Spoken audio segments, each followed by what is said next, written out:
Yeah, boy. You already know what time it is. You're back in the lab with your man, marqnash. He is I am he. Another great episode of Breaking Beats. Oh, yeah. Y'all thought y'all weren't going to see me? Yeah, we did a little pop-up episode on y'all. Man, we got a good couple good topics on the docket this evening. Yeah, I'm here early on the pop-up. I know. Sometimes we switch it up. Don't get used to it, though, because it might not always last forever. Nothing lasts forever, not even me, guys and girls. Shout out to everybody who's pulling up for another evening of boxing talk with your man marqnash on Breaking Beats. You already know what it is. It's a hip-hop political sports show with a comedy twist. We like to let the jokes fly. You know why? Because life is serious enough. You already know what we're here for, too. We're going to break down business, entertainment, art, technology, sports, and anything else you and I feel like talking about. Where do we start? Y'all see the thumbnail. You see the title. Y'all know what we're here for. Let's get it right into it. I'm a little late. I know I'm late. Look, I'm so late that I ain't even going to run the 5-minute counter. I just give me the short count. Give me 30 seconds. Let's do it. This that squad sound.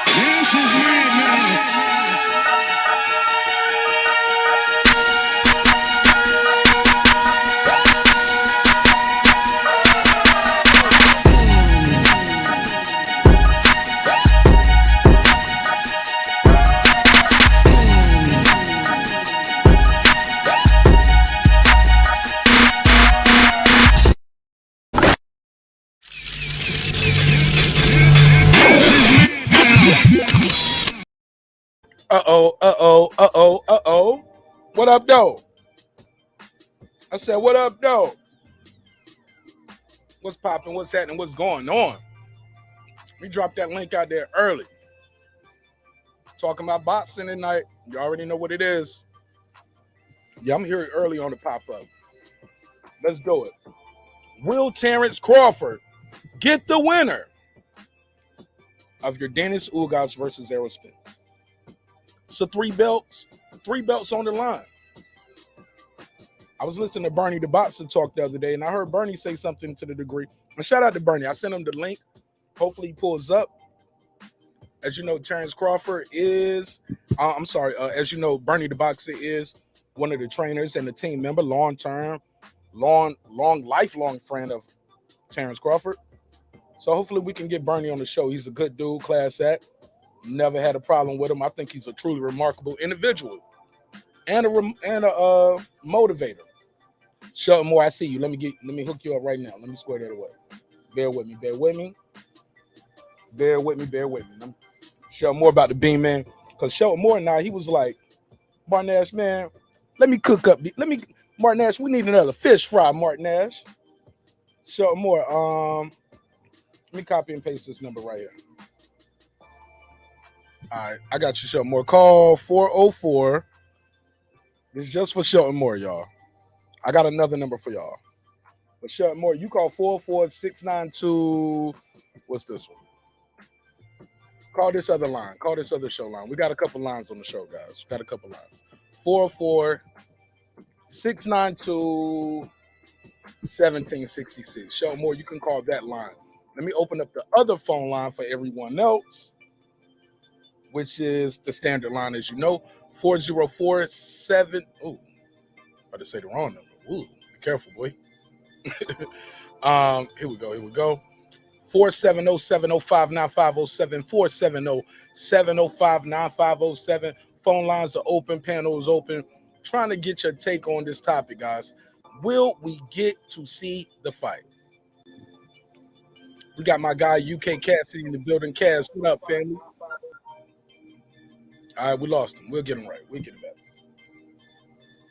While we're doing that, let me give a couple of shout outs to everybody who's pulling up. Thank you for your time and your energy. What up, though? What up? Oh, let me turn that down. That's too loud. It's too loud. A little too loud. Let me get him on the line. Shelton Moore, hold the line. I got Call you. from Shelton Moore. To accept, press 1. To send a voicemail, press 2. Damn, you sound like you're calling from prison.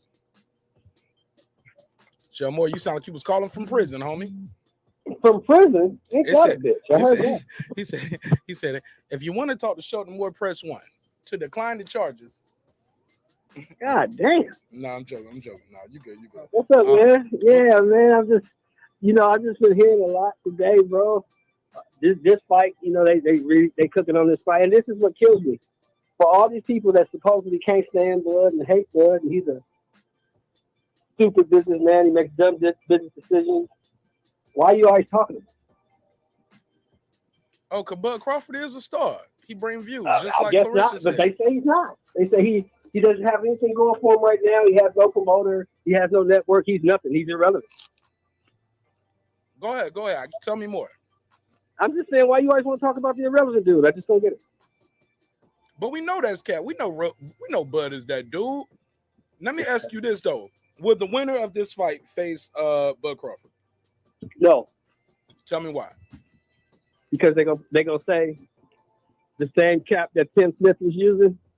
We don't want to offer him a bullshit offer. We don't have the money to pay him what he deserves. He's a great fighter, and we don't have the money to pay him what he's used to. So we're going to make the Keith Thurman fight because it's in-house and it's easier to make. But Keith Thurman was out here asking for $10 million last time I checked. I thought, what happened to that? Do you think he got $10 million for fighting Barrio? Absolutely not. Okay, so you know how that goes. Girl behind the mic, what up, boo? How you doing, Queen? Peace to you, sister. I called everything. I called her boo, queen, peace, and sister. How about that? Is that Queen P? Nah, that's girl behind the mic. But she is. Girl behind the mic. She is a queen. Yeah, man. We just getting started. Yeah, doing an early pop up on you guys, man. Just doing a little boxing talk. Gotta do a little boxing talk sometimes because sometimes the noise just it be all cat. Yeah, we back with another one. 10, 10, 10. 10. Hold on, it's 10, 10, 10, 10. There we go. Let me get it right. But go ahead. We got my guy all the way from the UK. UK Cassidy is what we call him. What up, Cassidy? What up, though? What you saying, man? You good, fam? What's up, man? Good audio so far. So good. Talk to me, bro. Will we see the Ugas versus Terence Crawford fight? Will we see the Ugas or Terence or Errol Spence versus Terence Crawford? Will Crawford get the winner? No, man. My guy, that was last, the guy that was last speaking, man. He was correct, man. We ain't seen that fight, man. That's not gonna. If anything, that fight will happen at the end of the year. If anything, that fight will happen at the end of the year. There's no way in hell that we're gonna see that fight happen in the midway through the year. Crawford, what's his layoff now? That's what I'm saying to you. I know he stays busy in the gym, like you get me, Crawford. And they're saying, oh, he's 34, he's 35, or whatever. He's a young 35. Like he's moving like he's 29, 30 years old. You get me? Because he stays in the gym. He doesn't drink. He doesn't smoke. He doesn't do certain things. You get me? So he's still young. His body's still young. He doesn't really take that much of a beating. You get me? So I don't see that. That fight's not happening, man. You get me? They're gonna make the Keith Thurman fight happen next. That's exactly what they're gonna do. But why though? Keith Thurman just said I was tendered to the body before I even got touched. They don't give a shit. Our Heyman ain't trying to hear none of that, man. We need to make us some money. We need to make some money. Your liver ain't saving us, our company. We can make you some money. But his fighting ain't. But look, him fighting ain't saving their company neither, right? Let's be clear. But we don't know what the pay-per-views did, though. We need to find out what the pay-per-view numbers did. What you think the pay-per-view numbers did, bro? I'll say about 150. You gonna say your company with 150 pay-per-views? Actually, no. I'm gonna slap myself. Yeah, let me slap myself quickly. No. Please. Allow me. Let me do the honor. Let everybody in the neighborhood. Let's do it together. Here we go. Come on, man. You can't save your company with 150,000 pay-per-view buys. Hold on. Let me give you one more. One more just for good measure, because I don't know if those first 2 slaps reach you across the pond. You know you all win in the UK, so we might have to do 3 slaps. Here we go. Bro, come on, man. You can't save nobody company with that. Yeah, you're right, Mark, man. I apologize for that inconsistency there. That training of thought was wrong. All right, so we got a survey. Look, we got a survey in the chat. And I don't know if you saw the survey, but they said, Marqnash, you might have missed one on the poll, my brother. The IBF mandatory will be boots. No way Errol sees boots. Will Errol Spence duck boots? Is Errol Spence going to duck boots in his? Go for it, man. No, man. there's no. This is hard. This is what I'm saying to you. You know It ain't hard. Pause. They're gonna throw a monkey wrench in there. They're gonna throw a monkey. They're gonna make him fight Butiev, or they're gonna make him fight Stanionis. They're gonna make him fight. They're gonna maybe make who even fight? They're gonna make who fight Stanionis? no, the Boots. They're gonna make Boots most probably fight Boots and Stanionis. Stanionis ain't even at the same weight class. No. I'm saying no. Sorry, not Stanionis. I get them confused. Sorry, it's Butiev. My bad. That's my apologies. Butiev. What weight class is Butiev at, man? He's 147, man. Okay, I don't. He ain't no. I don't see how Boots gonna fight him though. But go ahead. No, but he was meant to fight Ugas. He was meant to fight Ugas, but Okay. Ugas got replaced for Pacquiao. Okay. That's what I'm saying to you. So it's a bit of a toss up now. That's what I'm saying to you. He's trying to get himself into the I WWE. think he might be at 154 now, though, bro. I got to check my ranking. But we'll get back to you on that. Here we go. Let me get back to the chat. They said Stanionis is 147. Is 147 too. 147. Yeah. No, Stanionis. Oh, you know what? I'm thinking Castanio. Sorry. I'm thinking Castanio. Okay. Castanio, which is who Charlo's fighting at 154. Pardon me. They say, hey, Mark, my brother in red form, keeping the neighborhood discipline. Nah, man. We all trying to have a good time. The link out there too. Pull up, chop it up with me. 470-705-9507. 470-705-9507. Hey, look, it's Al Heyman. I think Shell Moore asked me earlier. Damn, Shell Moore, you clicked in, binged in, called in, and hung up. The number's still up though. Sheldon, call back. They asked me. Shell Moore asked me earlier. He said, "Marqnash is Al Heyman is he the black savior of the boxing?" I thought he was joking when he asked me that, but he was dead ass serious. What do you think, man? And why do people believe that? Do you agree? Do you disagree? Is Al Heyman just here for the black fighters? Is he in the business of staying in business, getting money? Where do we go from here? Go ahead. You got the floor. Yeah, man. So Al Heyman is a sick man. He's a sick man. Why is he sick? Because look at him. He's not even. He owes. I never seen him. I ain't seen. Listen, I ain't seen a picture of Al Heyman in almost 10 years. So why is he a sick man? Go ahead. Hey, Marqnash. I'm even thinking that till today. Why don't we ever see this guy even say one word? He doesn't. He's a promoter, right? What? No. He's not a promoter. Huh? He's not a promoter. No, he's not. That's not true. So what is his? No. You occupation? tell me. He's not What's a promoter. his What is he? Because he's not a promoter. He owns a show called PBC, Premier Boxing Champions, and they put fights on TV. He owns a television program that puts fights on TV. He's not a promoter. He's an advisor. He's been a manager to people, but he's nobody's promoter right now. So we got to be clear with that. Go ahead, though. You got the floor. Okay. I was a bit conflicted there. Okay. But no, the last time I saw Al Heyman he was backstage speaking to I think it was Rudy Bella he was speaking to. That's the last time I saw anything of Al Heyman or anything to do with him. No, sorry. I don't need to see him. He out here doing his thing, obviously. He out here moving like Ghost in Power. Al Heyman is Kaiser Soze, my nigga. That's why I said he knows how to suck blood out of a stone. He knows how to take blood out of the stone. I don't even know what that means. That sounds like a negative thing. It sounds like he's giving people money, though. What Look, money? because look, it's two sides of the field split up right here. Half of the field say Al Heyman is bad for boxing. He paying people too much money, blah, blah, blah. And now the fans getting overcharged. When PBC was first introduced to us, it was like, hey, we putting fights back on free TV. There's no more free TV fights really like that no more. If so, that's ESPN Top Rank putting more fights on free TV. Wouldn't you agree? I agree. Go ahead. I agree. I just think Al Heyman at the end of the day, You said he gay. No. I said I think Al Heyman at the end of the day. Oh, I thought you said Al Heyman is gay. I was about to say, bruh, like, damn. Oh no. I wouldn't throw him underneath the bus like that, man. No, Al Heyman, I just think he's a sick little wizard. You get me? He knows how to extract loads of things off of people. You get me? Like, you even saw the interview about what Broner said. He's promising people money and then it's backfiring and he's looking for other sources where to find the money from. It's not making any sense. Shelton Moore. To accept, press 1. Hold what you got. Go ahead, show more. Yeah, I'm gonna dip back in the chat because I can't hear the panel from this phone. But what I was gonna say is Al Heyman don't own the PBC. He just runs it. A conglomerate in Australia owns the PBC. They bought it from Waddell and Reed. Keep cooking. People don't know that. They need to hear this. Go ahead. Yeah, they bought it from Waddell and Reed. Waddell and Reed gave Al Heyman the $500 million to start the PBC. Then I guess when they got tired of dealing with it, they sold it to a conglomerate in Australia. They own the PBC. Al Heyman just runs it. Kind of like if you saw the movie American Gangster, the shit that Denzel was telling his brothers about Bucky. He thought he owned his own company, but he didn't. He just managed it.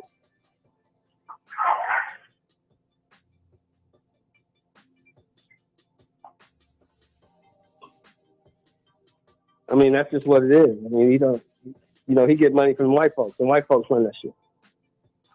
Al Heyman don't have no net worth of $500-600 million. He ain't got no money to put up the site fees. He got to get that money from somewhere, right? I'm listening. Go ahead. I think Al Heyman's worth like $20-25 million. That's not enough to be paying site fees for all these fighters. I mean, use your head for something other than a hat rack. Don't believe everything you hear because somebody on YouTube is telling you that this is what's happening. That's not the case. But I'm going to dip back in the chat because I can't hear the comments. No. You good. Ain't nobody saying nothing. You can hear me, though, right? I can hear you. I just That's can't all that hear matters. anybody else. You good? Stay where you at. Just mute your mic. Mute your mic. Go ahead, Cassidy. What's your reply to Shelton Moore? No, that's good. No, that was a good piece of vital information. I didn't really know about Al Heyman, but I swear he owes these white folks like 150 million or something like that, doesn't he? See, I don't know that. I was about to ask Shelton Moore. He hung up again. Oh, I just told Shelton to stay where he at. Yeah, he needs to get dragging back in there, man. Where's he going, Shelton man? Moore, I was just about to ask you a question. He was like, "Well, I can't hear it, so I gotta." Bro, I was gonna tell you what he said. Say, what's your question again for Shelton Moore? Doesn't he owe those white folks? Where's he trying to go? Like he's saying that Al Heyman's worth about 22-25 million. That's not enough. That's what I'm saying to you. When you say he owes some white folks, who are you talking about? The people who bought the company? It sounds like Shelton Moore said he sold the company. Yes, but when he said if he sold the company, he don't owe nobody nothing, right? Well, we don't know white folks that you speak so loosely of, respectfully, those are partners. Whether they black folk or white folk, those are business partners. Yes, correct. No disrespect. No disrespect. No. I mean, you ain't offending me. I'm black. That shit don't offend me. I'm just saying.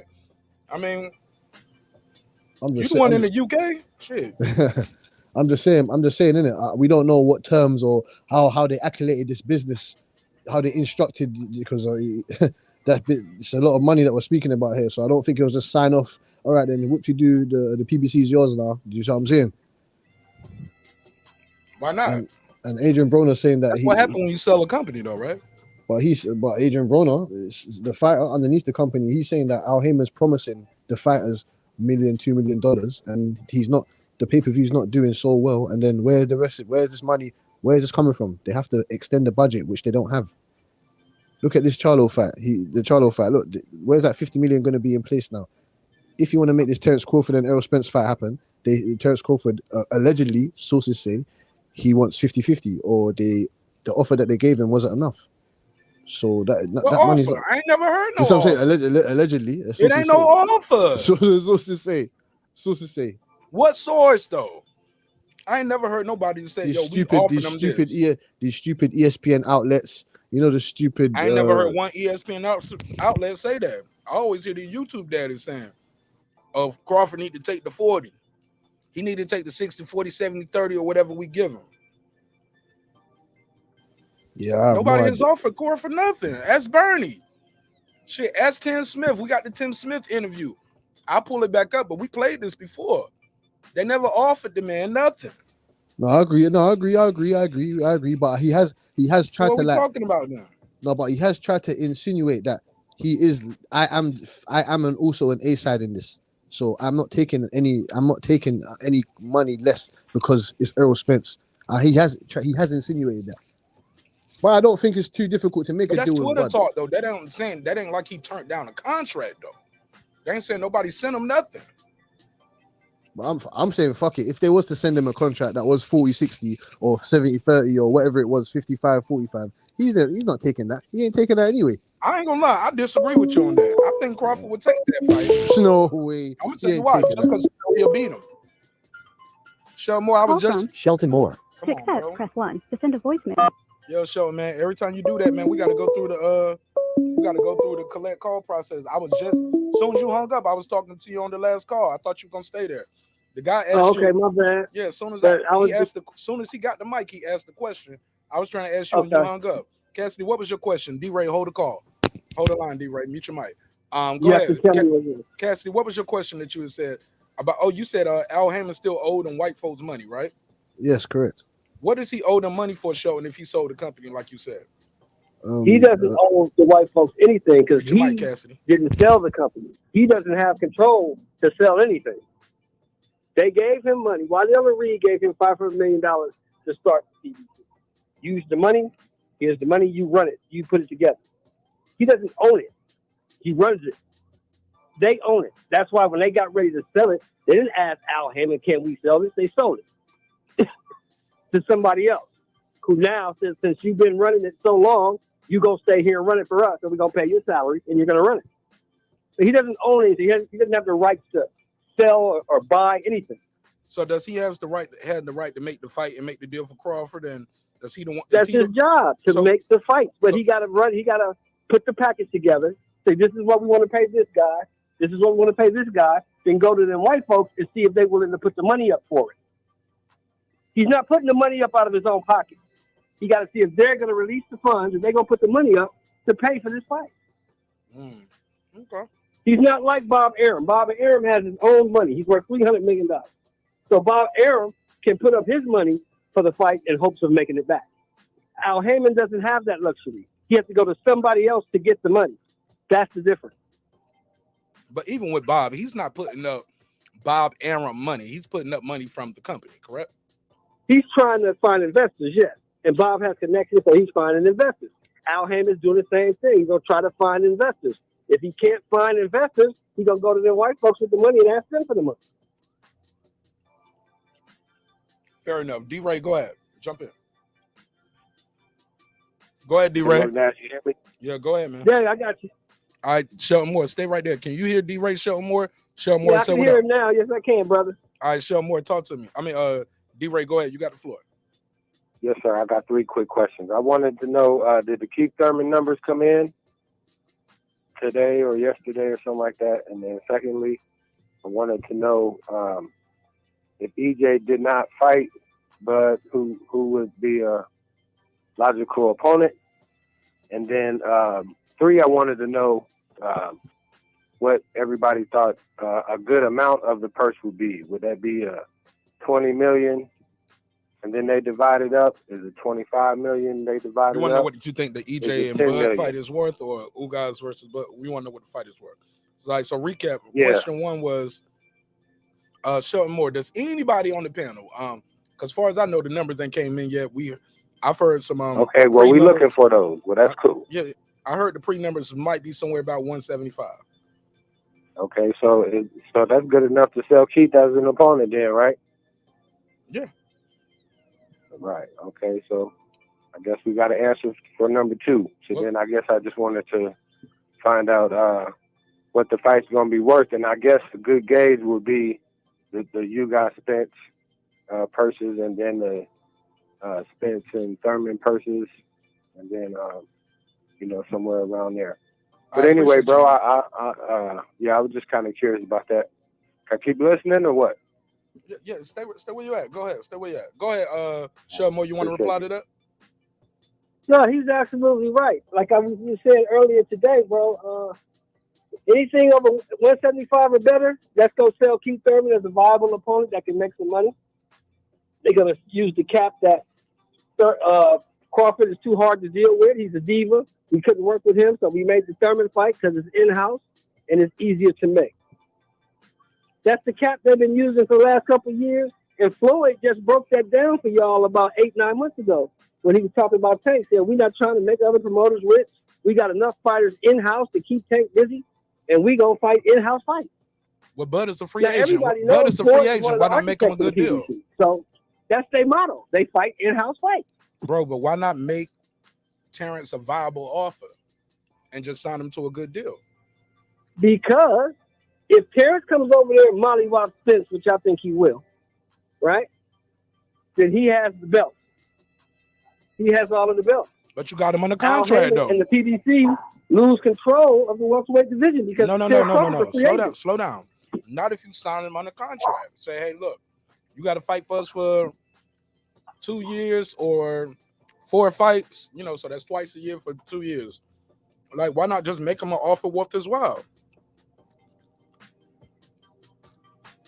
Because they don't want to pay him any more than they pay their other fighters. They pay their fighters a $2 million base. Bud's been making $4.5 to $5 million per for the last 4 years. He's not going to take a $2 million base. They pay Errol Spence $2 million base. Bud wants guaranteed money. He doesn't want a $2 million base, and you get your money on the back end. Because the pay-per-view flops, you don't get shit.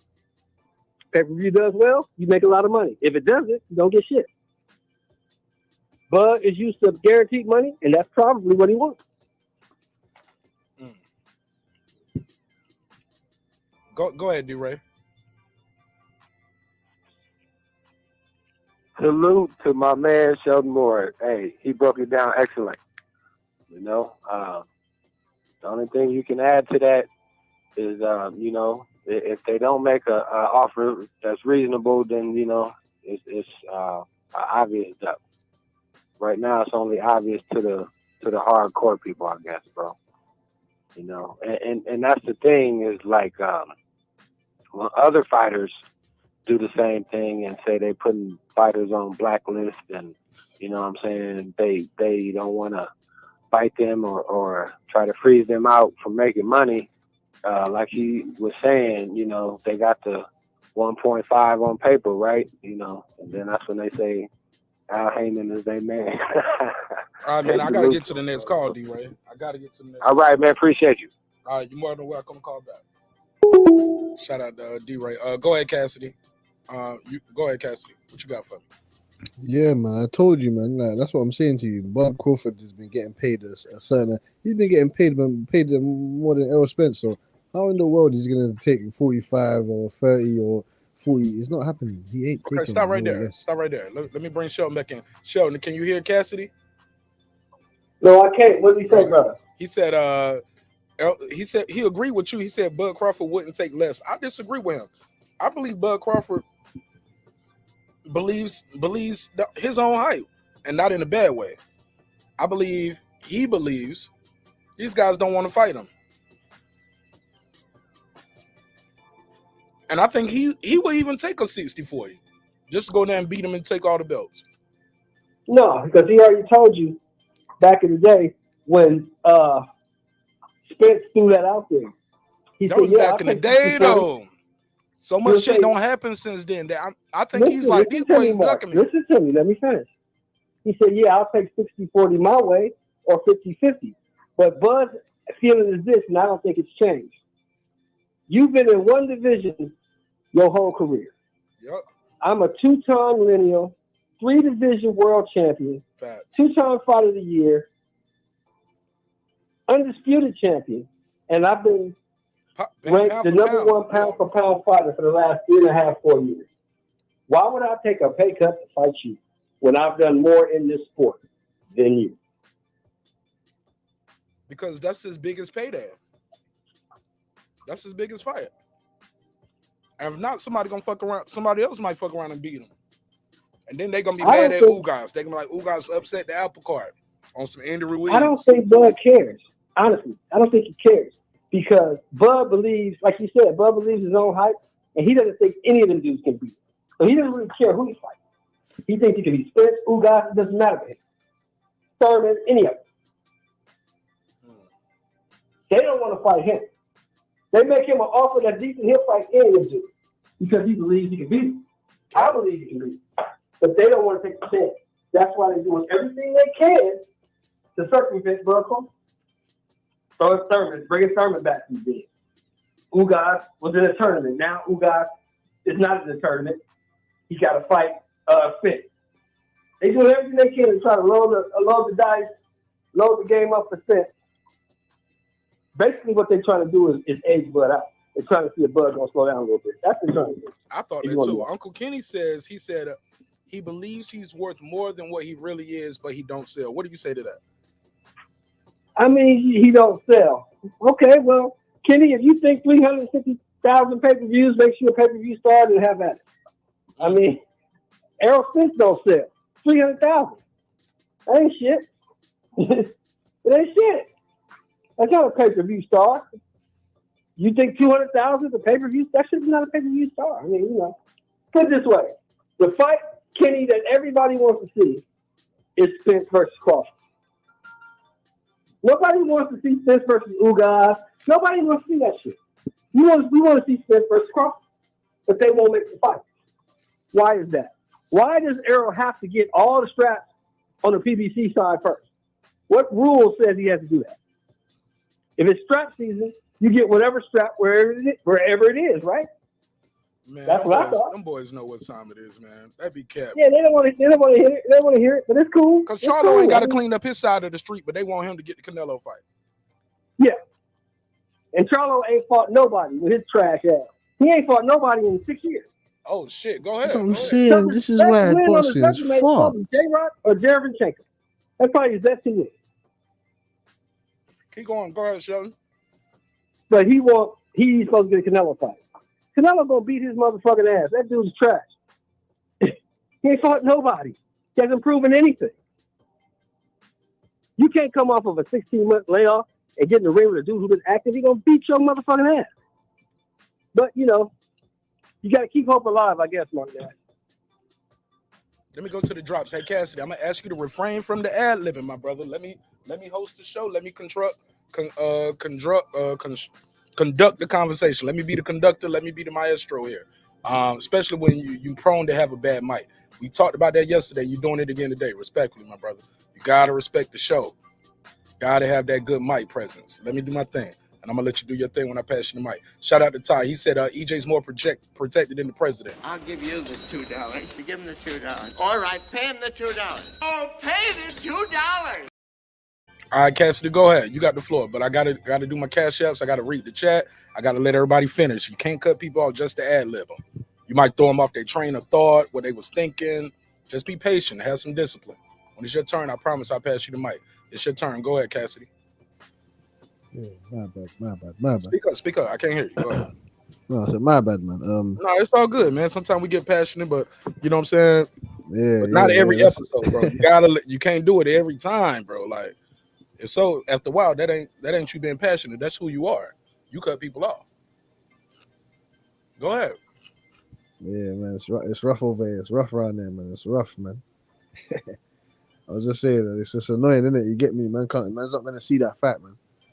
When Spence beats Ugas, he's gonna have 3 of the belts, so that's gonna be another excuse, another narrative to put that.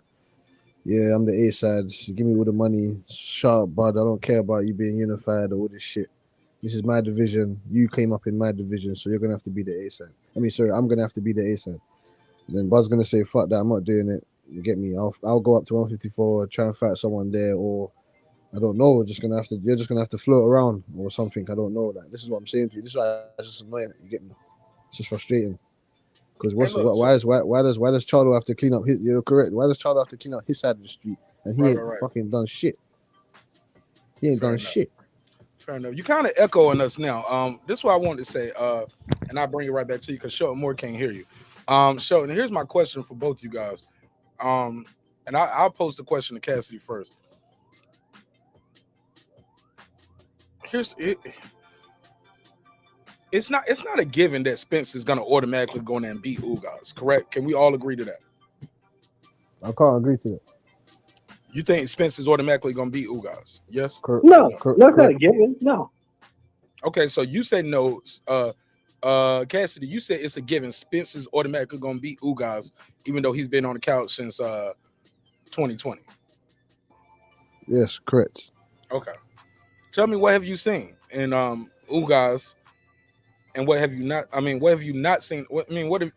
Tell me about this eye test that you speak of, because you told me the other day the eye test don't mean shit, but right now you're using your eye test to give me this answer. No, I'm not giving you no eye test. Oh, I'm you giving giving me you an eye test? no. Because you I'm ain't giving seen you the the guy fight. script. You give I'm me an giving eye you test.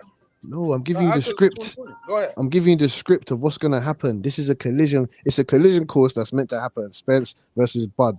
Are you telling me, Marq Nash? If Ugas beats Spence, no one wants to see that Crawford and Spence fight. That's done. We don't care about that no more.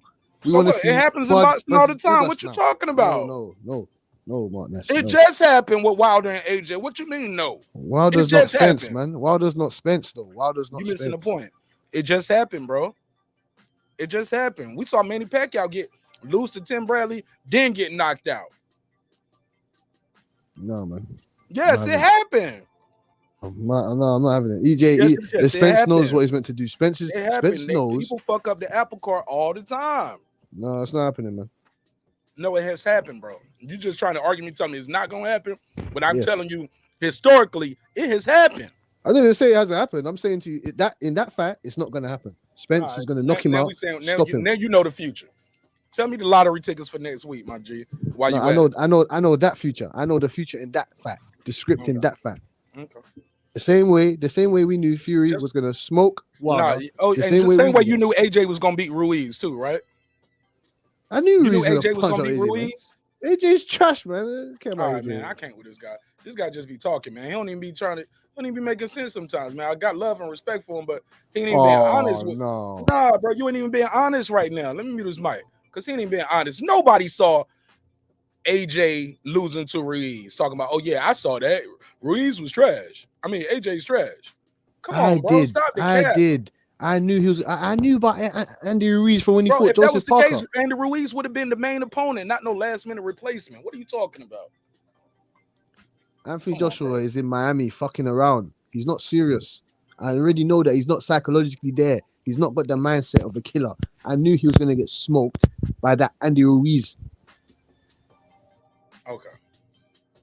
I'm telling you, man. The way I study boxing, the way I think about certain things that are boxing is different. Fair enough.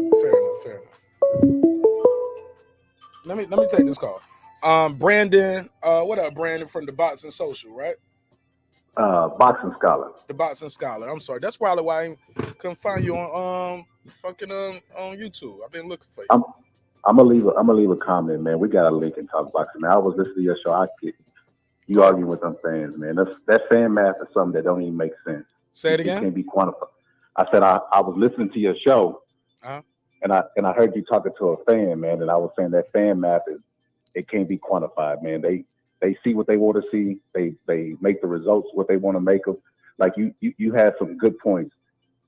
The reason why it was an upset is because nobody expected it. Checkmate. Thank you, bro. He up here talking about like the whole world knew that. Man. No, bro. Nobody saw that shit. Well, I saw it happening. You should have been rich. Exactly. I shouldn't even know you right now. You should have put the house on it. Don't be up there telling me you know this shit like that. Come on, bro. No, people upset the apple cart all the time. But go ahead, Brandon. Let's go, Brandon. So on my page, man, I'm probably in a small minority on this, but I actually picked Ugas to beat Errol Spence. Oh shit! And what? You what? Just because of style. Errol Spence works off the jab, and he doesn't throw any punches if he can't get his jab off. And we know Ugas has fought over. He was a good amateur, and he fought over like 300 fights against. He's a southpaw killer, and his style is controlling the jab. So I know he's going to give Errol Spence trouble.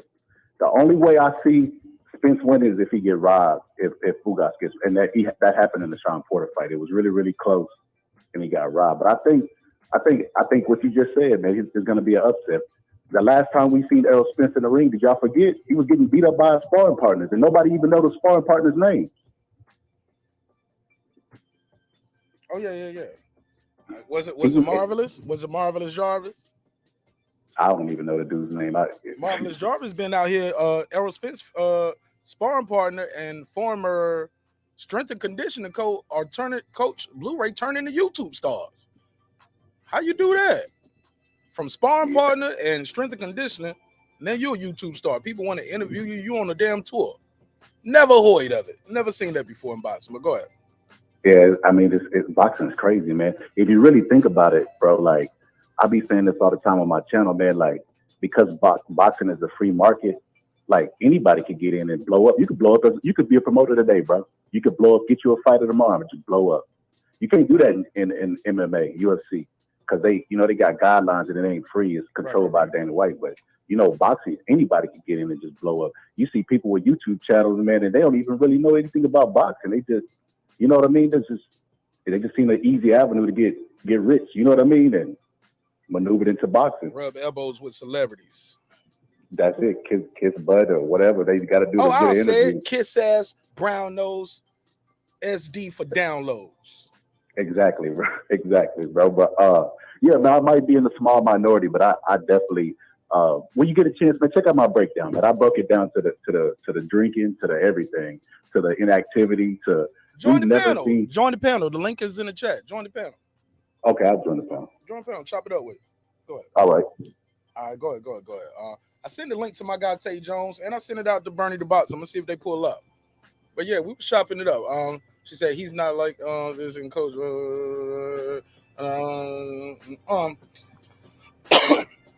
It's all good. It's all good. It's all good. The chat is gonna chat. Go ahead, show more. What you think of that last caller? Did you hear that one? Yeah, I did. He made some really good points. Now, I don't know. See, I'm kind of where he is, because if the Spence that beat Danny Garcia shows up, then yeah, he's gonna win this fight easy. But I don't know if that Errol Spence is gonna show up. I don't know what Errol Spence is gonna show up. I'm sorry, say that again. You don't know what Errol what? I don't know what Errol Spence is gonna show up. I have no idea what Errol Spence is gonna show up. We don't know. Nobody knows. Even the diehard Errol Spence fans, like I had to tell Cassidy, you don't know. Because just like he gonna beat Ugas, you knew he was gonna beat Pacquiao, but shit, he got beat up in sparring and had to pull out the fight, respectfully. He got injured. How about that? He didn't get beat up, he got injured. How about that? And they still haven't. Who was that guy? Was it the guy that's on tour now that got him in form? Was it another guy? I mean, look, man, I gotta see what this guy got before I start putting my faith in this cat. Why do you think he's taking this fight? If anybody thought they were gonna throw this dude in the ring with Bud Crawford coming off of a 16, 17-month layoff, he was tripping. That was never gonna good dope. They don't know what he is. They don't know what he is, bro. They gotta see what they got before they start making fights for this dude. Ugas is a safe fight because Ugas got 28 fights? Ugas only got 12 knockouts. Yeah. They ain't worry too much about Ugas' power. He ain't got that. You see what I'm saying? Mm-hmm. But Bart Offer is a knockout artist right now. But if he loses, guess what, Marq? If he loses, the belts are still in house. Ugas is a PBC fighter. So if he loses, I still got the belt. Go ahead, Cassidy. Yeah, man. What did that last caller call me some fan or something like that? What did he say? I mean, if he did, he did. What you gonna do? You gonna beat him up through the Wi-Fi? No, man. I just wanted to understand where he got that from, innit? He'll be on the panel in a minute. I didn't hear him say you direct. I took umbrage with what you said. So if you got any smoke, you can bring it to me. That's my opinion. The chat had some things to say about you, but I'd rather you not argue with the chat. You can argue with me. That's cool all day. I'm just saying, Barrel, like, we don't know, Cassidy. That's what I said. Okay, you don't know. You think you know. But people have upset the apple cart since the beginning of time, bro. That's what they call a live dog, an underdog. We've seen it happen very recently. Sandor Martin beat Mikey Garcia. Nobody thought that was coming. Not me. Ruiz beat AJ. That first Fury versus Wilder fight, a lot of people said that was a cherry pick gone bad. What are we talking about? It happens. It happens. You up there like, well, I know. Well, no, I know. Bro, if you knew, you would have got rich. Talking about I knew AJ was going to lose to Ruiz. Who saw that, bro? Come on, stop the cap. Stop the cap, bro. Talk about AJ, a terrible fighter. Man got a gold medalist, bro. That coming, Marq, bro got a gold medal. Two-time unified champ. Come on, bro. You should listen. Nobody saw that coming. Nobody can say they did. Nobody thought no guy coming in off of on a 3-week notice was going to beat Anthony Joshua. Nobody saw that. Cassidy saw it. Okay, now No, first he of didn't, all, because he didn't bet on it. That's what I'm Oh, saying. first- He would first have bet of the all- house on it. I first of shouldn't all- know him right now. That's like walking around with the Marty McFly Sports Almanac, homie. You got the Sports Almanac in your brain right now. You knew it. You knew AJ was going to lose to Ruiz. How much you win? Exactly. How many You quids should've you came win, up homie? fat. How many quids you win over there in the UK? You should have came up fat if you knew that. Go ahead, Cassidy. Okay. So first of all, I did win some money actually. I didn't win life-changing money, but I won some money from that bet actually. And if you watch boxing, and the other guy that's on the line, if you watch boxing and you know Andy Ruiz and you follow his background, then you would have known that yes, he was prone to beat Anthony Joshua, hence why he was a replacement. So I thought, Anthony Joshua doesn't know this guy too tough. He hasn't seen him. It's a late replacement. I watch Andy. I like Andy Ruiz as a fighter. I was watching him before he fought Joseph Parker, and he lost that fight, which I thought he won. Just to answer your first question, and also your second.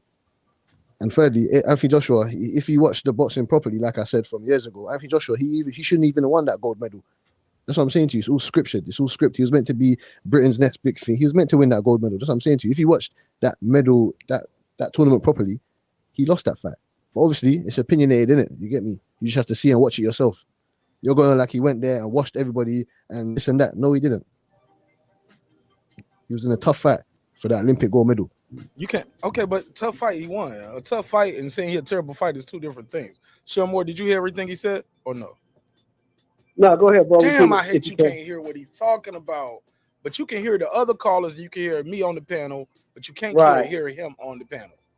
What did he say? Give me a roundabout That's gist. crazy. That's crazy. He just basically said Anthony Joshua had a tough fight. Say that last part again, Cass. Lady Shan smoking you in the chat, so she ain't fuck with none of your content right there. She like, this nigga goes to bullshit, respectfully. How? I don't understand. He doesn't have the right. But you got somebody got some back. Somebody got your back though. They was like, it's like, yo, Hey, I got a call, bro. I got a call. I'll call you back. All right. They was like, somebody in the chat though. Ramen said, man, respect this man's opinion. I respect his opinion. I disagree with him though. But because what if it's one thing to say, okay, yeah, I think AJ's a terrible fighter. I was like, damn, how though? He got to go medals, 2 touches. Okay, whatever. But when you say I knew he was gonna lose to Andy Ruiz, I call bullshit on that, Ramen. Because I think if he knew that, I shouldn't even know him right now. I shouldn't even know him. How though? I don't have no 50 grand, no 100 grand to go put that on that Andy Ruiz. That's what you're talking about. That's money that I shouldn't know you. No. But look, bro, I if you had £1,000, I put £100 you put $100. $100. So off of that, how much you make? How much did you make off Andy Ruiz versus AJ? Hello? UK. Yeah. How much you made? I can't hear you. See, you sound like you bullshitting. You sound like you bullshitting. Tell me what did you pick up? Don't tell me what you bet. Tell me how much cash you picked up. Hurry up. Don't take all day. It just happened. No, I'm trying to remember, obviously. You get me? I'm not trying. What do you mean? That wasn't life-changing money. That wasn't life-changing. I'm trying to remember. You get me? That's not. I'm not going to remember that. Oh, boom. That was time ago. Come on, man. That was time ago. Do you know how much boxing bets that I've done in between that and here? I mean, that was a big bet for you, man. If you bet 100 on Andy Ruiz, that was a clean bet right there. No, but I think I've added it into with some other things, like, you get me. So I'm not too sure. Like, of course, I don't need to lie. I'm not gonna lie about that. If I didn't bet, I would have told you. I'm not about that. Man, do the math. I want to know. No, I've added it in with also some other things, like, you get me. I added it in with some. Really. So, I ain't mad at you. No, I don't. No, it's not. I don't know. I do not remember. There's a difference. So roughly though, did you make like 1,300, $2,000? Like, how much did $100 get you on that fight? No, I didn't bet on the fight singularly. I added it on with some other things, like other sports. Okay, cool. That's why I said I couldn't remember. No, I'll honestly tell you. I can swear down. I'll honestly tell you. Okay, respectfully though. Just hold these crickets for me though.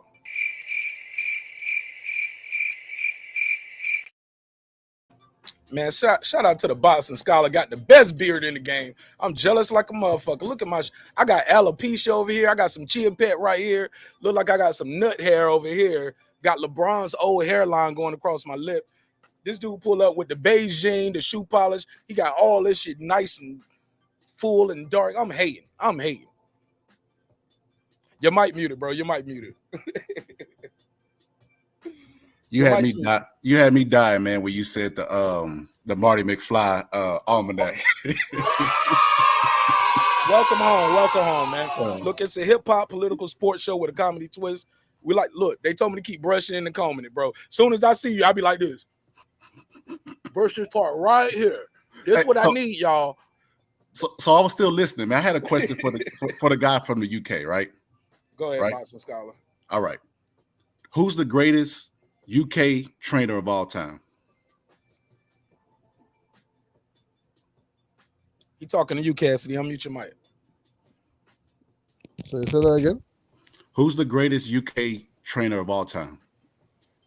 The greatest UK trainer of all time? Yeah. All time. I'm not really interested in UK fighters like that. Speak up a little bit. Can you hear me? Yeah, there you go. Go ahead. Hello? Yeah, go ahead.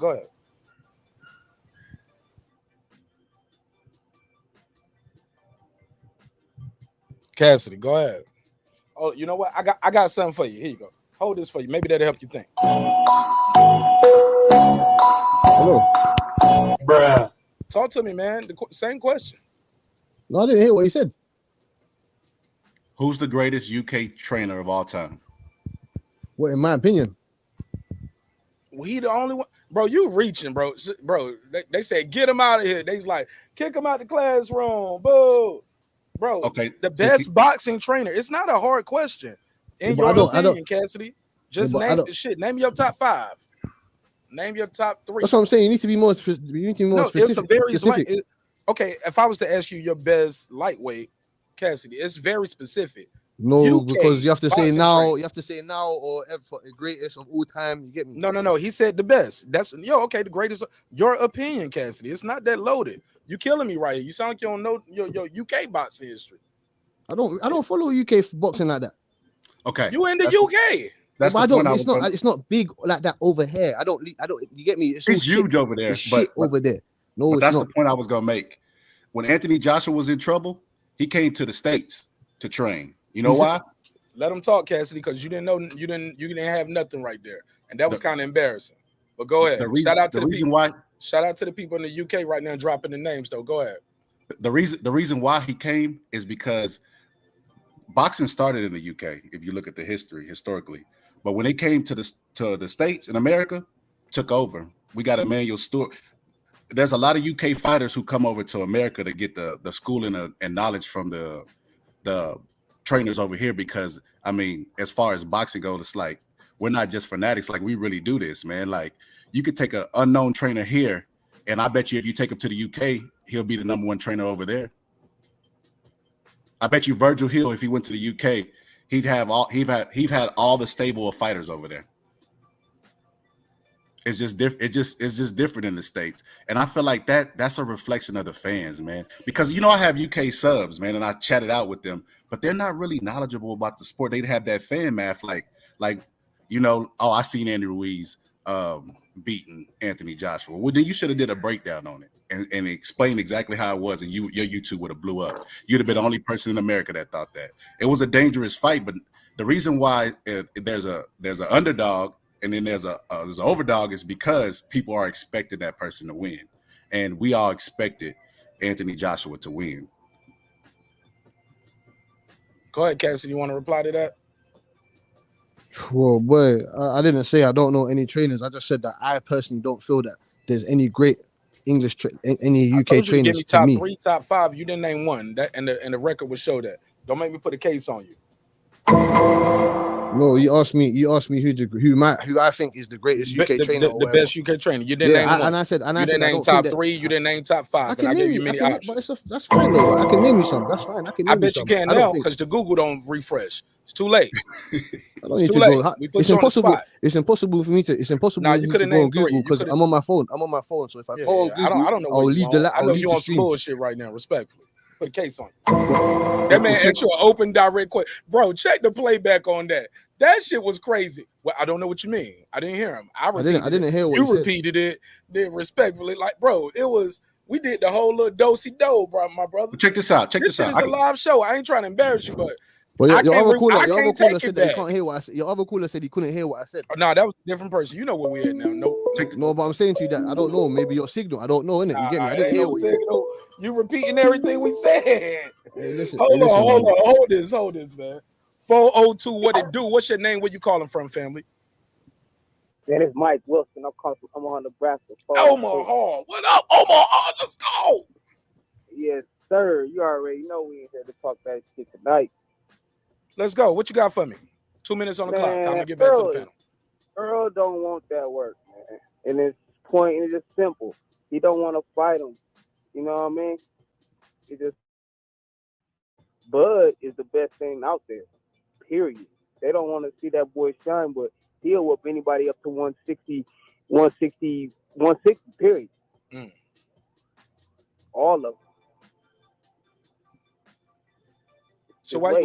So do you think the winner? So do you think the winner will face the winner of Ugas Spence will face Bud Crawford? Will Bud move up to 154? What you think?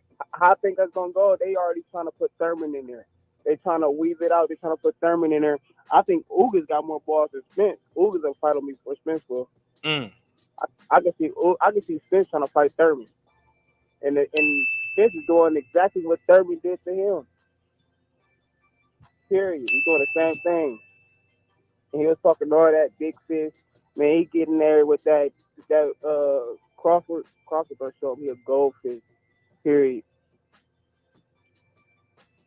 Dolphin meat, tuna, koi fish. Respectfully, I used to call him the kissy fish. You know why, right? I used to like Spence. I used to like Spence too. And it seems like Spence likes Yellow Beezy more than he want to fight Bud Crawford. Fact. You know that PVC. Oh, it's on the screen. Can you see the screen, caller? Oh yeah, we kept the files, baby.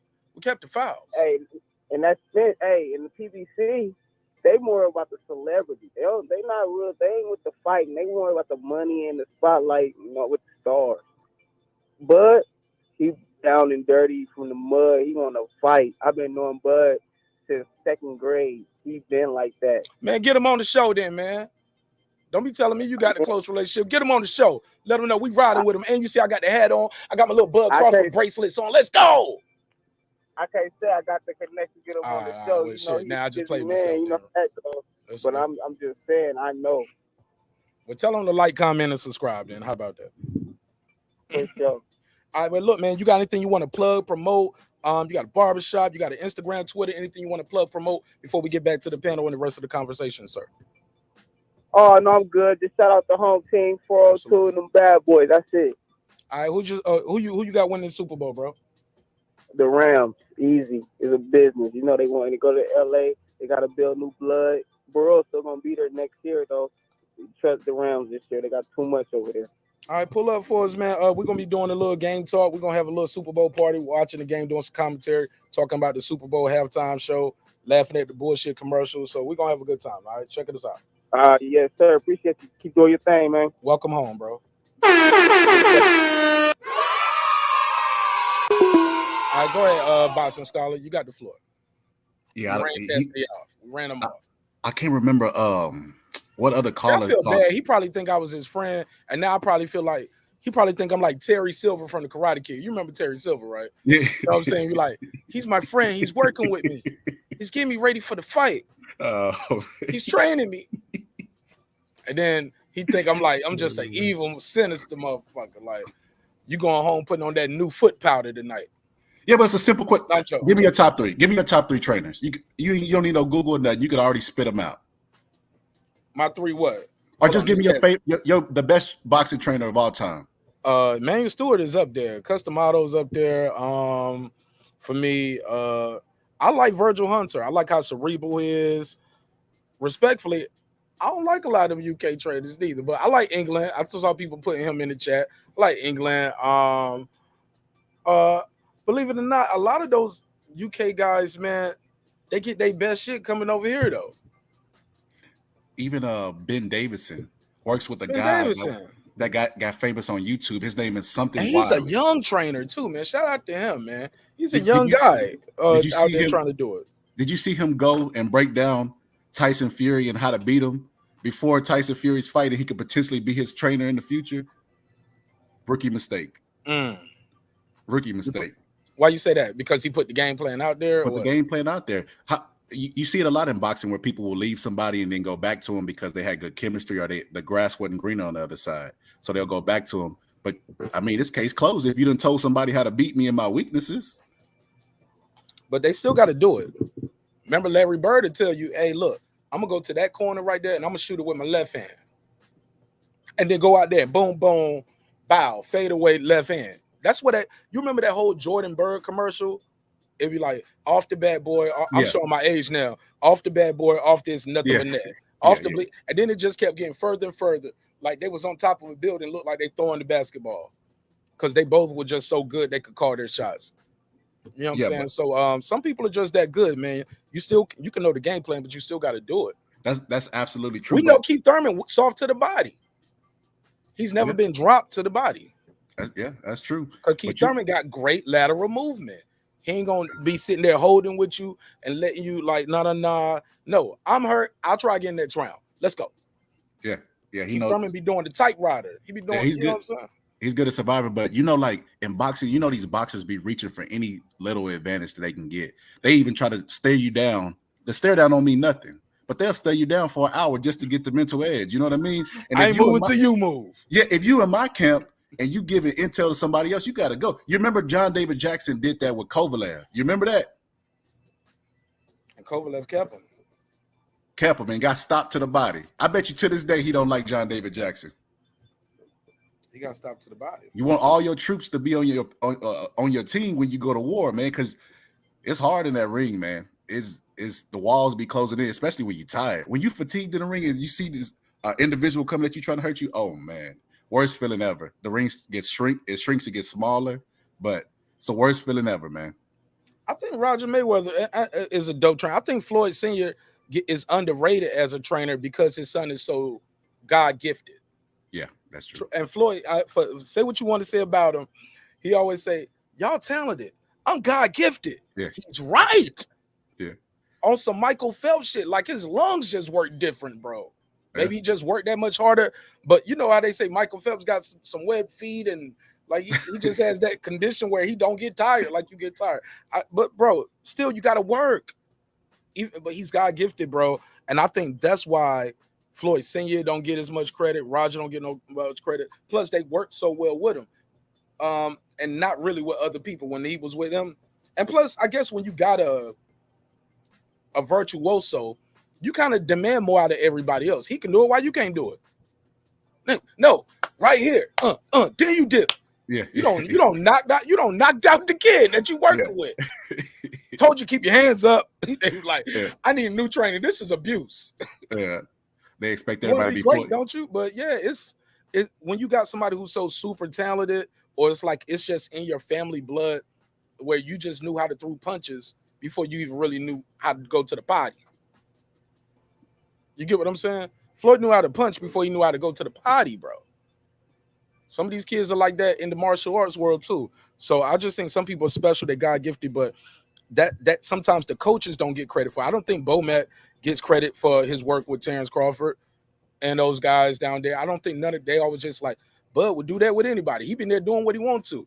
Nah, man, y'all think he's doing what he wants to. He's adjusting in real time. He's in a fucking fight. You get what I'm saying? Yeah, we plan to do the right this way, but he's swinging the right this way. If you listen closely in the corner, sometimes you'll hear Floyd saying, go to the body. He was like, I'm trying. He's guarding it right now. I'm going to work him, though. I'm going to get it down there. But he's guarding it right now. He was like, well, loop it around then. He blocking the jab, loop it around to the side then. It's there. fake it. You know what I'm saying? Like they telling them what they see, because sometimes you see the game different from a coach's chair. You do. That's why I like Mickey Bay doing his coaching thing. I like to see these fighters go back out there and try to coach. I believe that's truly remarkable, and they're giving back to the sport. You know what? Go ahead. You know what quote I stole from Bill Belichick? He said, "Coaches can't win fights, but they can lose them." I believe that. If you're in a fight and it's tough, a coach can help you make the adjustments. When AJ went to his corner, what was they telling him? Oh, you're doing good, or you're doing this. If he would have had an experienced, good Emmanuel Stewart, go look at Emmanuel Stewart and Klitschko in them corners. He would not let Klitschko just coast, and if it was a tight fight, he'd be cussing him out because he wanted. And he one time he coached him into knocking out Eddie Fast Chambers. He was telling him that he might lose the fight. Emmanuel Stewart got on him. He went out the next round and knocked him out. That's the difference. Coaches can't get in there and fight for you, but they can lose the fight for you if they don't help you make adjustments. Absolutely. Freddie Roach is an amazing coach. It kills me when guys be in the boxing chats, like they be like, Freddie the joke coach Roach. I be like, that's because Floyd Sr. said it, and now you don't like him. Yeah. Okay, yeah, he was going against most of your favorite fighters. But shit, he beat a lot of your favorite fighters too. These guys have recipes. They got, like somebody said in the chat, Bomac got a whole recipe. A lot of these guys they formed it. They got their recipe. Some guys, like Teddy Atlas, they was talking about Teddy. Teddy's one of those guys, he might not talk to you the way you want to be talked to. Shelton Moore. Ronnie Shields ain't gonna talk to you a certain way all the time. Buddy McGirt, they ain't gonna talk to you like how you. Buddy McGirt, I ain't about to be there with you while you go run your mouth. I see you come back to the gym. I'm gonna know if you ran your mouths. It's gonna show up. I ain't gotta be. Man, shout out to Buddy McGirt, kept it a buck. I gotta sit there and babysit you. No, come to the gym after you do your mile. I'm gonna meet you. Okay, now we about to go do you. I see you in about a couple hours. Go run about this many miles, get some rest. Blah blah blah. I see you back tonight. What you mean? I thought no, we gonna spar now. You did your miles, right? Okay, you ate, get some rest. Yeah, you're gonna be sparring this evening. Like, but then they ain't gonna hold your hand. And if you fucking up, they're gonna be talking. You fucking up. Nah, man, I'm a man. You can't be talking to me any kind of way, nigga. You ain't gotta fight me. But you're going to get your ass whipped in front of God and country in about 6 weeks. And you ain't going to have no title because you ain't even about to make weight, partner. Yeah. While you mad at how I'm talking to you, put down the beer, nigga. Put down the bean pies and the biscuits and the gravy. You ain't going to make weight. You got to go through a whole fat camp. Then we can't even work on the shit we need to work on. It's funny you said that. Angelo Dundee said one of his fighters came to the corner and he used to always smack them by their groin to wake them up. And he said that guy said, I hated when he did that. And he did it to him, and he started cussing Angelo Dundee out. He said, well, don't look at me. He said, look at that guy over there across the ring because he's the one taking your title. He said, you could beat, we know you can whoop my ass. Go beat his ass. That's what you got paid for. Absolutely. Shelton Moore, go ahead. 323. Well, another thing that people don't look at is the fact that Bomac, somebody like a Bomac, he's been with Bud since he was like 14, 15 years old. Maybe younger than that. So there's a trust there. One of the biggest things between a trainer and a fighter is trust. You got to trust what your trainer's telling you. The trainer has to trust that the fighter is going to carry out the instructions that he's giving him. You know, that's why I have such a big problem with Teofimo's dad saying, go out there and fuck him up. What are you doing? Go out there and fuck him up. What kind of fucking instructions is that for a trainer? How? How do I fuck him up? Because right now he's fucking me up. So how do I go out there and fuck him up? By the way, he won that fight 11-2 according to his face. 11-2, yeah. I mean, Floyd Mayweather won a lot of fights 10-2, but he never looked like this. But what I'm saying is, the fighter has to trust the trainer, and the trainer has to trust the fighter. And that's what people like Bomac have. That's what Canelo has with Eddie Reynoso. There's trust there. There's respect there. You know what I'm saying? That's what Fury has with Sugar Hill. There's trust there. There's respect there. You see what I'm saying? You got to have that, or it's not going to work. Chemistry is not going to work. And Vander Holyfield trusted Georgie Benton. He did what Georgie Benton told him to do. You know what I'm saying? You can go back and look at the great trainer. Ali trusted Angelo Dundee, even though he did most of the time he didn't do what the fuck he told him. He did what he wanted. But he trusted when Angelo told him he was fucking up, he trusted Angelo, he did what Angelo told him to do. Joe Frazier, we know for a fact, trusted everything that Eddie Futch told him. Even when Eddie Futch stopped that fight in the 14th round, he didn't want that fight stopped. He went with Eddie Futch. He didn't buck Eddie Futch. He said, all right, stop. Because like you said, Marq, you can see things outside the ring that the person that's in the middle of the shit can't see. Bro, Phil Jackson won more championships as a coach than he ever won as a player. Yeah, he won 2 as a player, 6 as a coach. 6, 9. We won 9 as a coach, right? Yeah. 9. I thought he only won 1 with the New York Knicks. He won 2 with the Knicks. He was on both of those teams. I thought it was just 1. You sure? Yeah, he was on the 72 team. Yeah, he was 1. The 72 team, you're right. I think it's just 1, bro. I think it's just 1. Yeah, the 72 team. Everything else is a coach. Yep, that's the one, the 72 team. That's the only one he want the Jordan of that team. Yeah. He won't the Steve Kerr neither. He was like, he's like, man, what y'all need me to do, man? I'm just happy to be here, y'all. Just happy to be here. I'm just happy to be here. But while he's there, he's soaking the game, learning the game. He happy to be here, having fun, enjoying the game, learning about managing personalities, learning how to be that person in the room. Like, this is how the team fucking up. You get what I'm saying? I got this video I put up about how SEAL Team 6 picks their team members. I don't know if you guys saw it. This is a guy who works with them, and it's about, and he asked them that, and he said, I'm gonna try to explain it here. He said, so let's say you have a performance scale here. This scale is the performance, this scale is the loyalty, right? In a perfect world, we all want the person up here, high in loyalty, high in performance, right? You know what I'm saying? But you don't want this person right here. Low in performance. Like, okay, here we go. High in performance, but low in loyalty.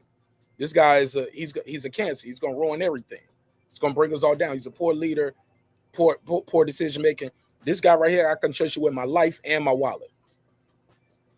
Boxing is like that. So sometimes you might not be able to get this guy right here in performance, but you'll sacrifice to find this guy right here, where the loyalty is at the max, but his performance might not be as good as this guy. Because the loyalty means more than anything. I'm trusting you with my life in there. But a lot of times, that method, we can apply that to other things in other business as well. With that, I digress. Go ahead, Boxing Scholar.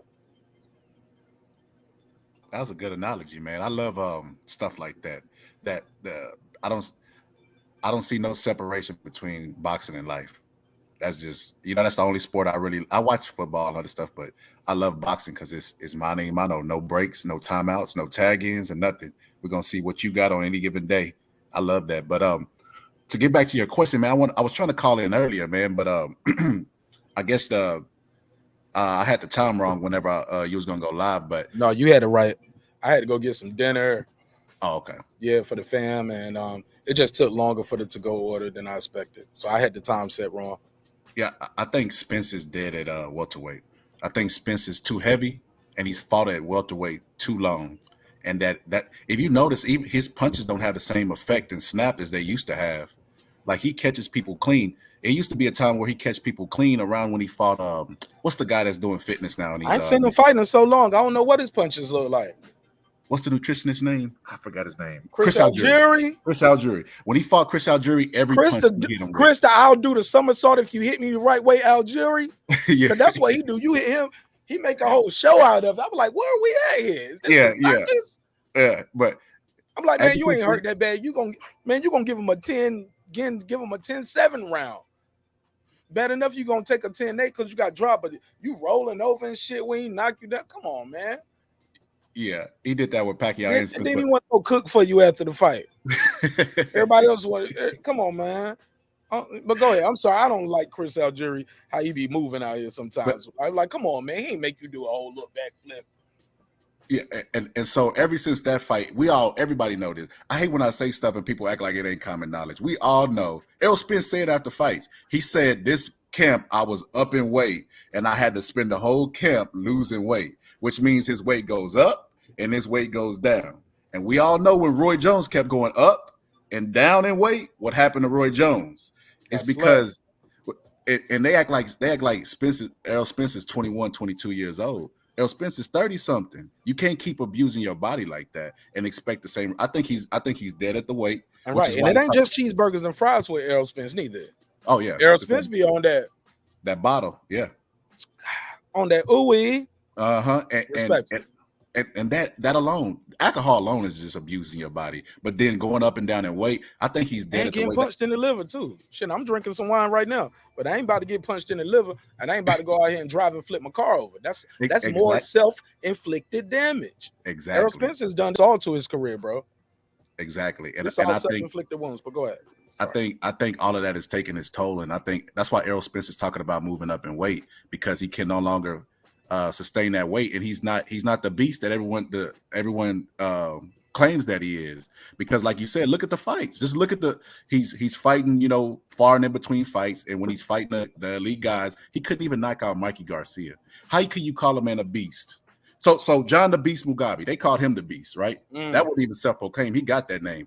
If he would have gotten in the ring with Mikey Garcia, what would have happened? Oh, I'm gonna show you right now. You want the open hand? How my man said? How you paper, rock, scissors? The open hand, the fist, or the deuce? Like he would have killed Mikey Garcia. Murdered him. They wouldn't even took that fight. But shout out to Mikey Garcia. The scouting report was already out on Errol Spence. All that I see something. That comes from folks saying he sees something.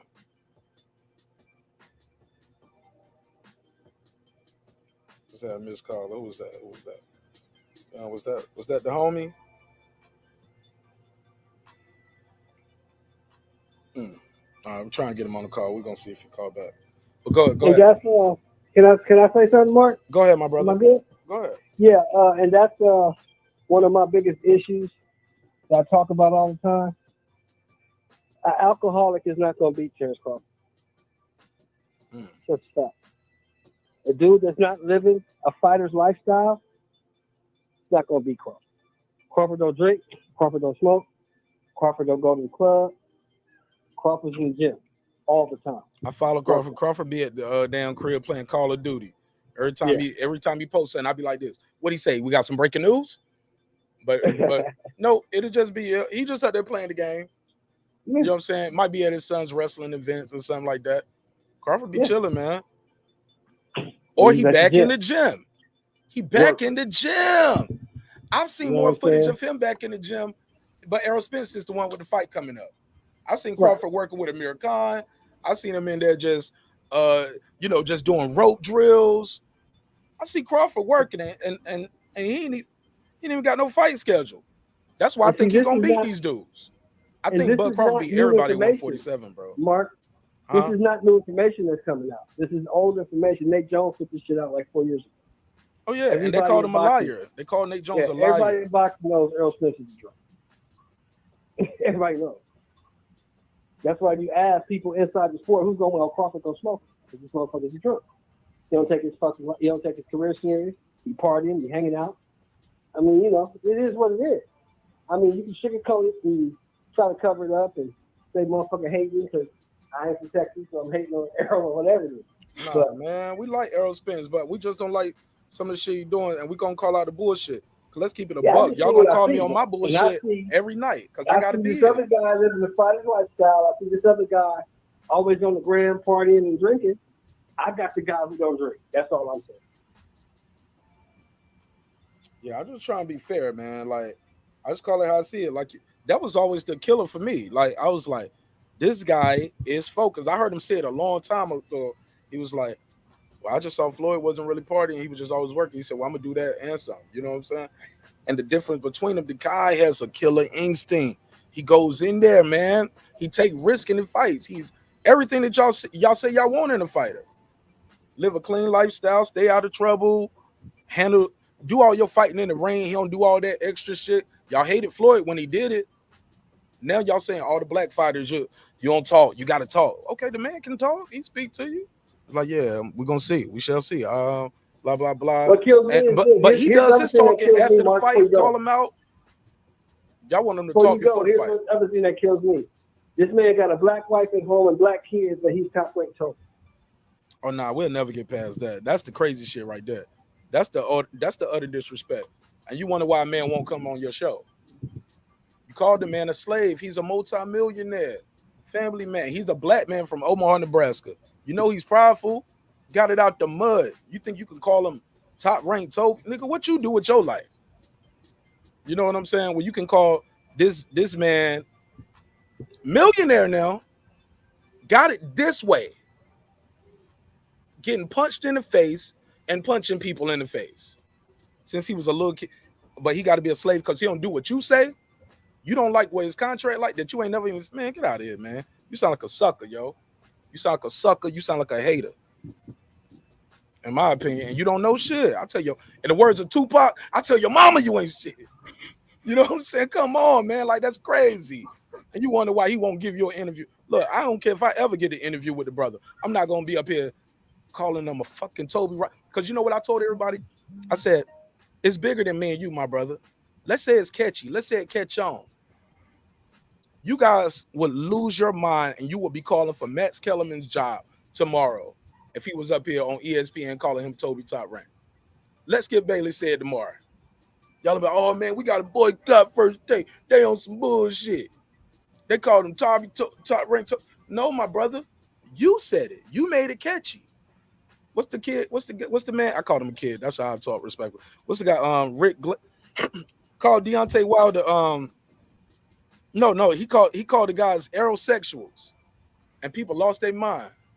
But I was like, y'all was calling people budsexuals. No, my brother, this the chickens coming home to roost. Y'all mad at people saying they're gonna boycott the Errol Spence versus Ugas fight? Do your Googles and your YouTube search, fam. Y'all type in boycott Keith Thurman. Watch what pop up. People was trying to boycott Keith Thurman fights because he wasn't fighting Errol Spence. Just the chickens coming home to roost. Because now it's your favorite fighter, who the majority, where the consensus is saying he ducking. Why does he got 2 belts, but Bud always above him on the top pound for pound list? He ain't been over Bud in the pound for pound list once. But he the big fish, little pond. Big fish go out to the ocean, eat everything. I don't just say, I'm going to stay on my side of the street. You the big fish. You can't fit on the side of the street. Get out there. You know what I think, though? Dolphin meat, guppy, koi fish. What's the Disney? Flounder, right there. Flounder. That's the big fish right here. Disappointing in Errol Spence. But more importantly, I get it. I wouldn't want, if I was in charge of Errol Spence's career, I wouldn't want to see him fight Terence Crawford coming off the car crash, flipping over 18 times, like Eddie Murphy in another 48 hours. I won't put him in there with this killer. Man, this dude got you, bro. I think he beats you anyway. That's me. That's me, marqnash. I speak for myself. Everybody on the panel speak for themselves. I think this guy beats him. I think he would have beat him then. I think he'll even beat him worse now. But regardless, I told you I did a video on it. I don't care when they fight. If they ever fight, he still won't get credit. He won't get credit. They're going to say it was he wouldn't have beat him before the eye incident. I mean, the eye injury. He wouldn't have beat him before the car crash. Both of those things self-inflicted, sparring and drinking and driving. Let's just keep it a buck. We all adults here. These are self-inflicted wounds. So I don't think Bud Crawford get no credit. Even then, they're going to say what I've been saying. Bud Crawford has grown into the weight. Errol Spence blows up in weight. He got to keep draining down. The drink is just so many factors outside of so many tangibles too, aside from the intangibles, and just having just a different killer type of mind state in that ring, bro. It's just so many tangibles and intangibles. I just don't see a path for Errol Spence. The inactivity. One guy is on a knockout streak. The other guy ain't even knocking out guys he should have knocked out. And then when he doesn't knock him out, the fans make excuses. They'll say, well, he wanted to go 12 rounds with Mikey because he wanted to prove he can box. Never hoid of it. Never hoid of it. Let me put something on the screen, something soft and sweet. But that's what they sound like. I don't get it. I don't get it. I don't get it. I don't understand it. I was always taught in boxing you don't get paid for no overtime. Am I tripping? Why would you want to go 12 rounds with a guy? You can get cut, you can get injured, get elbowed, like anything can happen. No, man, he couldn't get him out of there. Then after the car accident, he comes back and admits, yo, I wasn't taking boxing seriously. I was blowing up in between weights. I was spending time in the gym losing weight more than work. So now Nate Jones is vindicated by Errol Spence because y'all called him a liar before. I knew it when I saw the meeting up that day. Errol looked drunk right here in this picture. That's why I screenshotted this one. Buzz eyes look just as white and clean. No smoking black and mild guts in his eyes, man. No Hennessy in those eyes. Errol lit like a motherfucker, man. Probably smell it come through his pores. I'll pass the mic because I'm on a rant right now. I'm just saying, bro, the guy's not everything he said he was. And I think he's gonna duck this smoke. That's me. But I he pass the never mic. said all that. That's his fans said all that. His fans made all these big, enormous claims. You know what I'm saying? He said after the Danny fight that he was the better fighter. He said he was gonna beat Bud Crawford. That's the only time you ever heard him mention Bud Crawford. You know what I'm saying? I never said, and I've never ever, you've never ever heard me say that Errol Spence is ducking Bud or he's afraid of Bud. Because I don't believe that. I do believe that his handlers are afraid that Bud Crawford can take what he's got. I believe Errol Spence is worried that Bud Crawford can take what he's got. But he's not afraid to fight him. He's going to have to do what Heyman tells him to do. And Heyman doesn't want that fight. I don't care what anybody says. Heyman does not want that fight. Boston Scholar laughing. Do you agree or disagree, Boston Scholar? I disagree. I think Bud's scared. I mean, not Bud, excuse me. I think Spence is scared of Bud. He wants no parts. For whatever reason, he sees something we don't see. Call you back. All right, go ahead. Go for it. He sees something we don't see, man. I think we see the same thing. So yeah, but I mean, as a fighter, you should be. Most fighters are egotistic. They be like, man, he good, but Floyd said it about Pacquiao. Oh, he good, but I'm better. I'm great. He can't mess with me. It's their egos. He sees it and thinks like, man, this dude could beat me. You know, it's funny because my favorite fighter of all time is Muhammad Ali, right? So I done read every book Muhammad Ali wrote. He said, it's funny that he said Al Heyman and them are scared because Ali said his people were scared of George Foreman, and so was he. But you know what Ali did? He put his name on that contract because he wanted to see if he was really great as he said he was. He said his people was. He said I was scared too. He said I was scared too. He said he didn't think he was going to win. I never heard that. Yeah, he said he didn't think he said it was three people. I need that clip, man. When you get a chance, email me that, or put it in the private chat if you can find it if you're on your computer. Put that in the private chat or email it to me. I like that. I never heard that. But go ahead, continue, please. But yeah, you're absolutely 100% right, man. He's not going to fight him. You know what he's going to do? If he makes it past Ugas, I don't think he's going to make it past unless they rob Ugas like they did against Sean Porter in a close fight. But and that's what I was trying to tell. Sean Porter got robbed? Yeah, no, I think Ugas got robbed against Sean Porter. I think Ugas really beat him. Oh yeah, Ugas had a clean knockdown. Sean Porter was even wobbled when he got up. And we've never seen Ugas get blown out by anybody.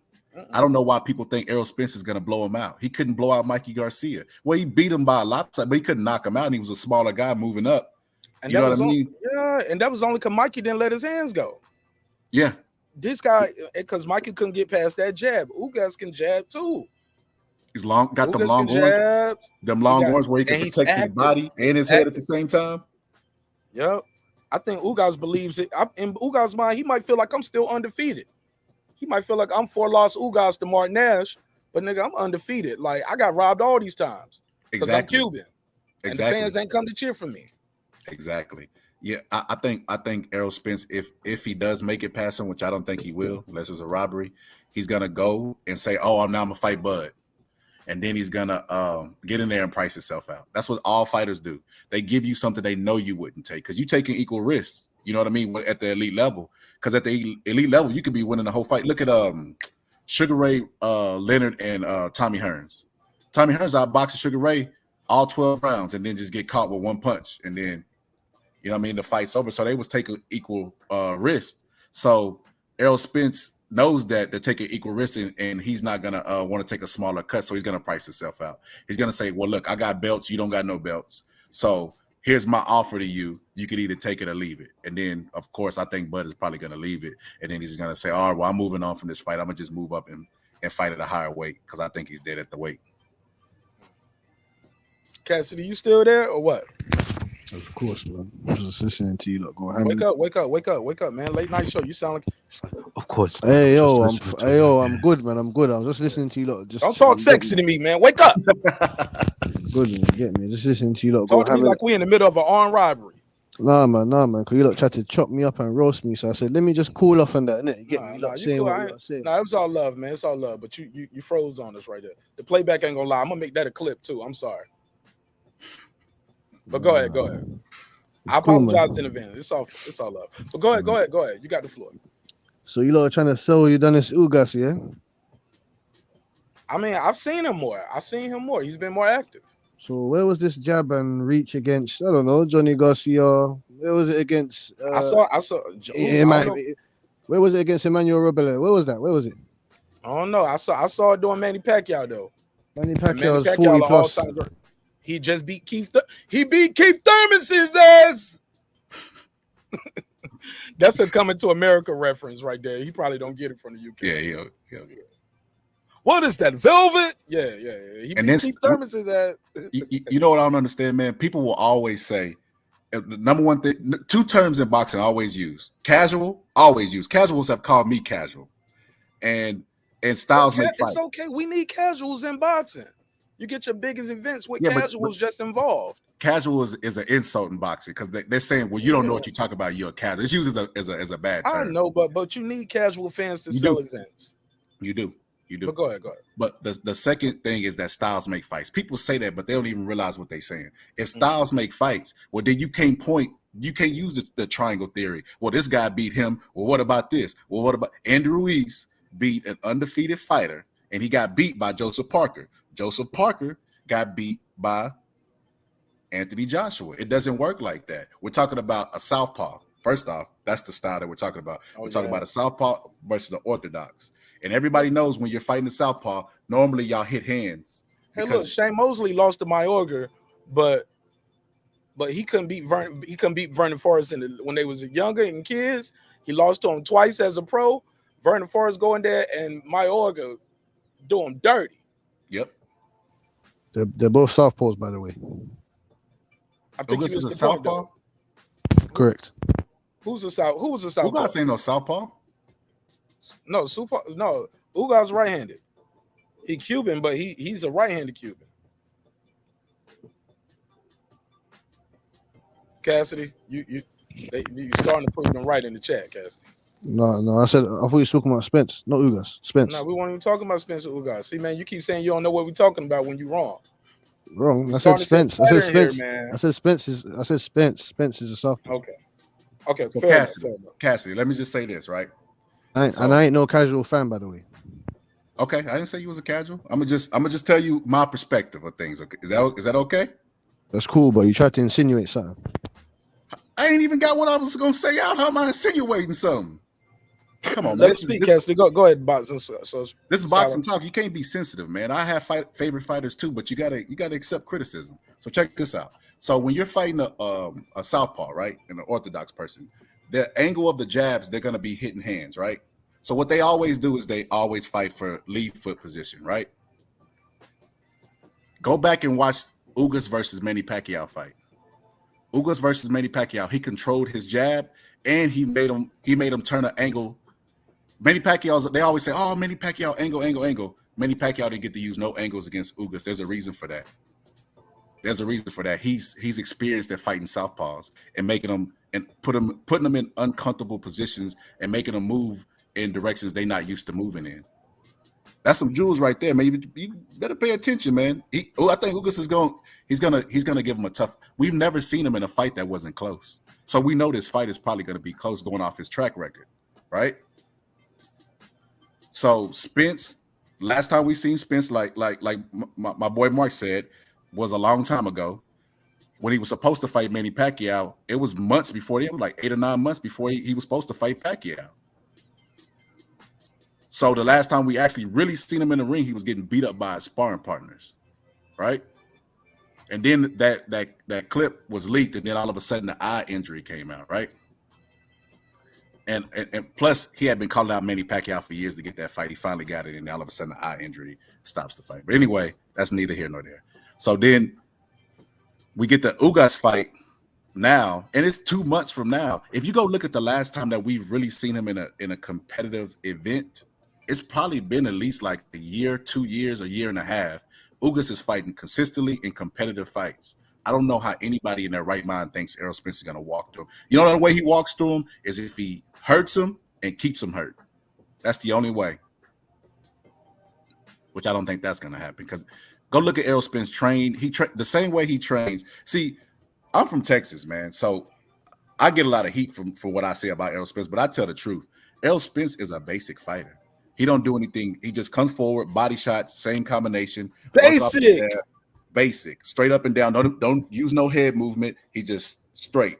Bro, even the way he blocks certain shots, he exposes, like sometimes he'll just do like a guard like this with his like that, and then try to come back with his left, but he leaving this side open.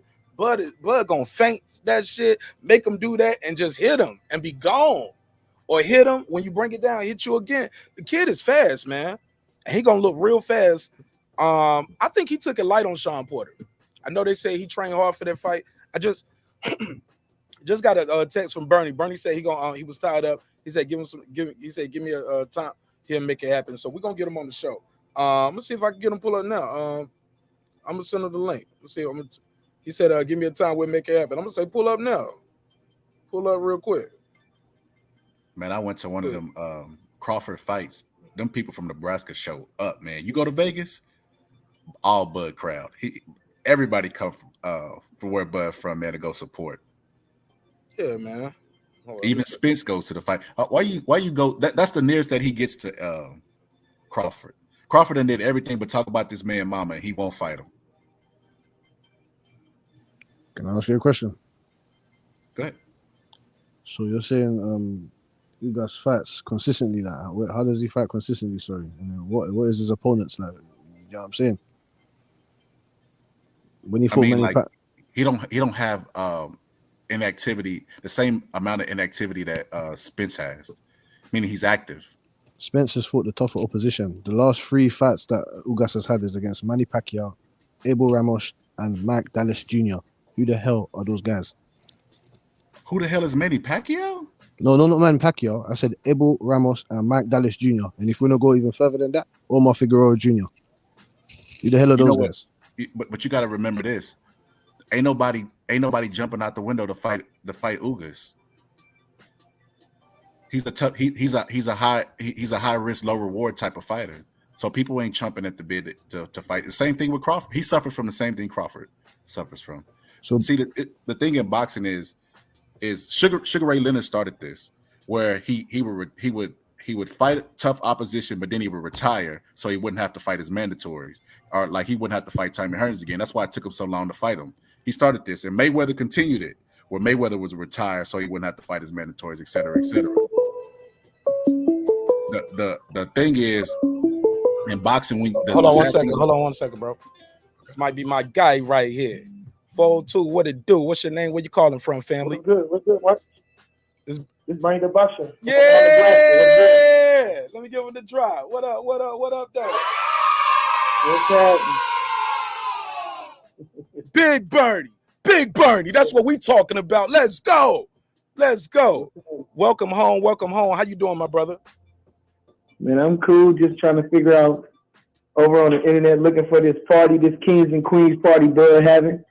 Oh yeah, what's trying to find me something to put on. Where y'all throwing the party at?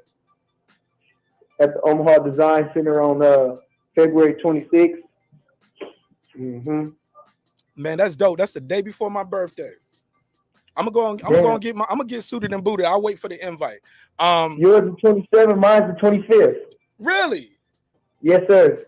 Hey, my birthday, brother. How about that? Hey, look, Bernie the Boxer, thank you so much for your time and energy. I know you're busy, man. I ain't gonna hold your time too long. This is long overdue. Everybody knows. You can see by the hat. You see, I got my little Bud Crawford bracelets. I switched the hat out on him, put the hoodie on. They already know he's pound for pound best boxer in the world, in my opinion. Many others in the world. Yes.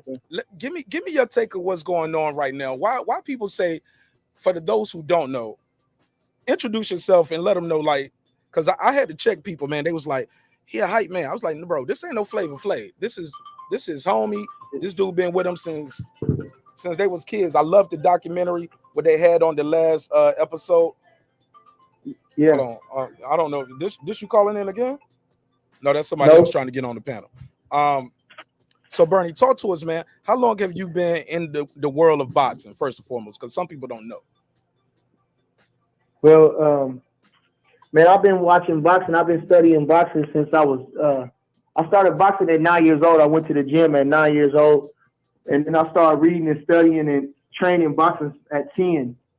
My grandma gave me a story about Joe Louis, and I went to the library that Monday, and I started reading. I read a story on Joe Louis, and then I just started from there. I just been reading about and studying boxing and fell in love with boxing. Now boxing is not really Omaha, Nebraska is not really known for boxing like that, right? So where was you getting your start at? Just in street fights? Were you going to a local gym? And who was training? Well, like I say, just from reading the books, that's what got me started in the boxing. No, really, what got me in my first time I ever went to the gym. I used to live in the Vietnam Projects. That was a project called the Vietnam Projects. It was really Logan Fontenelle Homes. That's the real true name of it, but we called it Vietnam because it was that terrible, right? So they called it Little Vietnam. Yes, sir. But anyway, and we went to the gym. I was getting into a little scuffle with a kid in the neighborhood, and we used to have beat cops that walked the neighborhood, that walked the projects, and he stopped me from fighting, and he told me if I wanted to fight, go to the gym, meet the bus at this like an intermediate, like an in between, a neutral spot between the projects, different projects. It was a different set of projects, the Hilltop projects, and of course we was Vietnam projects.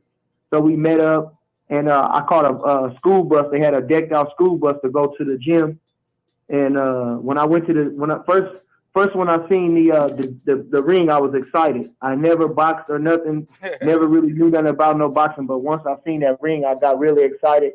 And they told me to go in there and show me how we box. And so I was never shy or nothing. I went in there and did my little shadow boxing. And I was just in love from there. But I didn't get to go no more because we lived in Blood Project. So our neighborhood, we was Bloods, and the other projects was Crips. And so when we got off, the older fellas that I asked to go with me to the gym, well, they started a gang thing. And so I just didn't get to go back for a couple of years. But when I did, it was a guy named Larry Littlejohn who was like my father. And he used to just come get me every day. And then Midge Minor, who was a staple in the gym, he was like a father to me too. He was our trainer. And so from there, we just started to go. Like I said, I had a Larry Littlejohn used to come get me every day. And after that, I just had a steady ride, and I was in the gym. So when did you meet Bomac or Terence? Who did you meet first? I would say I remember Bud at first because we was all little kids. Bo probably wasn't in the gym at the time. He probably was just out working and doing different things like that around that time. That was 1995. Bud was 7 and I was 13, turning 14. It was around this time, February. And so it was just like that. Carl Washington, that was the gym we trained out. We used to train at the CW Boxing Club. He used to have his van, and he would go around picking up all the kids to take them to the gym. Wow. And so like on one of those, and we also used to do like sell raffle tickets to raise money for the gym, to raise money for, your equipment and stuff like that. Cause we come from a neighborhood, we didn't have much and stuff like that. And to show you some independence. But anyway, so that's what we did. So we would all be on the van together. And that's where I met Bud at, on the van, on the ride to the gym. And then when we got to the gym, it was just, he was 7. I love that story where he said he couldn't wait till he get older so he could beat you up. Yeah. They all can't wait to get me because, I was a standout in the gym. And, I used to box them and, they I was the one they wanted to beat. I wouldn't never, I outboxed them, and I was the older one. So, yeah, and we wasn't too much. After a certain point, we was about the same. After you got about 15, then we was about the same size then. And, I had all my hands full with him by about 15, 16. Already? It was tooth and nail. Yeah. Really? So by the time he was 15, that means you were what, 22? But, yeah. The kid been getting to it for a minute. You said what now? He been getting to it for a minute. Oh yeah. Like I say, Bud, he really started picking up he was about 7. He got kicked out the gym shortly, and when he came back, about the first year he was back, he won the novice ringside championship at 106 pounds. Yeah. So after that, he just skyrocketed from there. He just won everything from 12 years on all the way up to 19 when he went to the trial. After he came out the trial. Yeah, it seemed like after that, it was like no looking back. It was like he was one of those. He reminded me of almost like Roy Jones, Floyd Mayweather type, where I ain't gonna never let you take this from me again. If I lose again, it's gonna be on my own accord. But only person gonna beat me is me. And don't ever put yourself in that situation. Jumping around a little bit. I see you looking at your IG. I got a picture up here. You guys been working with Amir Khan over there in camp. How's that been going with Amir Khan? I stayed back to work with the fighters. If you know, we had a local boxing show. So if you've seen any of the Instagram posts, you've seen that.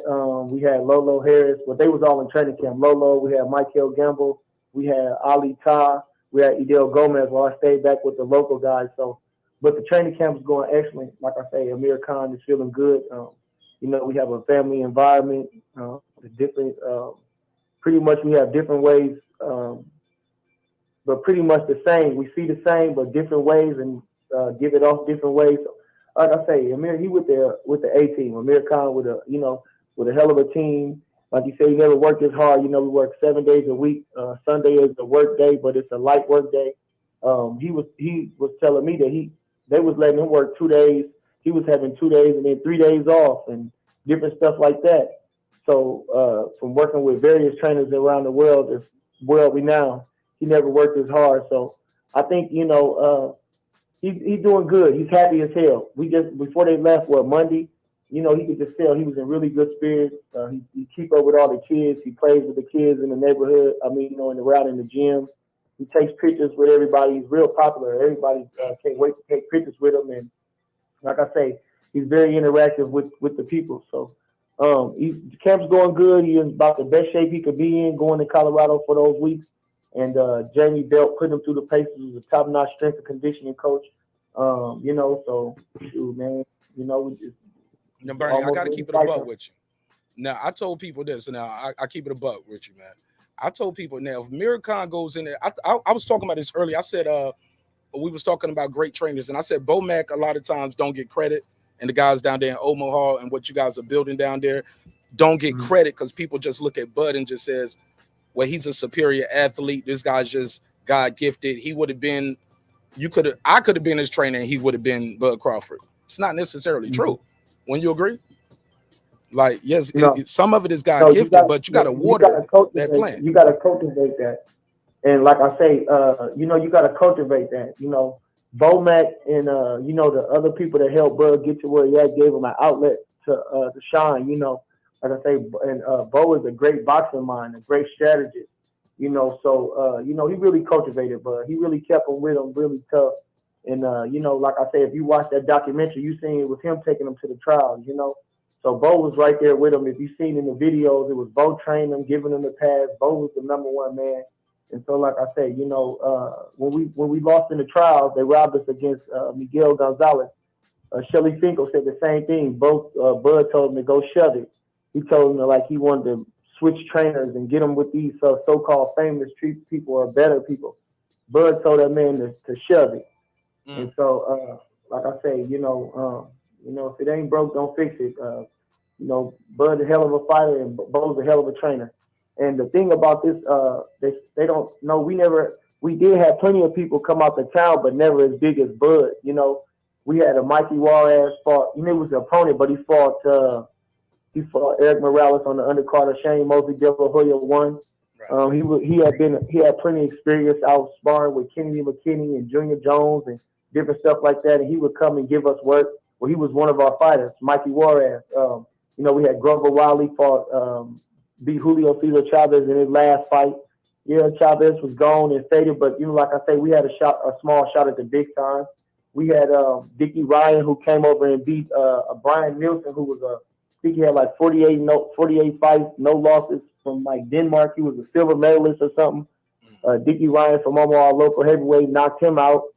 So like I say, we got fighters. Our history go all the way back to the early 1900s when a fellow named Orr Moran fought Terry McGovern for the featherweight championship.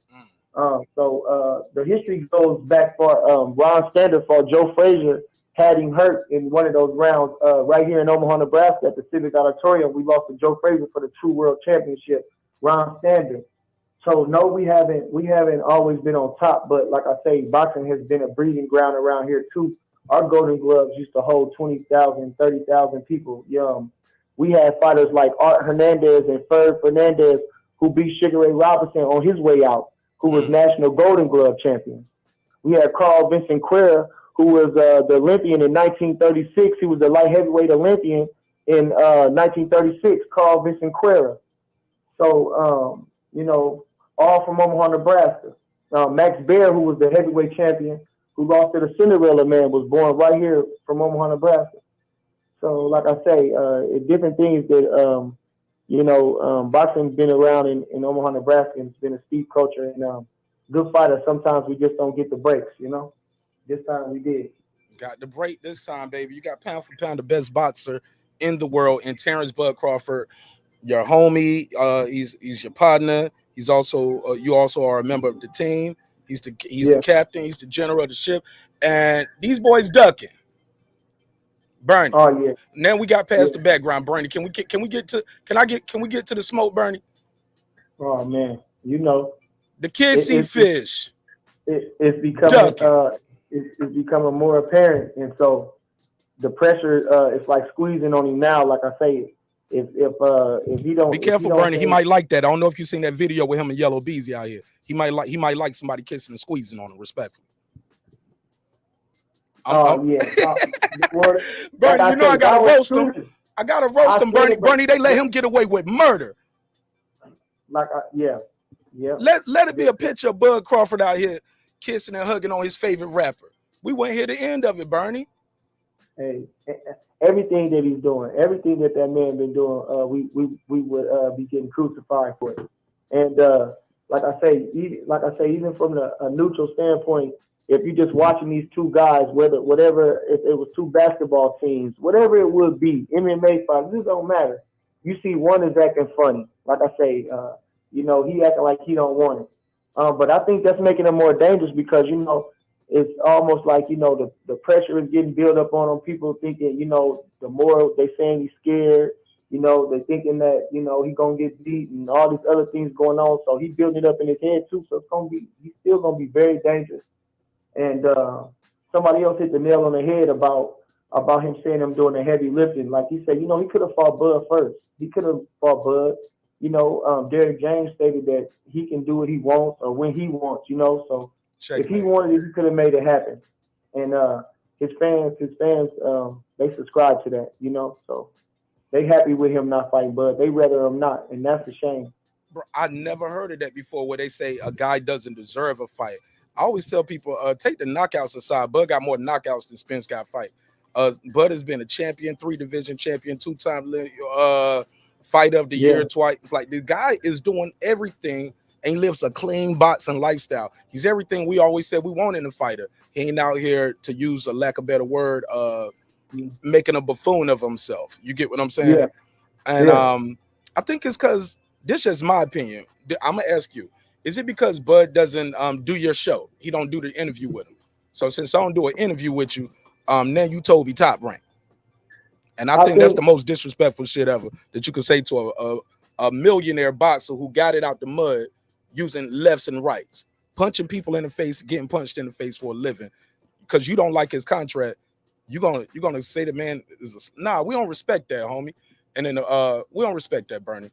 What is it about what now? What you saying? I can't understand. What you saying? Oh yeah, I kind of went on a rant right there. My bad. I kind of cut the interview off, did my own rant, Bernie. My bad. I just think what do you think it is? Is it just because Bud don't do the interview with him why he gets a bad rap? Well, I think I guess the masses, the people that's putting out propaganda, that's what I've been told, because he's not doing the interviews with them, they can't reach him, so they're gonna put out, I guess they'd rather put out negative press, or what about him, and try to slander his name and put him in a bad light, and they've been doing the same for me as well. But Bud has done plenty of interviews, and like I say, if you wanna, you catch more bees with honey than you do with vinegar, Like I say, Bud is a pretty fairly straight guy, he ain't hard to, he ain't one to run to the camera, but like I say, if you come at him right, he'll give you an interview.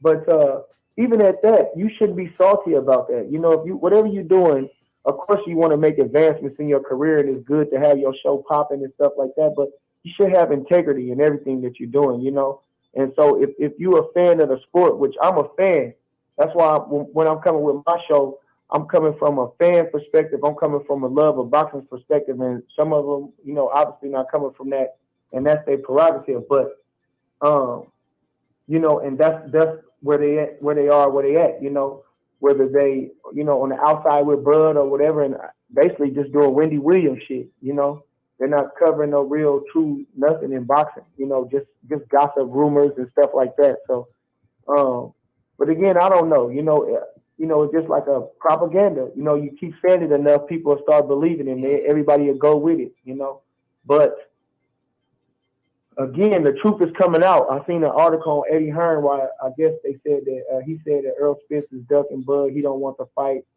So, the truth comes to light, I guess, so to say.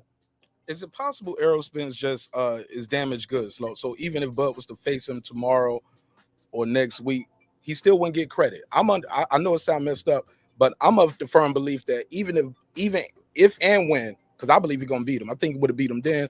Think he'll beat him now. I just believe that now people are gonna say, well, he wouldn't have beat him before the eye injury. He wouldn't have beat him before the car accident. Well, do you agree or you disagree? I think the only thing that's wrong with his eye is if he can't see. That's how he should not get, he shouldn't be discredited on his own self. Errol Spence shouldn't be looked as less because he hurt his eye. The man, as long as he can see and his eye is good, he fine, he recovered. We get hurt all the time. So, the car accident, he looked spectacular against Danny Garcia. And she is. So, anything to take credit from the guy, but they say better late than never, or it's better to do it than don't. So, I'd rather have that win on our belt anyway, and I think it's going to still be a hell of a fight. Like I say, these is people, they want to, that ain't too bad for that man. It's a horrible accident, but like I say, the Lord bless him to come back and be healthy and strong, so let's not use it as an excuse. Like I say, Willie Pep fell out the plane. I use an example. He fell out the plane asleep. He was asleep. The plane crashed. The man came out the plane and fought 100 and some odd times, won the featherweight championship of the world again, and had some classic fights. He fought over 100 times when they was fighting 15 rounders with horsehair gloves. Come on. So like I say, and they say we stronger than the guys back then. We better athletes. We better this and the modern medicine and this and that. So let's put that stuff to rest. Let's put that stuff to rest. And what do you? Go ahead. Good point. I never heard you tell that story before. I don't think many of me in my audience maybe even knew that story. Let me ask you this. What do you take of Keith Thurman? Sound like he's backpedaling now. If you recall, right after Terence Crawford's fight against Sean Porter, he had this to say. My audience will see it on the screen. I'll read the quote to you since you're on the call. It says, "I'm going to get back in the ring shortly. I'll be more than happy, more than willing to step in the ring with Bud Crawford next summer. I'm willing to fight Crawford 8 months from now, approximately. I would love to fight," quote, end quote, Keith Thurman. This was back in November. Now, after the fight, he's saying, we'll see how the business go, which side is going to act funny about the splits. And I'm like, I thought the side of the street shit was over. I thought Bud was a free agent. Does Keith Thurman sound like he backpedaling? Oh, the last part to that is, it's a two-part question. He also said this, Bernie. He said, if I have to take another fight to get the Spence Ugas winner, so be it. It sounds like he doesn't want to fight Crawford. Crawford said, why we got to wait so long when asked about it? Oh, that was when he said that 8 months. Yeah. Yeah. Well, like I said, he could have fought Bud. He could have returned and fought Bud, which, people would have, I guess he'd have been an underdog and you know, he did right by taking an in-between fight. But, you know, fighters change their mind all the time. You know, fighters are up and down type of people, you know, and so you never can say, can't hold them to everything that they say.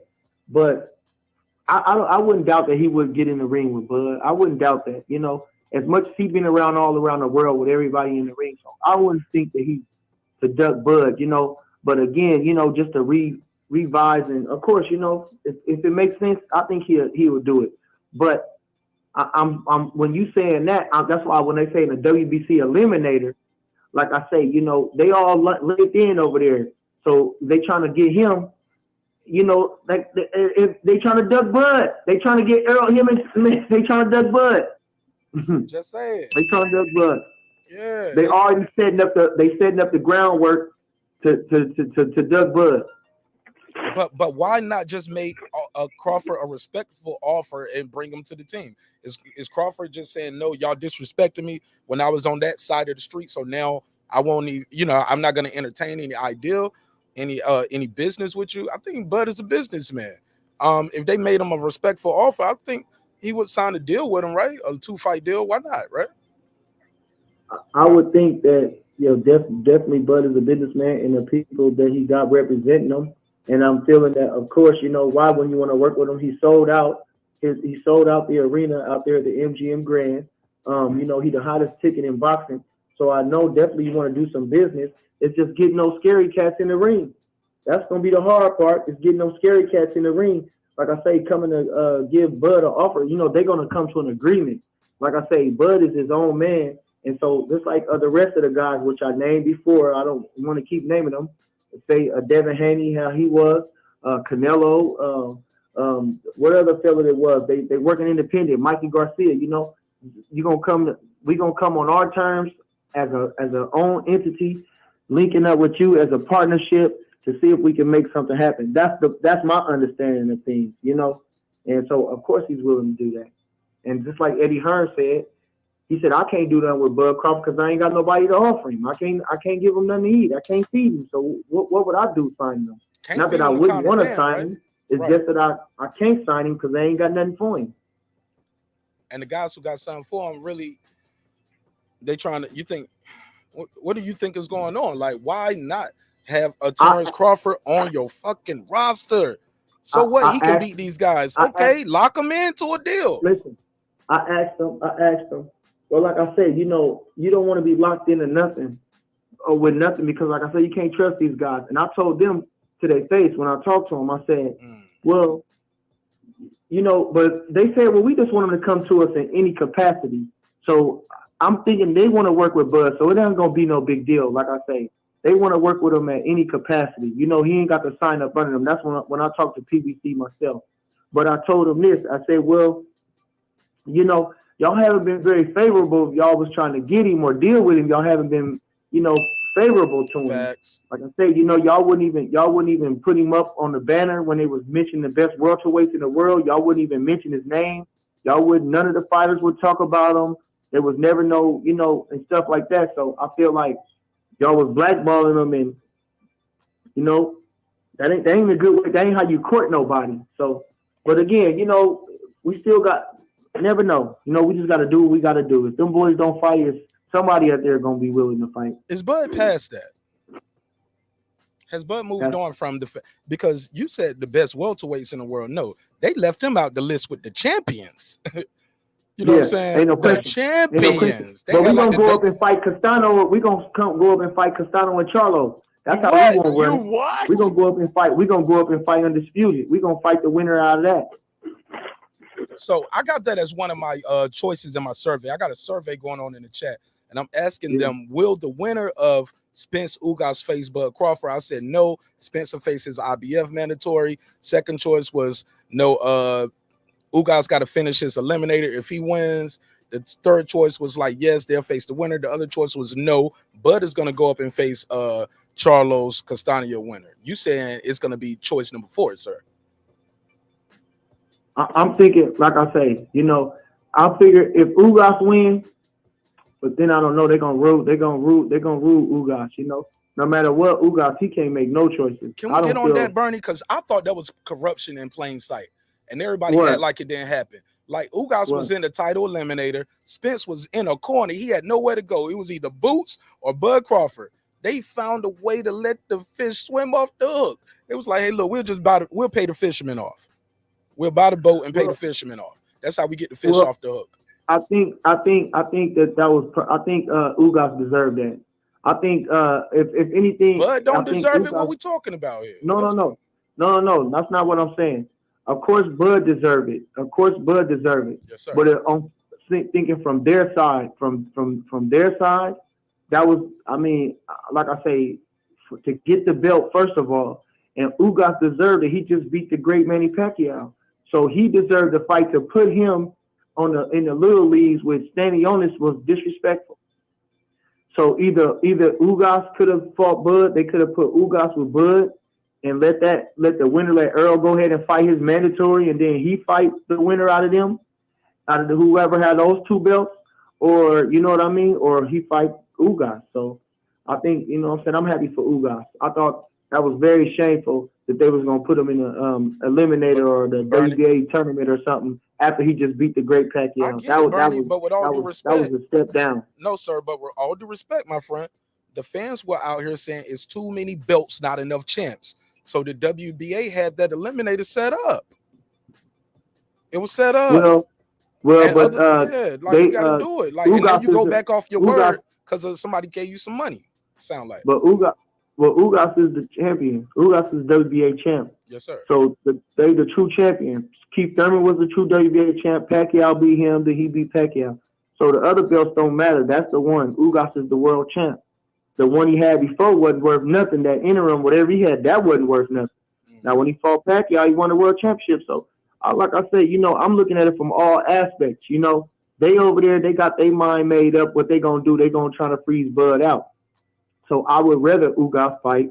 I would rather see Ugas and Spence. That seemed more clarity. I wouldn't want to see him versus Spence Yordenis or even Boots. You know, Boots, who have Boots fought? Boots ain't even fought a worthwhile contender yet. So, like, as though as mentally as talented as he is, he haven't fought a worthwhile contender yet. It has to be somebody out there that believes they can be a champion that's willing to fight Boots. It has to be somebody. I don't know. He might be a foreigner or somebody, but somebody that can kind of give this guy a test. Somebody, and if not, then he just got to get his ass whooped. You know, like I said, he know how to get it with Bud, which is more his fans talking, not him. It's more his fans talking, you know. But he know how to get it. I gave him the recipe. I got my guy, the Boxing Scholar. Boxing Scholar, did you have a question for Bernie? I'd be remiss if I didn't give you an opportunity because you know me, I'm long-winded. I'll chop it up with the homie all day. Go ahead, Boxing Scholar. I'll give you a question. Go ahead. Nah, man, I'm just listening. Y'all doing a good interview, man. I love the fact that he's a historian of the game. That adds to the interview. Oh, yeah, he gave us a lot of gems in here, man. Bernie the Box is a truly, truly remarkable individual and is truly underrated at what he provides to the team. Also, what he provides to boxing on. He has a dope show on YouTube, by the way. I definitely want to be remiss if I didn't let him plug that in. Bernie, I don't want to hold you too long, man, because I appreciate it. I don't want to scare you off and be like, man, every time I come over there, you keep me on the show too long. But I got a couple more things I want to chop it up with you, man. So when you hear guys like Tim Smith say when he did the interview and he said, I don't want to misquote him, so I paraphrase loosely, okay? He said they asked him what's holding up the fight. He said economics, and he went on to say we don't know what to offer him, and we don't want to disrespect him because he's a respectful champion, he's a prideful champion, so we don't want to disrespect him, so we don't know a number that would be entertaining. But then he goes on to say we didn't even sound like he never made him an offer. So a lot of fans are saying Bud should have took the 60-40, he should have took the 70-30. It's never been a real offer. Can we clear that up? Yeah, that's what I said. I bring that to light. You know, if you see me on any of them shows, I bring that to light. Like I say, you know, again, that man said we wouldn't know what to offer him. Like I say, if you don't know, you got to ask. If you don't know, you got to ask, you know? And so I couldn't tell you, but the responsibility is on Errol Spence. The responsibility for this fight, the fight is not happening because of Errol Spence. That's it. The fight is simply on that man, no matter how you slice it. Like I say, Derek James, he yelled at me. He told me we was retarded. He attacked my education. He attacked my living, my way of life. He attacked me all because I asked, was it true that Errol Spence gets to do this? Do he get to call his shots just like Charlo get to call his shots? And the man went off on a rant on me on Lion Killers podcast. So if anybody else I can say, it's all on him. We don't do shout outs, so I don't even know that brother respectfully. So we ain't got to shout him out, especially if he was disrespectful and uninformed. So each his own. I'm gonna say this though, we not gonna do that over here. I don't have no problem with you, my brother, and you are my guest. So I didn't invite you here to disrespect you or insult you. How about that? No. I was saying Derek James. I couldn't. They wouldn't let me call in because I'm sure they understood who I was. Oh, okay. When he told them who I was, so they wouldn't let me get on the show. Oh, but while Derek James was there. When I typed in what I typed in, he read him the question and he went on a rant about me. Oh, Derek James did that. Derek James went on a rant about you. Yeah, Derek James. Me and Lion Killer cool. Oh, okay. Yeah. I thought you said Derek the host James was doing that to you. I was gonna say, whoa. No, hell no. I don't know him like that, and I wouldn't do that to you. You know what I'm saying? Yeah, Derek. Shout out Derek to the Lion James. Killer. Shout out to Lion Killer. It's cool with me. Like I said, and I blame it all on him. And what makes them so sad, which they hate to say, and they think I'm talking bad, but I'm telling the truth, is that his fans subscribe to that. That's just like you happy that your son wouldn't fight the neighborhood bully.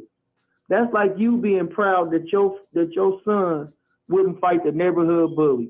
That's how that is. That's what it sounds like to me. That you proud that he ducking a competition. That's what they happy for that. They would rather do everything under their power to boost him up, other than the one thing that all he needed to do. He never had to fight no Ugas, no Danny Garcia, or none of that. He could have fought Bud Crawford, and had he won, the Crawford would have laid out for him for sure. But he's taking all these unnecessary steps. And they call that heavy lifting. Or he cleaned up. When they say he cleaned up his side of the street, Bernie, I'm like, what was he cleaning up with Mikey Garcia? What was he cleaning up with Danny Garcia?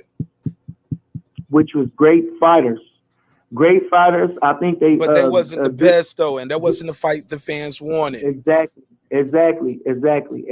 So I don't knock what they're doing over there. I think it's a good business model, but I think the fight is well overdue, and it's because of him. Okay, go ahead, Boston Scholar. He said he does have a question. Go ahead. So Errol Spence. So Crawford is a great fighter. I think he's my pound for pound number one. But styles make fights. Are you ever worried that if he ever gets in trouble? Though. You see how boy acting funny now? Oh. Cambo's is acting funny. What you mean? About the championship. See, he holding that championship hostage. He got them belts. He's so happy now. He doing like a Tiafimo almost. We'll see though. We'll see. He hasn't locked in on the fight yet though, right? No, he ain't trying to fight nobody. He over there parlaying that championship. You're gonna have to fight somebody. You ain't gonna be able to hold all them belts that long. You're gonna have to make a deal with somebody soon. I think the Boxing Scholar got a question for you though about styles make fights, about you being worried about Crawford something. Go ahead. Do you ever worry that because it's working now because he has the trainers and he could take good advice, but what if there's ever a crunch situation? Do you ever worry that there'll be too many perspectives and I can't hear nobody? Oh, he can't hear you.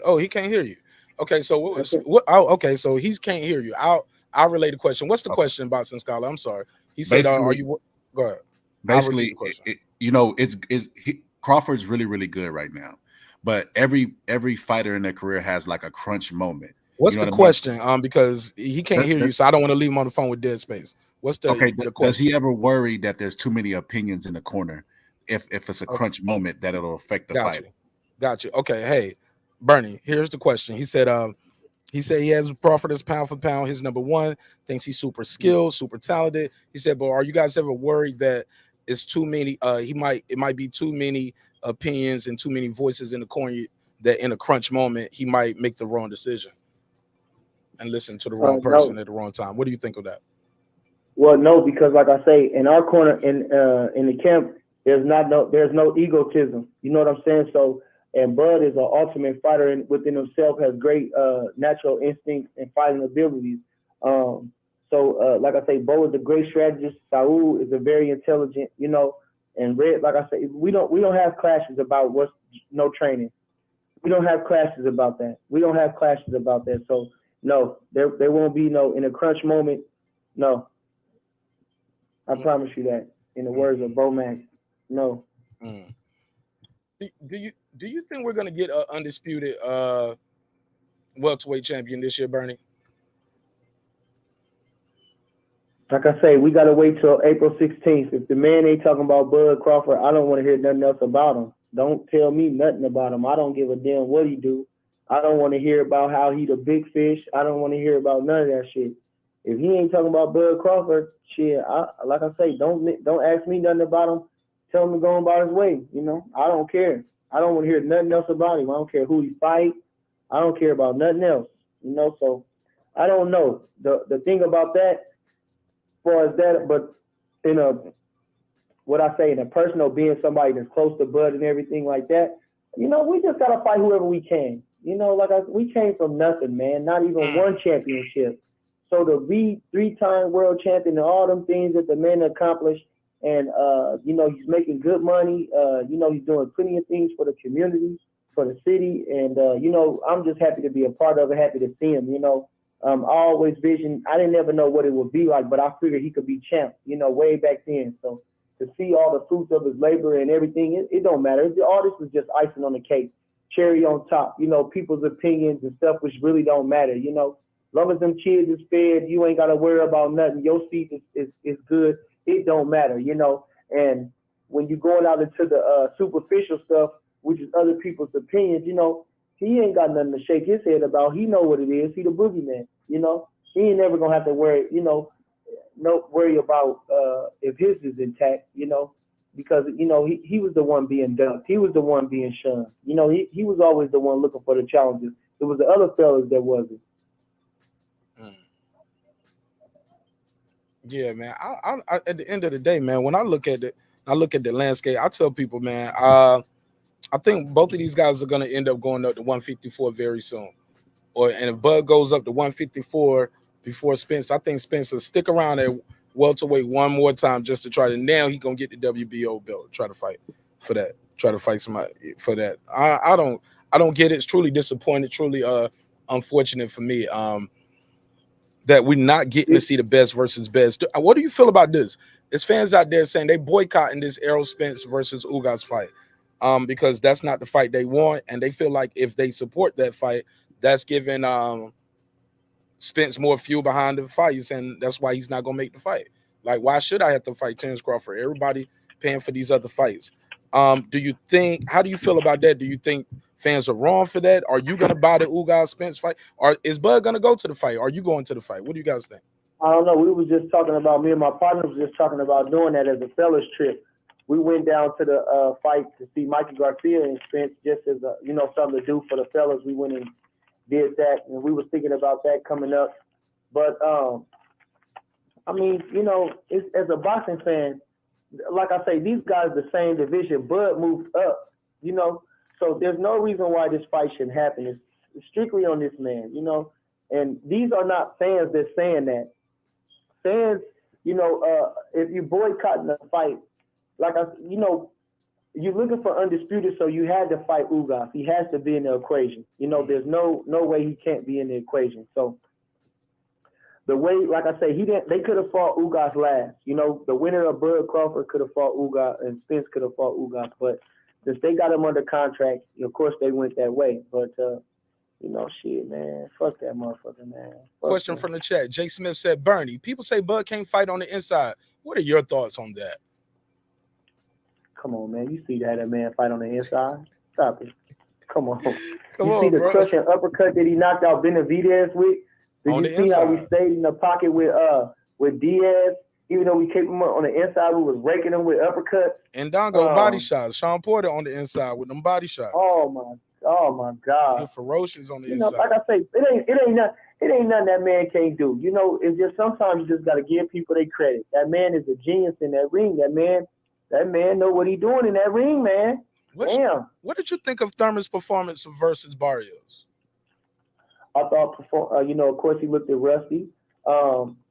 Watching the fight in real time, I missed it. I was kind of in and out on the fight. I really wasn't impressed with the fight. Like I say, Keith Thurman ain't one that I just rush home to watch. I'll be glad if he's fighting, you know, ain't nothing to do. But I don't like Keith Thurman's style. I like to watch fighters that look good, you know, like a Shakur Stevenson who looks sharp when he throwing every punch, you know. Bud Crawford with good technique who looks good. Who else looks good when they fight? Even a Danny Garcia who looks good when he punches, not sloppy. You know, so Keith Thurman's kind of a sloppy fighter. But I thought he looked at Rusty. And, you know, he got caught with the body shot and he ended up taking his mouthpiece out. So he's soft in the body. That's why everybody keep commenting about Bud going to stop him to the body. And I think, you know, Collazo hurt him to the body where he took off in the sprint. Pacquiao hurt him real bad to the body. So for some odd reason, them body shots catch him off guard and he really gets, you know. So I think he'll be up against it with Spence and Bud because they both terrific body punchers. Did you hear? Oh, go ahead. Go ahead. Did you hear? Did you hear Thurman in the post fight saying about the mouth? He said he take out. They asked him about. He said I took out the mouthpiece because I feel like I can breathe a little better, but it still hurts. He said. He said even before. He said when he put the cup and stuff and was getting dressed for the fight, and he said I was tender. He was like, that felt a little tender already, right there by his liver. He's vocalizing this in the post fight. I told people I was like, damn, is Keith Thurman about to retire on us? Because this ain't what you put out, you know, if you still plan to be active facing a killer like Bud Crawford. Yeah. So he said I was tender to the body before I got touched. What is going on, Bernie? How does that happen? Well, I would say I think that sometimes, you know, admitting your shortcomings can make you less vulnerable to them. You know, trying to hide sometimes, you know, kind of can leave you not in a good space, you know. So exposing your shortcomings and accepting them, you know, I think can help you better protect them. Fair you know, enough. Almost like what we're doing with Amir Khan, you know. You know, they say his chin is soft and he can't take it, and you know he can get wobbly. So, you know, Bo has him, you know, doing different things, working a different strategy, and boxing responsibly. You know what I mean? You know, so that doesn't happen. You know, give them less chances. You know, so again, we try not to get greedy, and you know, Khan he'll throw 10 punches. You know, when he really only need to throw 4. You know, 8. You know, or something like that. So. You know, so it's just something is in that realm, if that makes sense. Very fair. Keith Thurman is very ring aware in there. He's very ring. His awareness in the ring is very, you know, is a high level. So I think Keith Thurman always going to be dangerous. Does that fight still interest the team? Definitely. Keith Thurman is a former unified champion, one loss, and you know, he looking like lunch meat right now off his last fight, but. It gives off a false impression because if you go off on that, then you know you can not prepare correctly. So absolutely, you know, we have to do is fight for a great Keith Thurman, and I'm looking for him to get sharper. You know, you got to think these guys are human beings too. You know, they're just like everybody else. You know, Jordan took off. You know, he didn't look good when he came back after he played baseball. You know, so he had a chance to get back, and he was at an older age, you know. And when you get older, you know, you fight a little smarter, you know. Let me say, you know, Mayweather didn't look that good in Maidana fight, the first fight, you know. But he came out and he made it more clear the second time, you know, a shutout Berto. So, you know, he didn't look, you know, just different things, you know. Keith Thurman, I noticed he said, matter of fact, this is a 2-part question. Is Amir Khan doing the same regimen out there in Colorado that Bud Crawford does when he's training for his championship fights? Yeah. Everything. Pretty much. Yeah, same thing. Like I said, we work 7 days a week. Sunday is a rest work day. Y'all do the stairs on Sundays, right? Yeah. So he's doing those stairs. Do y'all time each other on the stairs? Like, hey, by the end of the camp, you should be doing it this fast, or is it just get it done when you get it done? Because that's a mountain that y'all climbing up, right? Yeah, their times get faster and faster. You want to add to the time, but just it's not really about that. It's just really getting the work in. It's really about getting the work in. And those guys are so competitive. They almost flying up there. They almost flying up that thing. But it's a great workout, and that's what we do on Sundays. So he's doing, but far as like this, how many rounds Crawford do, this how many miles Crawford run. Amir Khan is doing the Crawford camp. Yeah, like I say, yeah, he getting the attention, he getting the knowledge that Bo gives out, and Jamie is putting him through the paces. Like I say, Jamie Belt is like top strength trainer in the game. Jamie Belt, you can follow him on Instagram. Like I say, hell of a strength trainer, and getting them, get them boys in shape. Shakur loves him too. A couple fighters, trying to get him, trying to take him away from the team. So he's a sought after training strength and condition coach. And Amir Khan, like I say, he never worked this hard before. He was taking days off. I never knew a fighter training for a big fight. This man was taking 2 and 3 days off in a week. I've never seen that. So and what does he do during the 2 or 3 days off in training camp? What did he say he was doing back then? Listen, I'm gonna be honest. I didn't even want to get into it. I listened to him. I don't know exactly, what they do out there. But if those guys let that man off 2 days out of a week, I don't know what they was doing. I've never worked in all my training from amateurs to now and watch it. We never didn't take no 2 days off. That's like murder. We never don't take no 2 days off. Like I say, So. Right. I'm trying to think. That's a lot of time for you to. It's only 4 days in a week. Why you need 3 days? But shit, I never trained for professional fights, but I never heard of that many days off either, Bernie. Keith Thurman said he never did the high altitude training, said certain modalities he felt he's been missing out of his training that's might been affecting him to the body. He's, far as certain exercises, far as endurance training, but also high altitude. He said it's another one, but he's not going to reveal that yet. Do you think the high altitude training is going to help Keith Thurman get better to the body? What do you think is going on there? Because I don't know. And why doesn't a guy like Keith Thurman at that high level of his career take advantage of the high altitude training, mix that up in the camps? Sometimes you'll wonder when you talk to some of these guys. Can you just speak up just a little bit? You got a little low, Bernie. My bad. You have to ask yourself. You would think these guys, they train really hard to get to them high levels, but they don't. I mean, some things that they don't know, some things that they don't do, and we thinking that they, been world champions and different things like that. And you would think they would know certain things, but they don't. Or you think they would work harder, but they don't. We get to training camp and we wear them out. And I mean, we had them all across the board, and I mean, from top amateurs to pros to contenders to, just seeing different guys just from all over the country. And I say, y'all don't work this hard. This is like normal to us. This is like average almost, even though it's hard. This is like average. And this is really hard for you? I really didn't understand that. But hey, B, I was telling people, I said, yo, you can make a collage of the faces with people when they work with Bud and they take that little after training camp picture. Bud got a little smile, he look regular, got a little smile on his face. Everybody else look like, Jerry Hurd, shout out to Shakur, this is the bro, cool dude, super talented. But they all look like, boy, we've been at it. Bud got a little smile on his face. You know what I'm saying? Yeah. He's like, yo, this is my obstacle course right here. You know what I'm saying? And he put him through the gauntlet. Yeah. You hit the nail on the head right there. You hit the nail on the head. And I love Jerry Hurd. I like Jerry Hurd. You know what I'm saying? You know what I'm saying? Good dude, in and out the ring, man. And God bless him, his family. I know they're going through some troubling times, man. God bless his family. I love Jerry Hurd. When I talk to us about your experience with him. You said what now? Talk to us about your experience with Jerry Hurd in the ring. And I know you guys seen each other around the gyms, right?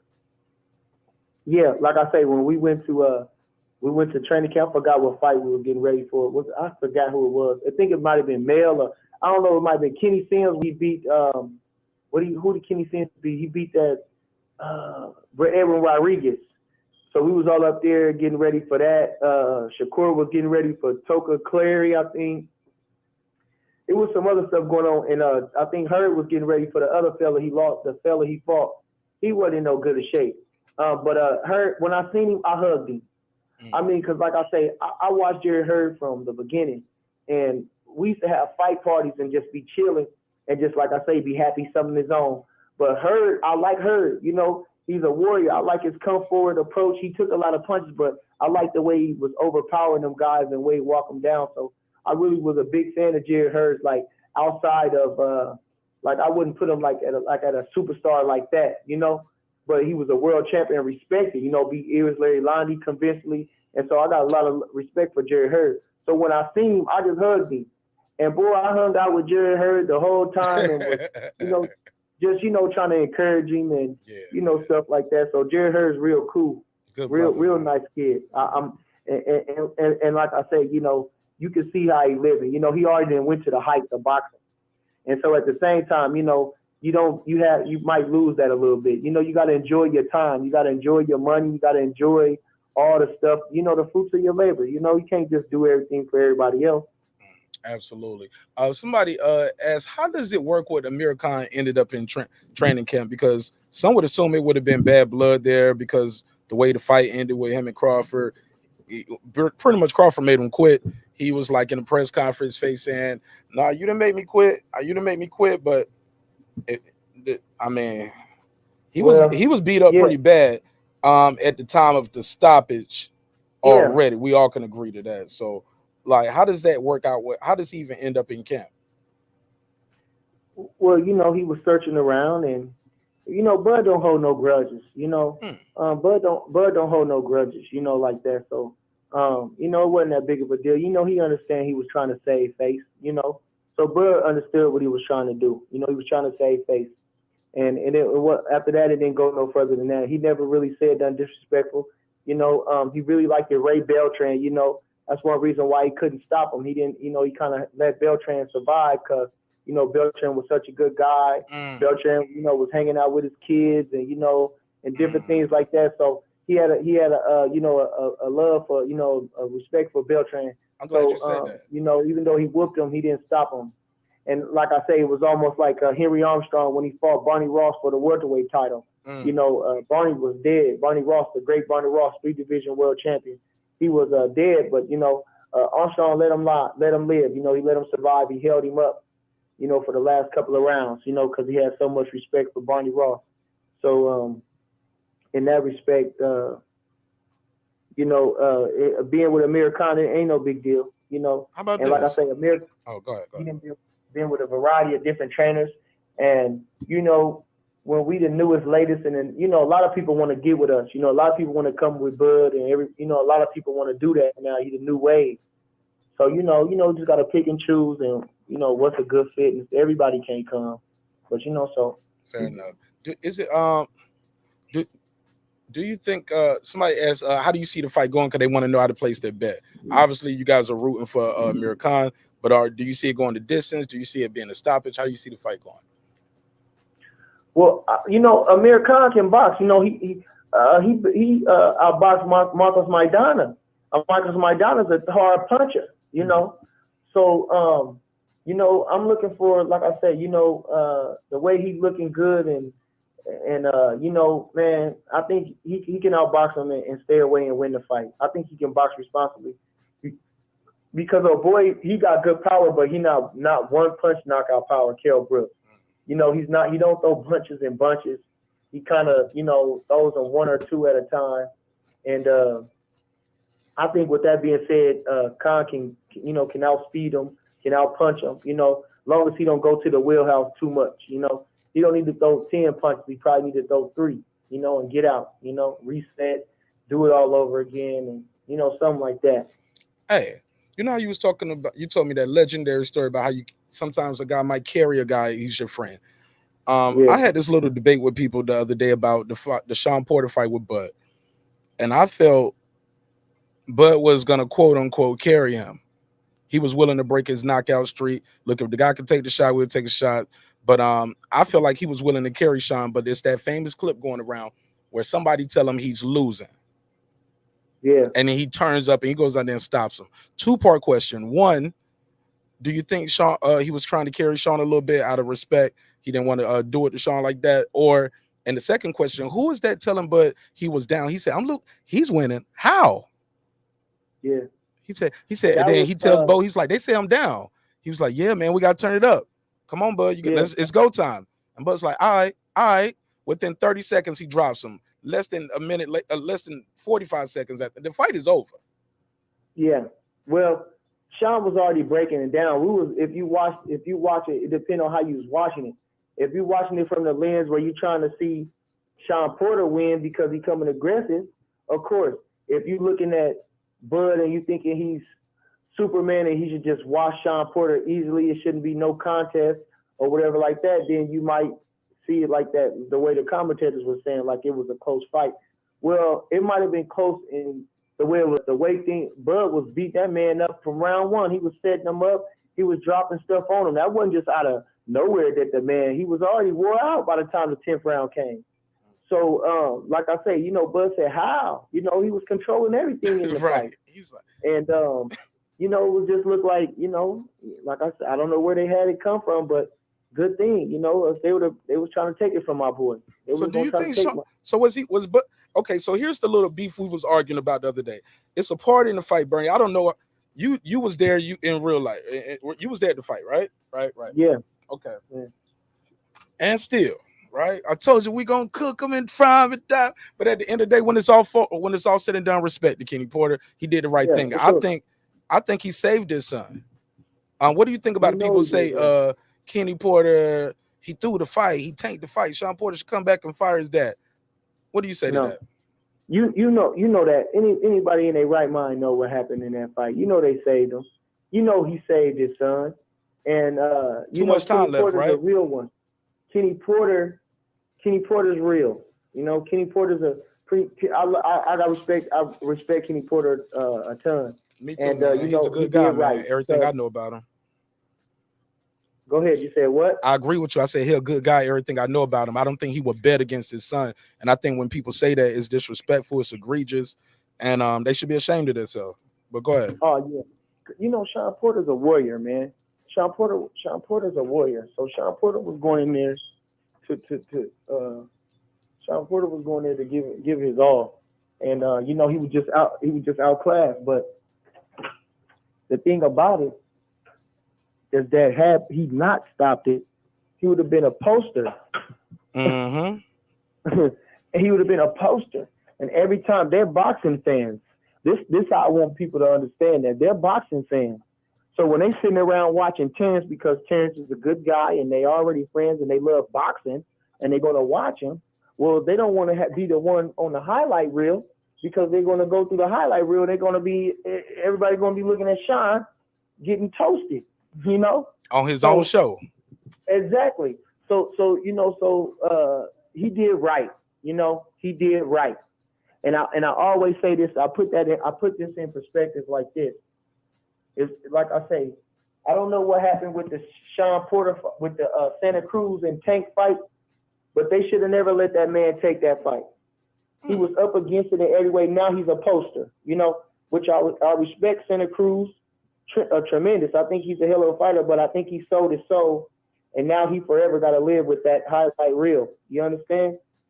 So I think that Sean Porter, he did right. Kenny Porter knew what time it was, and it could have been real bad for his son. He let him go out with some pride and some dignity, and I don't blame him. Okay. Look, man, I could talk to you forever about this boxing, man. I know you. I don't know what time it is over there. You're an hour behind me, right? Yeah, I'm done. I can give you 10 more minutes. All right, cool. I ain't got nothing to do. All right, cool, man. Man, that's cool, man. Kicking with us, Bernie. This is a blessing for us, man. Because we big Team Crawford fans over here. So we just want you to know, man, we respect you. We appreciate your time and your energy. And it means a lot to me. Here's the thing, man. The guys. Got another question for you, because I'm going all over the place right here. Did I ever get your take on this? So was Bud carrying Sean on that? I need that. In your opinion, of course. No, he wasn't carrying that man. He was boxing that man. He was doing what he needed to do, and then he dropped the bomb on him and stopped him. Shit, he wasn't carrying Sean Porter. That was the biggest fight. We needed to get that fight. Okay, we so needed to get that fight. so it's a part in the fight, Bernie. Like this is why I was going to, cause I didn't write that down. I was moving fast. Where in the middle of the fight, Bud put up the high guard. He just let Sean start throwing these body shots. Like Sean Porter trying to shoot the uppercut up the middle. He's not really landing that. But and it's like Bud just laughs at him, grips him up, and walks him down to the ropes. Then he let Sean throw some more punches. Sean tried to lock up with Bud Bonds. Bud slings him to the ropes just to let him know I'm stronger than you. And then Bud started doing a little work, but the round is over now. People saying Sean was hurting him and all that.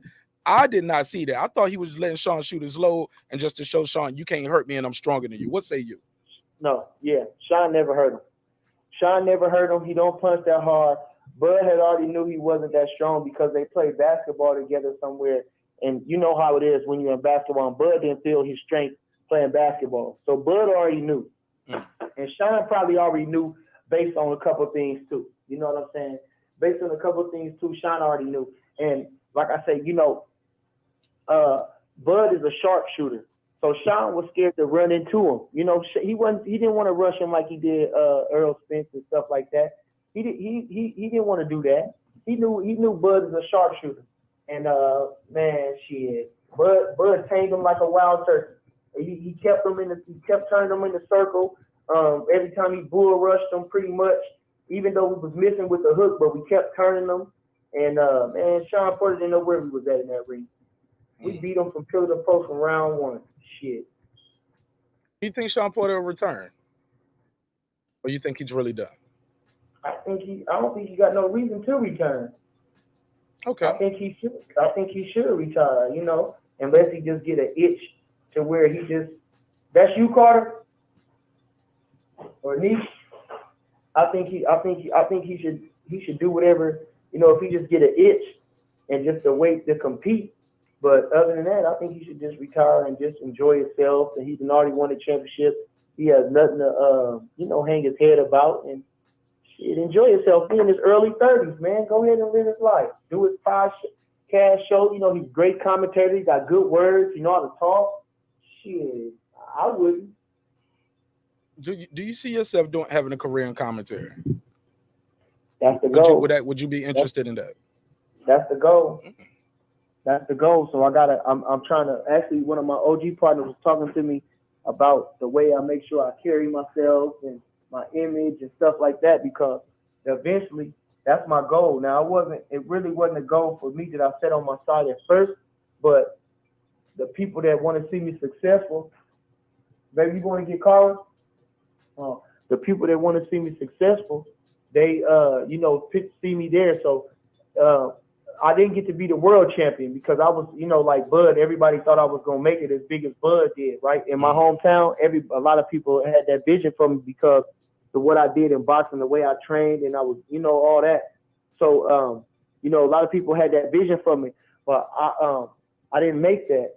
But so I'm hoping that, we can get that commentary. They can see me with that nice suit on, at a real fight.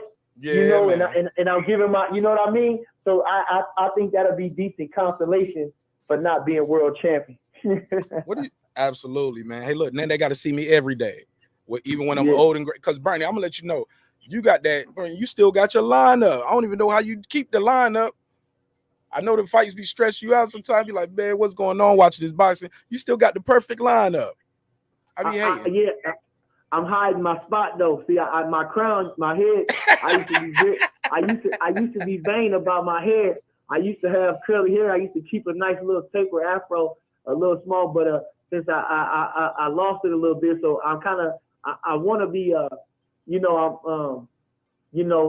got a little spot and I got to blend it in. I done went bald. Man, I tried to do that, but it's so much maintenance trying to cut it every 3 days, and so I'm just working with it. So my barber, he do a great job with me, and I'm just holding on. Bernie, he be like, man, I gotta charge you for 2 haircuts because I gotta cut it, fade it, and I gotta I gotta put this shoe polish, this Beijing, some charcoal, man. We're gonna put the little dust gun up there, that little poof gun. Yeah, man, we're gonna bring that hairline back. Yeah, got that snapback hairline, respectfully. Hey, look, Bernie, look, my Yeah. show is a hip-hop political sports show with a comedy twist. We like to let the jokes fly. You know why? Because Nice. life is serious enough. Hey, Nice. look, Boots Ennis, man. They be saying our boy Bud is ducking the smoke with him. Can we be clear? Like, we got love and respect for Boots Ennis, but Boots Ennis ain't won no title, let alone defended it. Well, Fair, right? Like I say, you know, most it's not Boots that's calling for him to fight Bud. It's either a conspiracy of Errol Spence fans trying to shift it over to Bud.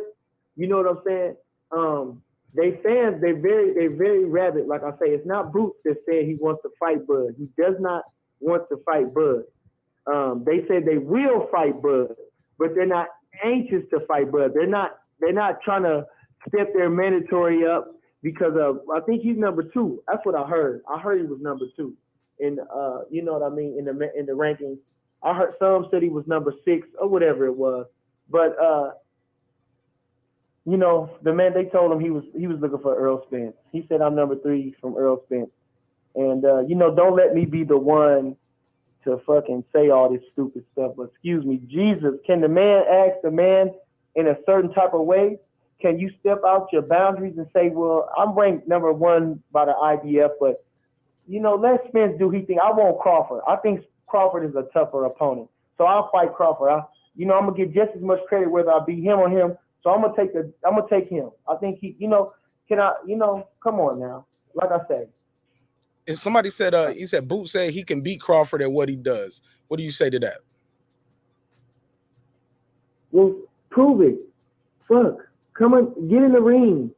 Taunt the champion. Call him out. Would Bud Crawford be interested in that? I know he's interested in unification and undisputed. Would he consider fighting Boots going backwards? Well, do you think fans would give him credit for beating Boots Ennis?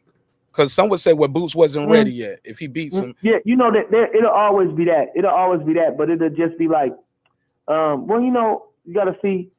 First, Canelo was already a world champion when Mayweather beat him, so he already had something to build on after that. He had already been world champion. But never know what Ennis gonna do. I think he's a hell of a fighter. Absolutely. And like I say, you know, you really want to get with the, like I say, you don't even have to be disrespectful. He could have said right there when they asked him, I want to fight Bud Crawford. I respect him. I think he's a hell of a champion. Everybody act like they don't want to fight him. If he would be willing to now show him some love, if it'll be an honor to get in the ring with Bud Crawford. What's wrong with showing the man a little respect? That's how you get him. Don't show the man that ain't always the way to get him. Show him disrespect. You know, that's one way to rile him up, but show him respect. You feel me? Like I say, so you know, it's almost like a presidential campaign. You know, if you're going on to try to be the winner, you know, like I say, man, he could have called Bud Crawford out in a respectful manner, you know, at the same time. But he said Errol Spence. I told people I think Bud will take that 60-40 now, because I think he knows he'll beat this guy. Just because I think they won't even offer him 60-40. I think they wouldn't offer him that, because I think he'll go in there and take all them belts, and now he got all the leverage. I don't think they will offer him that. What say you? Well, I don't know. 60-40. People keep saying 60-40. 60-40 or what, though? You know? 60-40 or what? So I think it can't be less than what he's been guaranteed in getting, right? I think it's a 50-50 fight. I don't really know how much they make. I don't know what they're getting, but Fair I think when you're coming from a Bud Crawford standpoint, I think he got every right to stand on what he's standing on.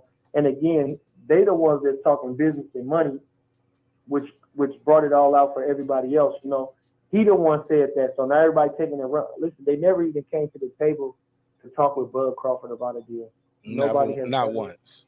Nobody has ever. Just like, or even like, you know, when Pacquiao fought Mayweather, how they were saying that Mayweather first offered him a flat $50 million or something like that. These guys, none of them, their team never has contacted Team Crawford about ever having a match. Not even an imaginary fight. So, well, I know you said we only had 10 minutes left, man. I appreciate your time, bro. Like I said, I don't want to wear you out on this one call, because hopefully this wasn't too long, and hopefully you enjoyed the conversation. And I look forward to talking to you again, bro. I do, but you know, like I say, on my show, which everybody only let's plug your show too. Let me I got your banner on the screen right here, your logo with your show times. Plug your show, Bernie. We got to do that. I appreciate it. If y'all want to hear me talk about this boxing, you can find me on YouTube at Bernie the Boxer, Bernie THA Boxer. And like I talk about a variety of different things in boxing. Like I say, I think I got a pretty good show just talking. I think I make some valid points, and we just having fun talking about boxing. And even as this, like I just said, which about Boots. Nobody make the points about him calling Bud out in a right way, or nobody make no points about him not calling Bud out, or where his rankings was at, or him being sitting down on his question. When they asked him to sit down on his question, he said Errol Spence. And everybody, nobody, like, these guys ain't puppets. These is people. They give him. If he don't say, it's on him. Give him. Don't. It's on him for having a twisted tongue or whatever, but don't, like I say, the man could have, if he really wants to fight, they know how to make the fight happen. If you want something, you know how to go about it. You know how to, don't keep saying it in the media, go talk to him. If you want something, you go talk to him. So, I think it's more his fans that's shooting for the fight. I think Boots is a hell of a fighter. They say I understand where they're coming from too, where none of the guys that we think he should fight before he fights the big five or whatever don't want to fight him, and he might be right in that regard. I mean, it's some pussies out here, some punks out here. So, but I think he just stay in line. I think, like I say, let these boys handle it. At welterweight division, boxing needs, this is the biggest fight to make is Bud and Spence, and if those guys with Spence, I'll be trying to cash his ass out. That motherfucker drinking and partying and fucking shit up. That motherfucker ain't worth nothing. Like I say, that motherfucker ain't in no Sprite commercials. That motherfucker ain't on no fucking Dallas Cowboy commercials. That motherfucker ain't doing nothing. That motherfucker ain't popular. They in a big state, but he ain't worth shit. Errol Spence, he ain't that good looking. That motherfucker he don't talk no hell of a, he don't got no hell of a words to say or nothing. He don't dress extra funny or good or nothing. He don't got nothing that's extra. He regular as hell. He ain't doing shit. So for them to say what they like about Earl, I mean, like I say, he's a hell of a fighter, but he ain't, what popular is he? That motherfucker ain't got no Sprite commercial. He ain't got no nothing commercial. That motherfucker don't even got a Big Fish commercial, a man down, nothing. He ain't endorsed a fucking thing. So where is his popularity at? I don't understand it. I don't understand it. So I think maybe it's because he's in a large market like Dallas. Dallas is a large market, so it's a little hype there. And don't nobody give a fuck about Errol Spence down in Dallas. The few motherfuckers in his neighborhood, as big as Dallas is, he can't get the whole Dallas. Get the fuck out of here. Yeah, like I say, please. Talk that shit, Bernie. Look, man, this is a late night show, man. Like I said, we keep it hip hop. We keep it real over here, man. So I appreciate your candor, homie. Like, I appreciate your candor, homie. I'm telling the truth. I'm telling the truth. Like I said, hell of a fighter, but he ain't that much popular how they trying to make it. Damn, like he putting up Canelo numbers, right? Well, but listen, Canelo been building for a long time. Facts. They was shaping Canelo for a long time. Right. And then again, he got the exposure with the Mayweather fight. Okay. Canelo fought Mosley, Cotto. Yeah, Mayweather.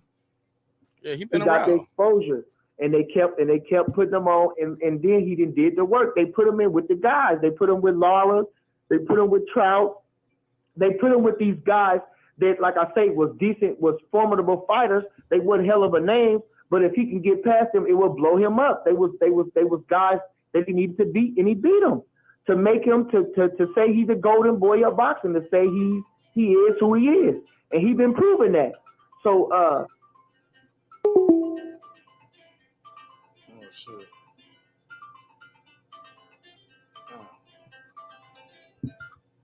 We lost him. Hold on a second. I think we lost him. Damn, that was on me. Let me do this real quick. Let me see if I get him back. But yeah, shout out to Bernie the Boxer. We got Bernie the Boxer on the line. Leonard Thomas, go ahead. Leonard Thomas, go ahead. Yeah, I bet. Let me see. Let me see if I get him back. on the line. 402, what it do? Think I lost you, bro. You there? Burn.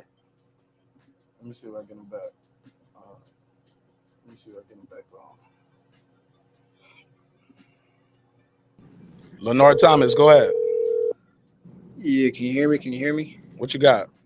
No, not just. I was gonna hopping on when Bernie the Boxer was on, but I guess he just dropped out, huh? Now, what's your question? I'm calling him now. I hear a phone going off in the background. I'm Can you hear calling me? him. Okay. I'm sorry. Put your question in. What's your question, bro? Oh, I was just I was gonna ask. Well, I was really I didn't know. Well, sorry, I didn't understand the format. I didn't know we had. It's all good, man. What's your question? What's your question? Go ahead. I'm about to call him back now. What I was trying to say. I'm sorry. I thought it was an open panel. It's open right now. What you got? What's your question? The shit I didn't have. Like you don't just. What's your question for Bernie? Okay, who you got for the Ugas and Spence fight? Spence, rooting for Ugas. And why? I just think he got more experience at the championship level. But Ugas is pretty dope. But if Ugas wins, that's great for Ugas. I wish him nothing but the best. Did you have a question for Bernie though? Yeah, well, yeah, but I guess he just hopped off, huh? What's your question for Bernie? Because I'm about to get him on now, and I can ask him a question. Oh, okay. See, you're new here. I don't know if you're a troll or not. I'm not a troll, man. I'm not a troll, man. I'm not a troll. All right. Well, ask your question that you got for Bernie, because so I can take this banner off. Because people like to put that penis on the screen.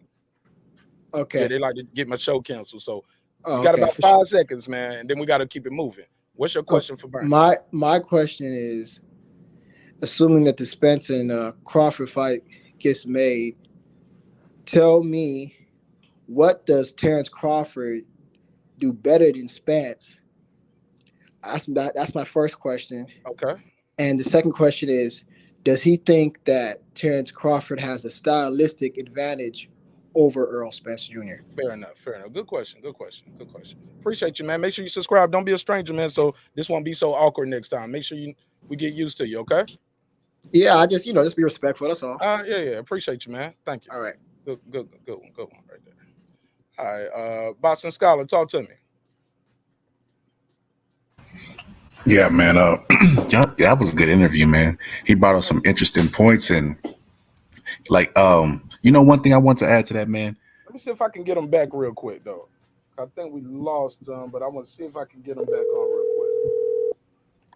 I don't know why this acting funny like that, where the caller can't hear the panel now, which is weird. That's not our normal setup, so it's blowing my mind.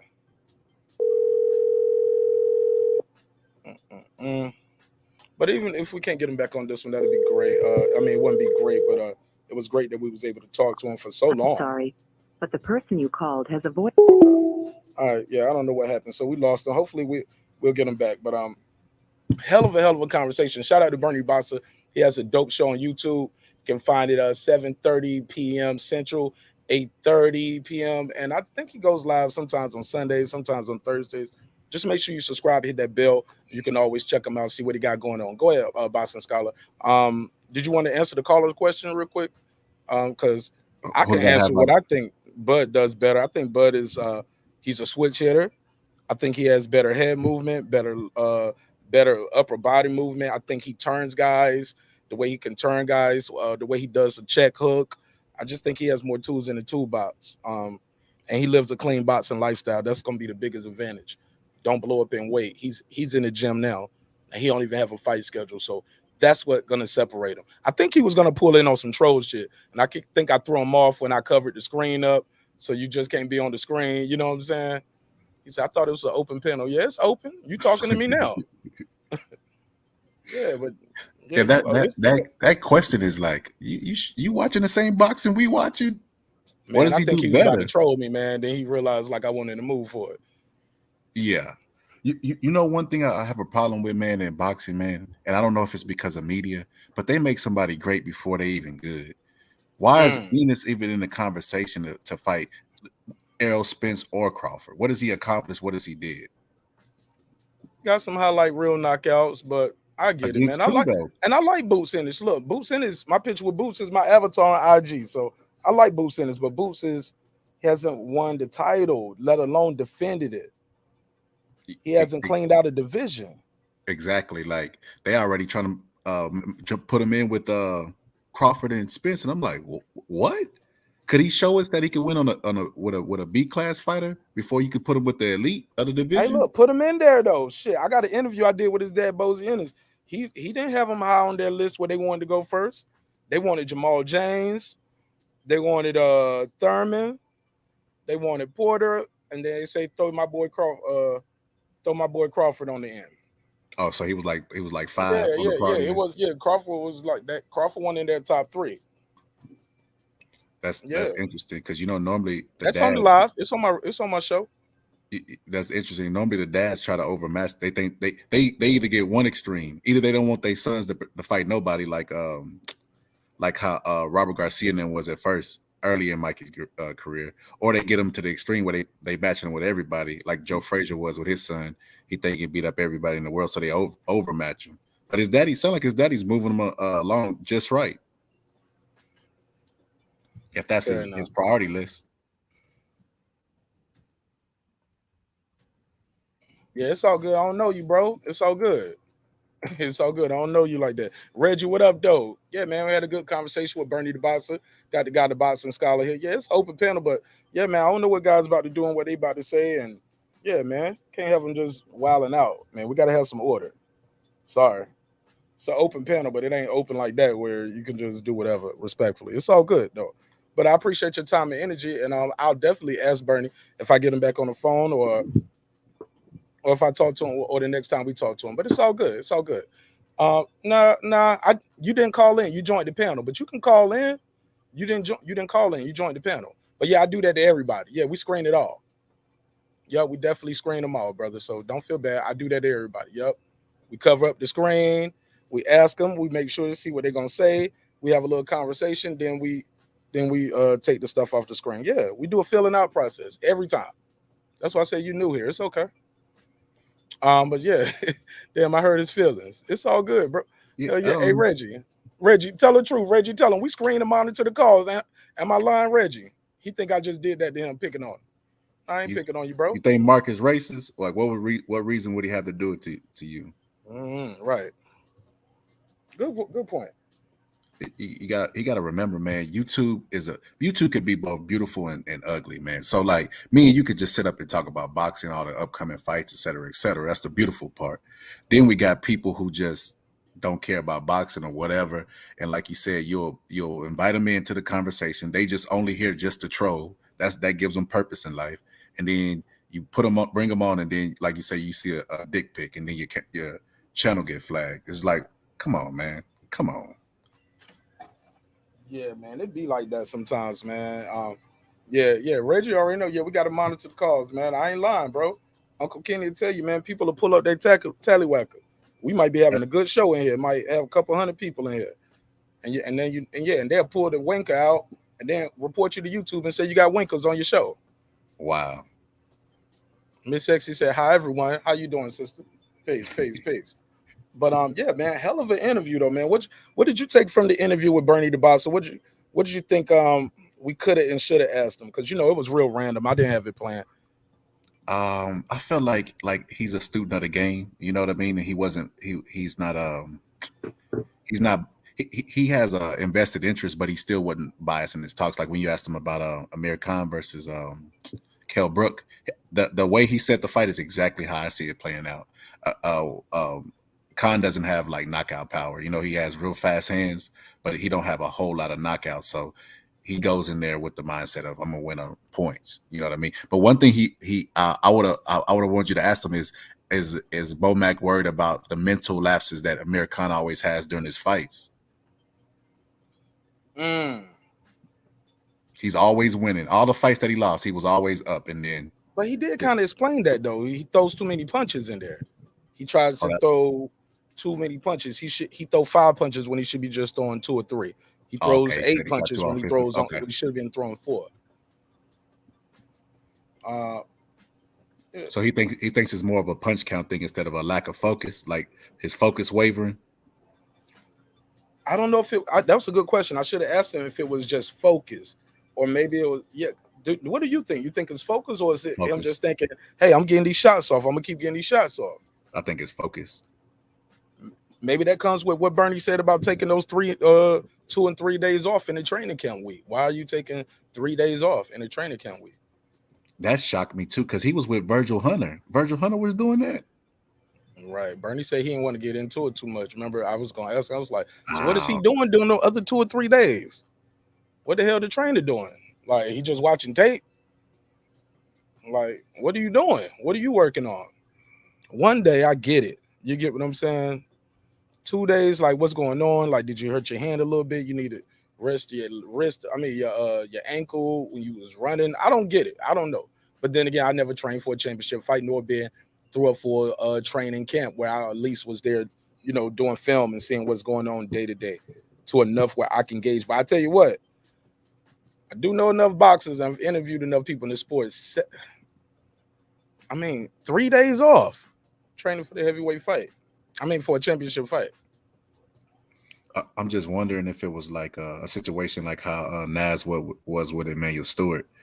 Emmanuel Stewart had his job at HBO, and he would give Nas the tapes to study by himself, and then he would come maybe like, you know, 2 or 3 weeks and then sharpen up his skills, so he wouldn't with him the full camp. So maybe it was something like that. You know, that maybe that's the stigma of getting a high profile trainers. They have other obligations, so you ain't their main focus. So that's why you're able to get away with training 2 or 3 days until they get there.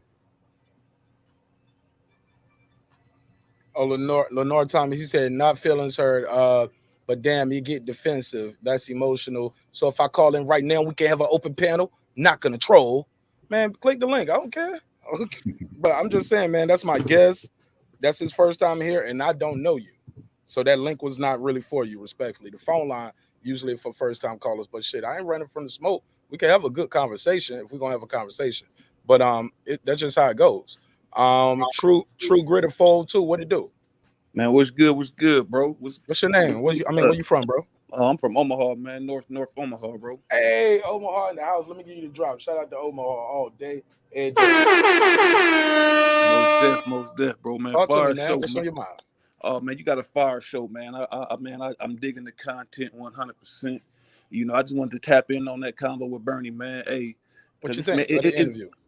Man, that shit was fire, bro. You couldn't get more organic than that, bro. You couldn't ask for better in that time frame, how it came together, bro. You know, it's just been so much negativity out here with Team Crawford, man.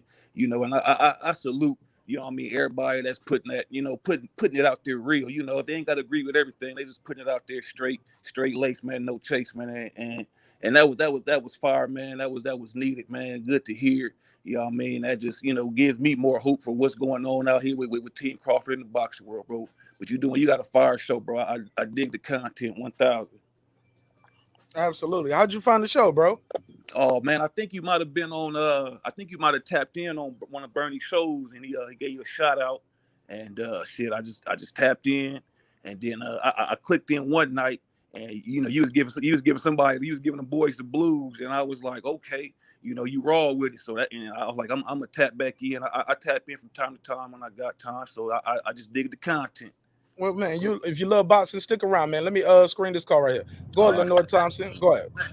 What's up, man? All I All was trying to say is I wasn't trying to troll or nothing like that. I just man, we passed that, bro. You here now? That's all love. It's all past. See how easy I move fast? Yeah, okay, for sure. I just want to, because I love the sport of boxing. I wanted to like talk about boxing and if a few fellas wouldn't mind and stuff like that. Yeah, we own it. Go ahead, take the lead. What you think of the interview with Bernie? What do you think? You got Spence beating Crawford, correct? Yes, I do. Talk to me. What did you see in Spence to make him think he beats Crawford? Go ahead. Well, I think it's one of the main reasons I think Spence beats Crawford is simple. It's because it's a stylistic. I think the styles favor Spence. And I think that this type of fight is going to turn into a dog fight. I think that with Spence coming forward and his ability to cut off the ring, and you have Terence Crawford. We all know Terence Crawford has grit and he has dog. And we all know that that he doesn't back down from nothing, and when he gets hit, he's going to hit back. And I think that it's going to become like a war in there. I think it's going to become a slugfest, and I think that when it becomes that inside the pocket type of fight, I think that's going to favor Spence, and I think he's going to hurt Crawford. And I truly do believe this fight is going to end in knockout, just because of the stylistic matchup between the two, with Spence coming forward and Crawford fighting back, because Crawford's not going to be able to. Run around the ring. He's not really so to speak a really mobile fighter. Not saying he can't be, but that's not really his style. He's more of a break you down, analyze what you're doing, counter punch you and type of style. But he's not moving around the ring like a Keith Thurman or Sugar Ray Leonard or something like that. All right. So that's kind of why one of the main reasons why I favor Spence to beat Crawford, because when it does become that inside the pocket type of fight, I think that it's gonna favor Spence. Fair enough. Let me let the brother from Nebraska reply to that first. Go ahead, True Gritter. Man, with Spence, man, like you say, everybody include a lot of things outside the ring for the fight, except the lifestyle. And that, when he came out and said no more hiccups, he might have got some focus. He might have got his mind right to some degree. But I think was it this past weekend, Bernie and Bud and they had a little boxing event downtown. I slid through there and I was talking to this boxer. He was just talking about, his training. And he was like, he didn't know how detrimental alcohol was to his training. And he was like, that he's like, man, that makes a huge difference when you wouldn't think it would. So with that, yeah, that's something to be, considered. But as far as in the ring boxing style, I would say, as I look at Bud fights, the person I would say he had the closest style to a Spence, I would say would be a Beltran. And, he's continually coming forward, throwing those punches. And the only thing I say with that Beltran fight with Bud, the reason probably didn't knock him out, he probably could take a punch. But now Bud's he filled out at 147. He's pretty solid out there. And so I see him giving Spence the blues. He's more skilled than ever before. He's training hard in the gym, and like you said, he got a clean lifestyle. Like he's an animal. He lives and breathes and eats and shit boxing. So with that type of mindset, his skill set, and what Bo Mack and them got going on, like they got a couple of fighters down there at B&B I seen out there. They had that little amateur event going on. They did have one pro debut, but the little box they got down there with Bo Mack, I see the style, I see that recipe, and it was one little cat, I think a little Mexican cat. He came in the ring with that style. He had some knockouts. He came in there, following Bo Mack's instructions, and he was tagging dude, and he got him towards the end of the round. And he was about to finish him, and that bell went off. He was about to finish dude.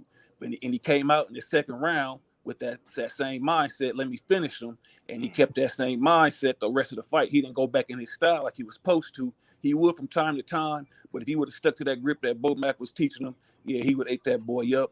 And that style I see, yeah. But I see why he's eating them guys up. Now I see when I'm seeing these other guys that they training on, what they working on, and I'm seeing their weaknesses compared to Bud and his skills. Yeah, it's going to be very difficult. A lot of guys say Bud, he put that chin out there. He's chin. I don't think he's chin. He does take some punches, but he takes the punches. And you got one time to get Bud. If you don't get him all the way wobbly, that dog's coming out, that animal's coming out. He gonna flip the switch and all that. My partner, he locked up, and we be talking about Bud. And back in the day, on the north side, man, we used to get it in at this gas station called Amco. They changed it. But man, it used to be some of the biggest fights down there.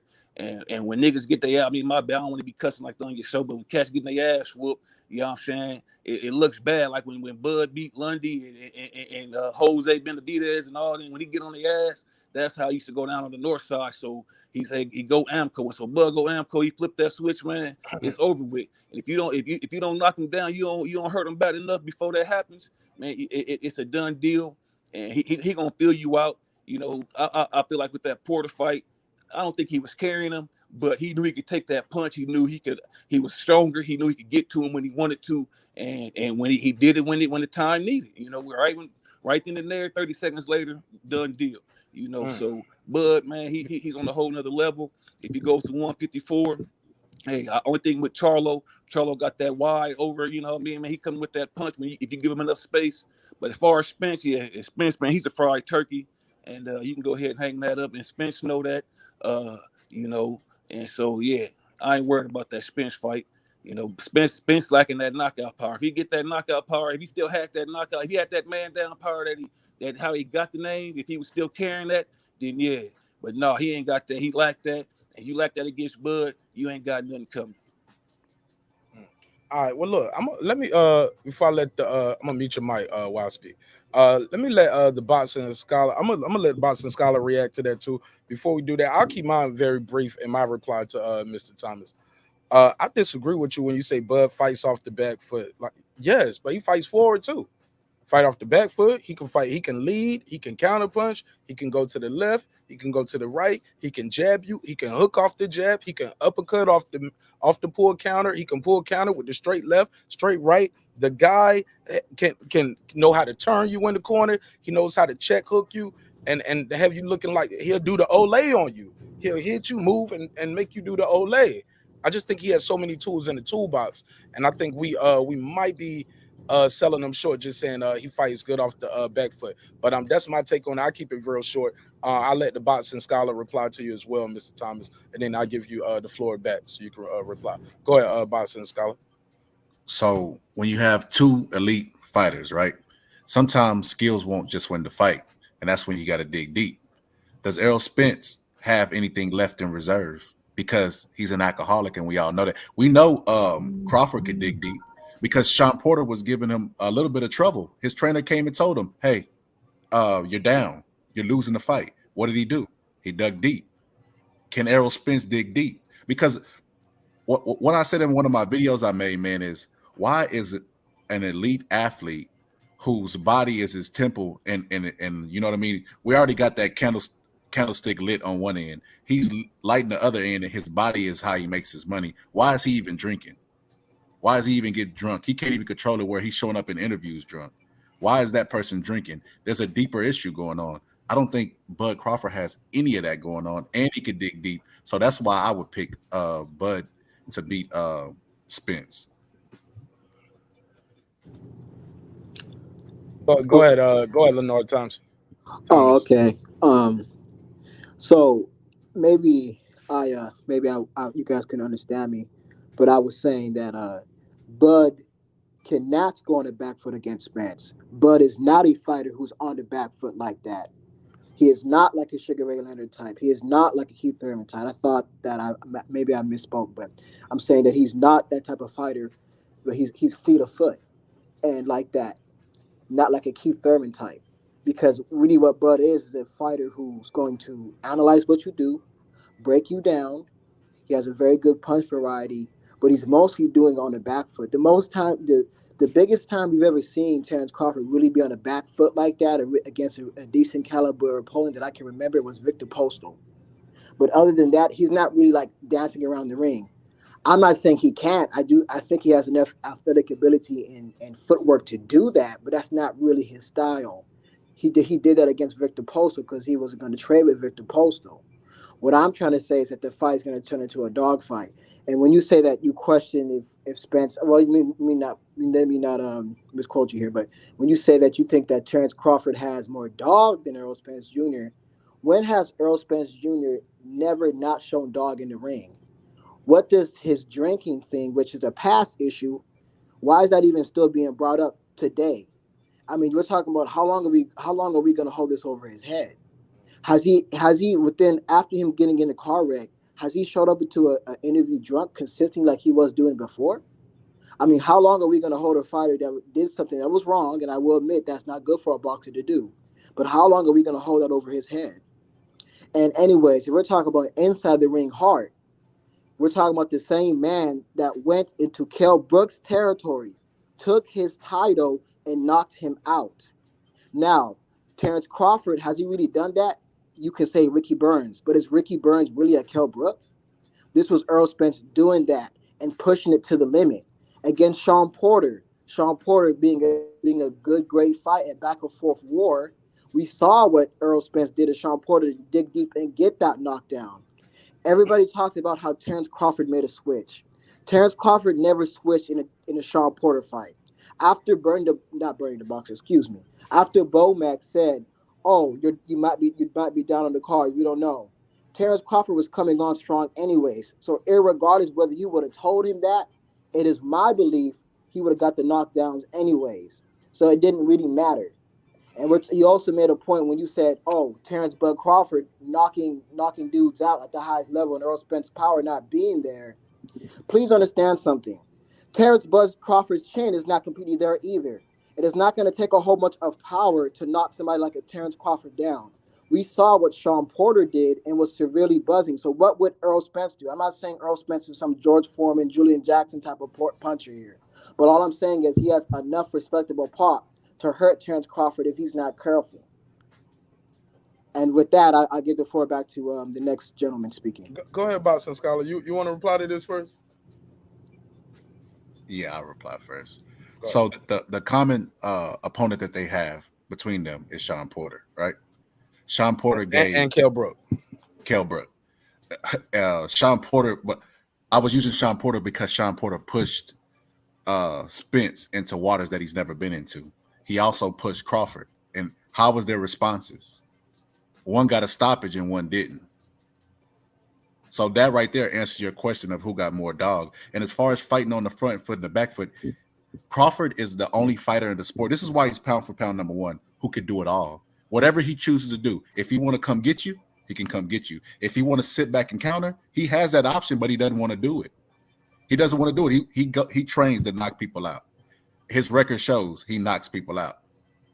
Errol Spence, last 3 fights, didn't knock him out, and one of them was Mikey Garcia, who everybody expected to knock him out. And as far as the drinking stuff, the reason why we keep bringing up the drinking is like my boy Marq said. It's always been a rumor in boxing that he was an alcoholic, but everybody kept denying it. He kept showing up to interviews drunk, and people were still denying it, his fans. But it got so bad to a point where he was in a Lamborghini and he was thrown from the vehicle and it flipped, and we all see the video. That's why people won't let the drinking go, because he got to a point where he was doing that. And then you gotta really know. My wife is a nurse, so I've seen and dealt with alcoholism. You know what I mean? In my family, and the alcoholism, when you quit drinking alcohol, your body, Google this, your body shakes. It's not an easy thing to quit when you're used to doing it. Your body tells you need the alcohol. Errol Spence is still drinking. He may not be drinking in camp, but Errol Spence is still drinking. As a matter of fact, I seen him do an interview on Barber Shop Conversation, and he kind of alluded to one of his camps, you know, that he'll write about it in his book after it's over. But I bet you he's going to write that he was drinking during his camp. That's not Joe Frazier had the same problem. That's why Joe Frazier looked washed up when he was younger, because he abused his body drinking. And that car wreck is going to have a toll on his body also, because you get one body. Once it's beat up, I mean, you're done. But I'll give it the floor back to you, good. Cassidy from the UK. Go ahead, my brother. Shout out to the UK back in the building. Yo. What's up, man? Go ahead. Yeah, we forget. That my man that just spoke. He made an excellent point. There. But I got one question. I want to say one thing, and I got one question for my man that just spoke. Is it a confirmed fact that Errol Spence is an alcoholic, or are we just making like what we know, or is it actually confirmed that he does have a drink problem? He did get in a DUI accident. That's not something a sober person does, Cassidy. Go ahead. Okay, and secondly, are we forgetting that Bud Crawford got shot in his head when he was younger? Yes, sir. Are we forgetting that he got shot in his head? So all this, sir, that's gun violence. Anybody can get robbed at any time, but drinking and driving is a conscious decision you make, sir. I'm saying to you that he's got an injury. Like he's injured, like he's been pre-injured. Like, you get me? He's been shot in his head, and he still managed to go on and do bigger and better things. So that's car accident crap. I don't want to hear about that stuff. My man's been shot in his head. So what more? They've both had injuries. So what more is there to say now? There's no excuses. Fair enough. I think you might. But Spence got injured right after that. He fought one fight the very next camp. Now he has an eye injury. Bud Crawford hasn't had any injuries lingering after that. He's went off and won several titles. We've only seen Spence fight one time since the car accident, and even then he said I wasn't 100% Going into the fight, he said, I'm back. I'm 100%. After the fight, he said I was only 70% or something like that. May I respond? Please, go ahead. Okay. And the brother that just spoke, he made a very good point when he said, a confirmed alcoholic. If I don't drink, but so you guys know I don't drink alcohol at all. Yeah. But with that being said, let's say I go out one night and I just get sloppy drunk and I get in the car wreck like Errol Spence did. I have a Ferrari, right? And I get in the car wreck. Does that make me an alcoholic? Because that one night I made that decision to drink, even though I told you I don't drink before. Usually people don't do that on their first time, but you know what? Good question right there. I'll pass it up to the question. I'm gonna tell you what's gonna happen though. You're gonna get booked with a DUI. The court gonna look at you like you're an alcoholic because this ain't something a responsible person who's whether you're an alcoholic or not, you're not drinking responsibly. How about that? Is that fair enough? Fair enough, but and then you also say you almost killed yourself and you could have killed other people. You lucky. He's lucky he didn't hit nobody else. No, and I'm not condemning what Spence did. What he did was wrong, but I'm just bringing up that point. And you brought up a point about Errol Spence, being a drunk and being an alcoholic. Well, what was Terence Crawford doing when he got shot in his head? Because he was illegally gambling. Are we going to talk about that, or are we not going to talk about that? Because I've read it already. He was gambling and he got robbed. Was it right that he got robbed? No, but things like that happens. So he's not somebody who's squeaky clean out the ring as well. So let's not act like it's Errol Spence that's doing everything out the ring that's wrong. I think you guys are missing the point. Being shot and being a victim of gun violence can happen to anybody. What was he doing before he got shot? He was walking to his car counting his money. Now I've heard this story. Gambling, now, according to yeah. Now, playing craps. I don't know if it was craps, playing card games, CeeLo, whatever. My point is this: I've heard two versions. I heard one, somebody went and shot him or was trying to rob him. Then I've heard the other version where it was just rivals shooting anyway, and he's caught in a crossfire. Regardless, drinking and driving is a. He didn't get arrested and booked for gambling. This guy got a mug shot of him getting the. Bro, you guys are trying to compare a guy getting shot in his head, being robbed, to a guy who's getting drunk and getting behind the wheel. The only comparison that I'm saying, and I think, yeah, I'm just saying that we tripping right now, bro. No, the only comparison that I'm saying is that Terence Crawford was doing something he wasn't supposed to do before he got shot. He was doing something illegal, paying street gambling. And he ain't had no eye injury neither since then, though, has he? So what does the eye injury have to do with him being in a car wreck? You don't think they're connected? Let me ask you this. Don't make me put his pitch up on the screen. Bro, how many fights do you think that car accident took off his career? Because the way I saw his face look, God bless the dead, he was looking like Emmett Till, Kanye West, through the wire side of the game. My brother, that's more than what I've ever seen his face look like after any fight. You don't think that car accident took anything off his career? Chime in real quick. Why you think I want him to answer that, and then we'll get right back to it. I promise. Hold on, Greg. No, not really. No, I do not. And okay, so the car accident was like light sparring. That was nothing. No, it was like a bad. He was in a bad 12-round type of war. That's what I believe. Because at the end of the day, the doctors are not going to clear it. Hold on, I'm sorry. Did you say bad tug of war? No, 12-round war of a boxing match. Like that's what I'm saying. But the doctors are not going to let a fighter, regardless. I know you understand how boxing is entertainment and stuff, and bullshit happens. But at the end of the day, those fighters do have to pass physical exams. The doctors are not going to allow the fighter to go in the ring if they felt that his health could be in jeopardy. So is it a miracle? Is it a miracle what happened to Mr. Spence? Yes, but the brother did not suffer just because. I've seen things where guys have wrapped around their car, been wrapped around a pole, and they don't even walk out with a scratch. These things can happen. Somebody's looking out for this dude, but he just got very fortunate that he was able to continue his boxing career. Okay, fair enough. Let's pass it around. Fair enough. Pass it around. Go ahead, True Gritter. Yeah. Of course, that accident did some wear and tear. Why do you think his mouthpiece fell out in that the fight after that? If that wasn't the case, if that accident didn't do no wear and tear, I don't believe his mouthpiece would have fell out. I think that's a strong indicator that he got some lingering wear and tear that's going to affect his career.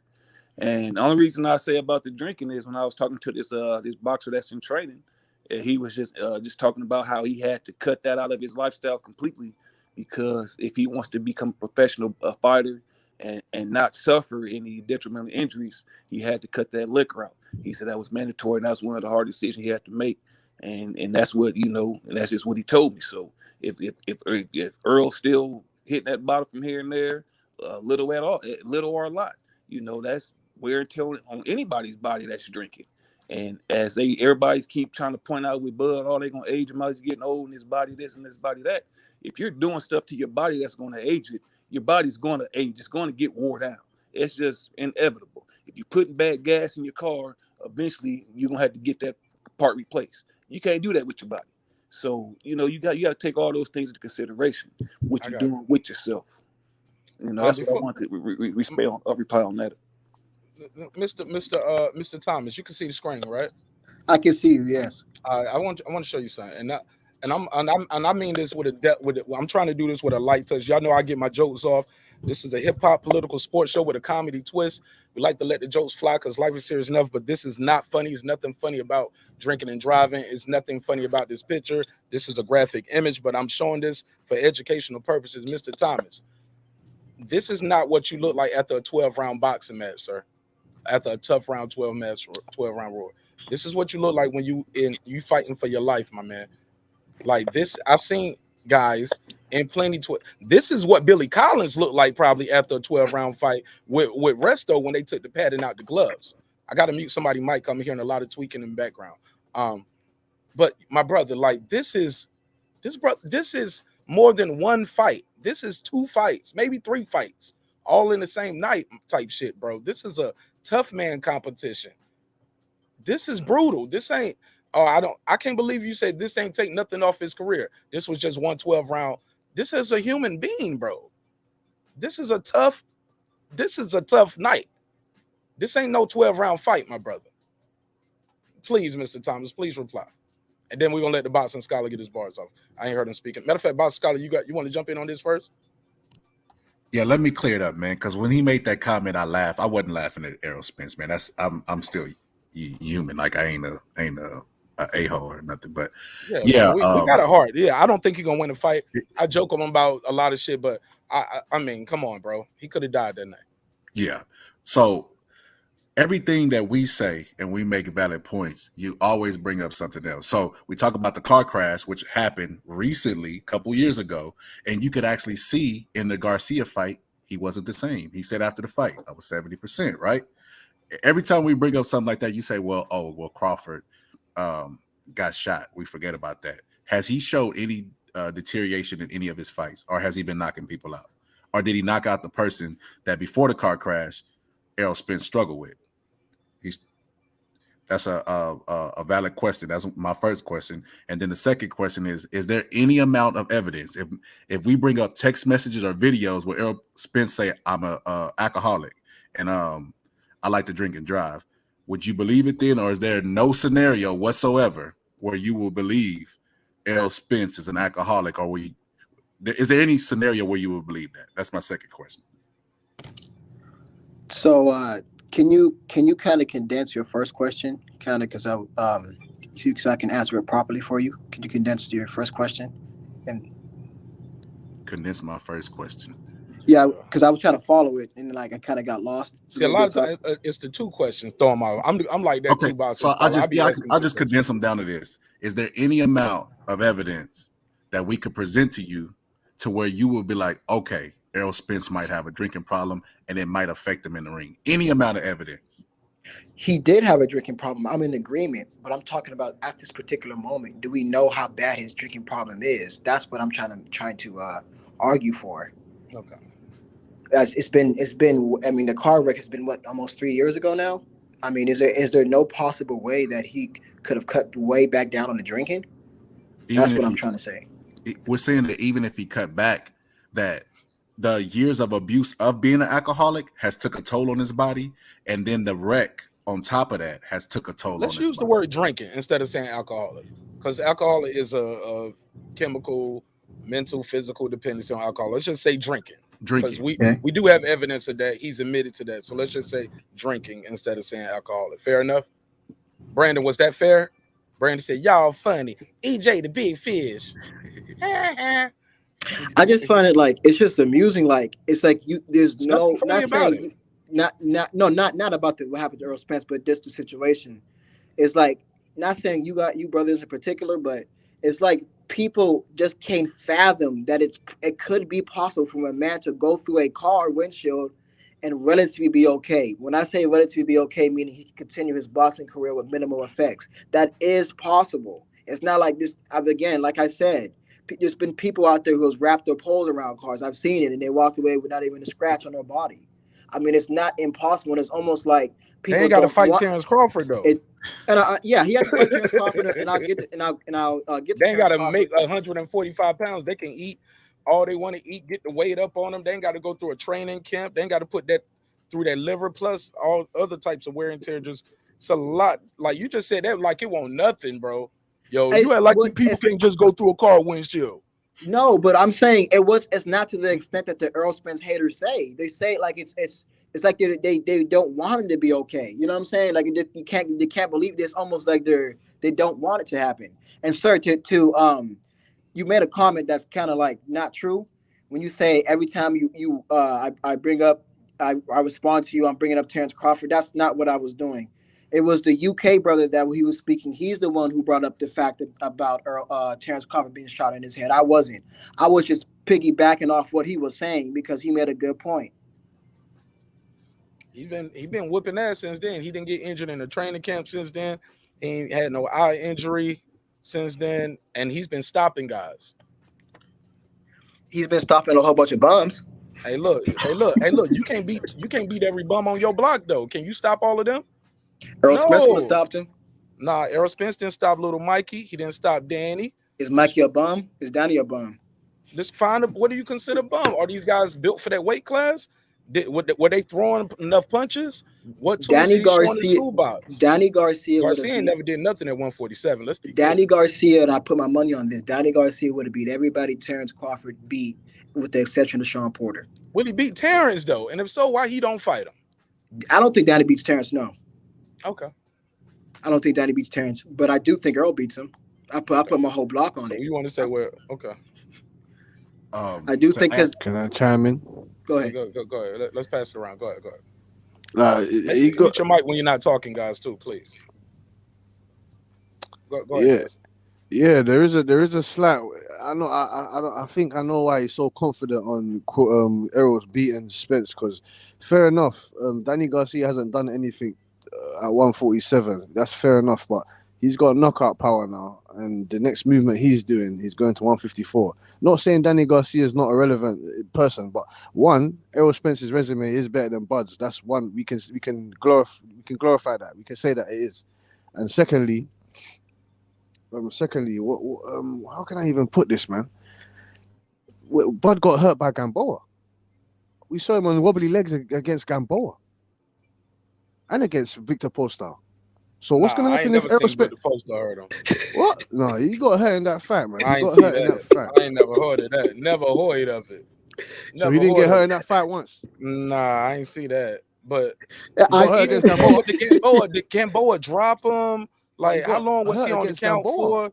He dropped Gamboa 17 times, though. Well, Gamboa hurt him. Gamboa hurt him. Why shouldn't he hurt him, though? They both weigh the same. No. Hold on. They both hold on. Listen, Gamboa was an undefeated fighter. Gamboa was a gold medalist. Gamboa was a champion.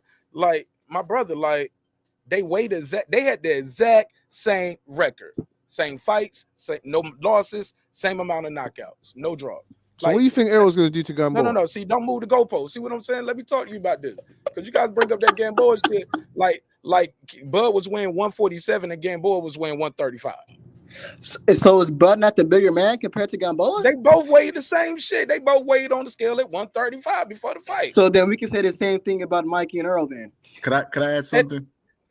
Exactly, to a point. But that guy got stopped, though. The other guy didn't get stopped, to be fair. But y'all, I didn't even get to address him. Did you cut me off? Now he said, let me ask something. That's why I don't even like to have too big of a panel. Sometimes less is more, so everybody get a chance to talk.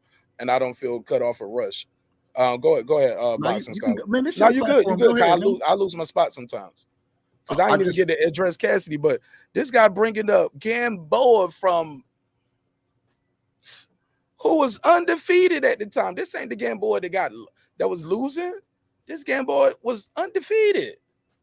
See, the people boxing They got fans short memories. have the memory of goldfish, man. I always say it. So when Gamboa fought Terence Crawford, he was expected to dog him. He was so popular in the sport. Bud. He was so popular in the sport that Floyd Mayweather and 50 Cent started a promotional company, and that was going to be their first fighter. Gamboa was going to be their first fighter, and he was expected. They was even had talks of him fighting Floyd Mayweather. People don't remember that. He was undefeated, and everybody was talking about how fast his hands was and how cold he was. And Terence Bud Crawford was expected to lose, and he not only did he beat him, but he knocked him out. That was an upset, and it was the fight of the year. See, people don't remember that. Got the memory of goldfish. But I'm sorry, man, for cutting you off. I just had to add that. No, you was good. I'm just saying, man. But and they's like, it's just so many. Because I didn't even get to dress him. And he said, so does that same thing for Mikey went the distance. Look, then Mikey, somebody just put in the chat. Mikey just got beat by Sandor Martin. Y'all think they're gonna put Sandor Martin in there with Bud Crawford? I don't think so, but Mikey Garcia was never the same after Errol Spence put that ass whooping on him. He got a big ass check too. A lot of people ain't the same after they get a big ass check. Ricky Hatton wasn't the same after Floyd put that ass whooping on him. Ricky Hatton used to blow up in weight too. Remember they used to call him Ricky Fatton. Ricky Fatton used to be walking around 185, 190. Got to get down to 147, bro. He used to get up to 200 pounds sometimes, bro. No, yeah, and I understand he used to blow up. The reason why I brought up Mikey, though, is I brought up Mikey because Mikey, at the end of the day, weighed the same. You brought up a point. Well, they were the same size. They weighed in the same. Well, if you're going to have that same courtesy. No. But you can't lose to that guy, or you can't get knocked down, or you got to stop that guy. Hold on, let me take this one real quick. And these guys had identical records, too. These guys wore the same thing. It wasn't a guy coming up in weight. They weighed the same thing. 40439. Oh shit, 404. You got the flow. What's your name? Where you calling from? What's that, man? It's Liz Low, aka the Fans Corner. Hey, Liz Low. What up, Fans Corner? Let me give you the drop. Welcome home to your home away from home. Welcome back to the neighborhood, bro. What's on your mind? I hate you missed that conversation we had with Bernie. Check the replay. I'm gonna chop it up to a little piece of his own. At work, bro. I showed you, but I'm gonna replay it back. But shout out to the panel, by the way, and the chat. I just want to say, man,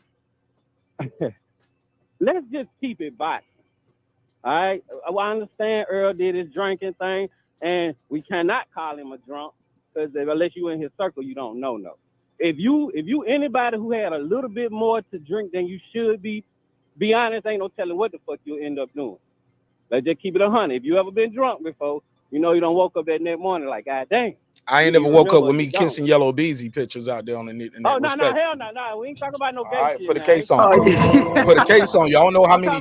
Hey, look, talk about Crawford wrestling grown let men. me get my shut up. Let me get my jokes off, man. This nigga just got here. He trying to interact with the caller too. Hey, can you even hear the panel? Can you hear the panel? No, I can't even hear him. Why is that happening? People can't even hear the panel today. Maybe I got to reset my device over here. But real quick, I agree with you. Like, that's why I had to stop myself and stop the good brother saying, I was like, hey, let's not call him an alcoholic because that's a condition. Let's just say he's on record of being a drinker and he's a pro boxer. Right on. He's on record with Right a DUI that could have killed himself and others. That's a fact. So then, and we don't know what he can do since then. Right on. Let's just keep it boxing though. So if Earl show up and he ain't on his best game for whatever reason, right? Other than the accident, because that's just some shit he can't do nothing about. Then that's just what it is. I'm not looking for no out for Bud. If Bud and Earl fight and Bud don't show up, Bud didn't show the fuck up. I'm not gonna sit here and be like, oh, he need this or he need to do that or yada yada yada. No, it's simple, shout. We can talk much as we want, which is just as fine. It's cool. But what I don't like is when people start just disrespecting the other fighter. I ain't saying nobody on the panel has. But I have, though. I'm guilty. I'm going to let you know. I have been disrespectful. But I never called him a bum, though. I give him credit. Look, I'll get my jokes off. I talk shit. And at the end of the show, I'll say, well, congratulations to Errol Spence. Hell of a... See, everybody miss all of that. You get what I'm saying? But see, I understand that. I watch those shows, so I get that. But I'm just talking about to the motherfuckers who just that zoned out or so into a fighter. Yes, I understand the love of boxing. Don't get it twisted. I get that. But when you just gone completely fanboy, then it is you fucking up the sport, bro. Now, only way we can tell who gonna whoop who is when these motherfuckers get in the ring, point blank, period. Yes, if I had to pick, I'm picking Bud against goddamn Spence because I feel like Bud has a lot more in his artillery that he can do with Spence. He a little slower to me for Bud, and Bud just got too much movement. Now Earl, besides, I don't hate Earl. I don't dislike Earl. Earl is a good ass fighter. Why you think it's him and Bud at the top, goddamn, trying to get it on? So it would be no disrespect to Spence on my side just because I'm going for Bud. That's what a lot of these fans get it twisted. Y'all start talking about, oh, he did. Yeah, Bud got dropped. Okay, let's finish that conversation. What happened after he got dropped? I don't even have to answer that because you should know. So we can say Bud got dropped. That's fine. You can say, you can say Earl didn't get dropped. That's fine. But what happens when Earl do get dropped? We don't know. You understand? So just because somebody get knocked out, this is boxing. You will get touched. You will possibly get dropped. But what you do after that, you get your ass up and make it happen. And Bud did it each and every time it happened. I don't care what fighter you name that dropped him. What happened right after? Same round or the next round. What happened right after? And that's all that fucking matters. So if you can look at Bud, it ain't no way you can't say Bud ain't no good fighter. If you look at Spence, it ain't no way you can say Spence ain't no good fighter. Then you can say you like either or for whichever reason, which is cool. But all that personal shit, that's what, it's just we flying off the handle. Fuck that personal shit, because guess who problem that is the night they don't show up? Whatever boxer choose to fuck off. Yeah, everybody know Bud don't play around. Bud stay in the gym. Bud don't bullshit. Bud don't give y'all the shit that Adrian Broner give y'all, so people don't like that. That nigga's a cool-ass cat who get in the ring and swing, make his money, feed his family. Spence do the same thing. Spence just enjoy a little drinking on the side. Maybe that accident woke his ass up. You understand? We don't know this unless you in that man count, shout. But that's why I say if you keep it boxing, we ain't got to go into the old, talking about their lifestyle and all that, because that shit don't matter. You a fucking fan. Fair we enough. want to see a fight. Hey, Fans Corner, it does matter, though. What you live outside the life going to translate into the ring. Yeah. That's for them, not for you. For now, us, when we talking about the fight, that's what makes us pick who we pick. If you know Spencer's a drinker and he going against Bud, all right, let's just say this, right? Let's just put it out like that. Okay, Spencer drinker, Bud don't do shit. So at the end of the day, if you had to pick off of that, who you gonna pick? Picking Bud. All right, that's what I'm saying. But that's if you're looking at it from that way. See, I'm looking at the point like if Spence want to drink on his off time, I ain't knocking that. I ain't a man sitting on the couch with a big ass bottle, passed out or no shit like that. The man enjoying the drink. If his body can take it, hey, that's him. We gotta remember that's him. But come fight night, it ain't no excuses. It ain't no, oh, I went to the club. Nigga, your fault. Oh, I didn't hook up with Blu-ray. Nigga, your fault. But what you gonna hear from Bud? He in the goddamn gym training. Leonard, you killing me with that. Leonard, you got to mute your mic while he talking, bro. I don't want to boot you from the show while he's talking. Nah, you good. Somebody keep unmuting that mic while you talking, but and they got something going in the background, and I hear that. Go ahead. Go ahead. But you got the floor. But yeah, my point is, bro, just keep it boxing, man. I know that the YouTube community is great, but and it depends on who you listen to. Listen. No, for boxing, it is great. Because where boxing lives? Oh, it lives on YouTube. It lives on YouTube. Absolutely. Yes, sir. Now, like I said, now you got your many a kind. You can like who you want. You know what I'm saying? But you got to have your own mind.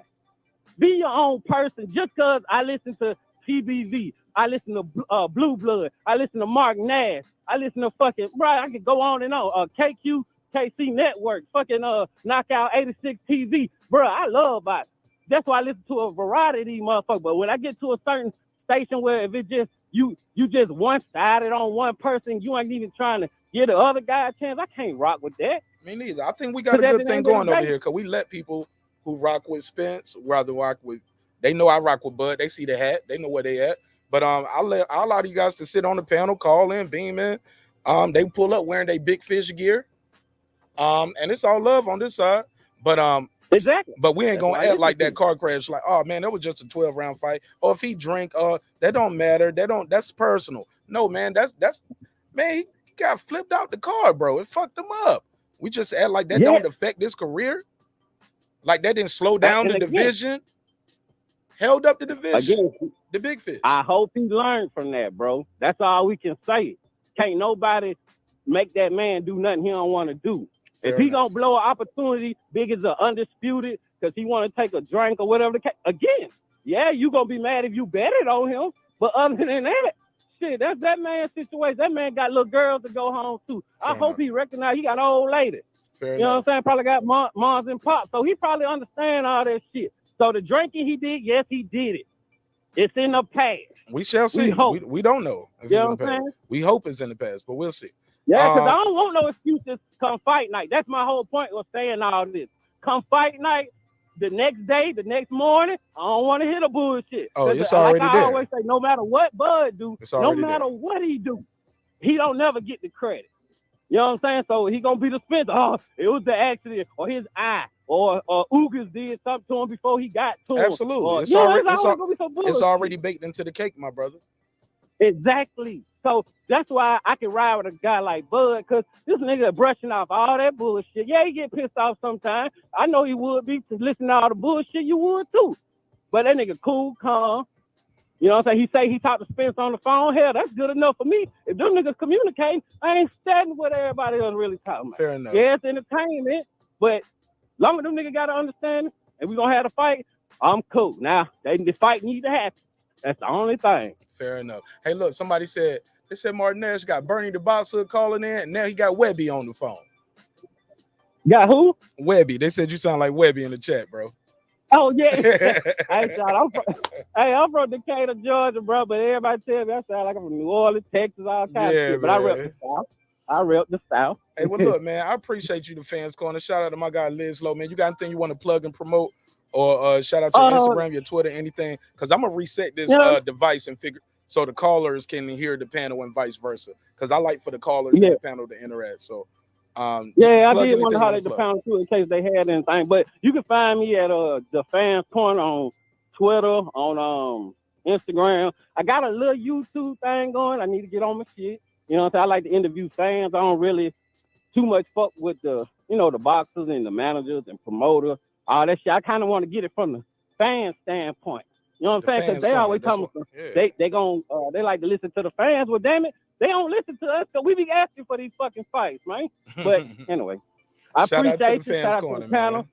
Shout out to the chat. I'm finna get back to work. Y'all stay up. God bless you, man. Appreciate it. Man, he spent his whole lunch break right here. He talked for a whole 30 minutes. Let me reset this device. Shout out to my guy Liz Low, man, aka the Fans Corner. Super cool dude. Let me give him the drop.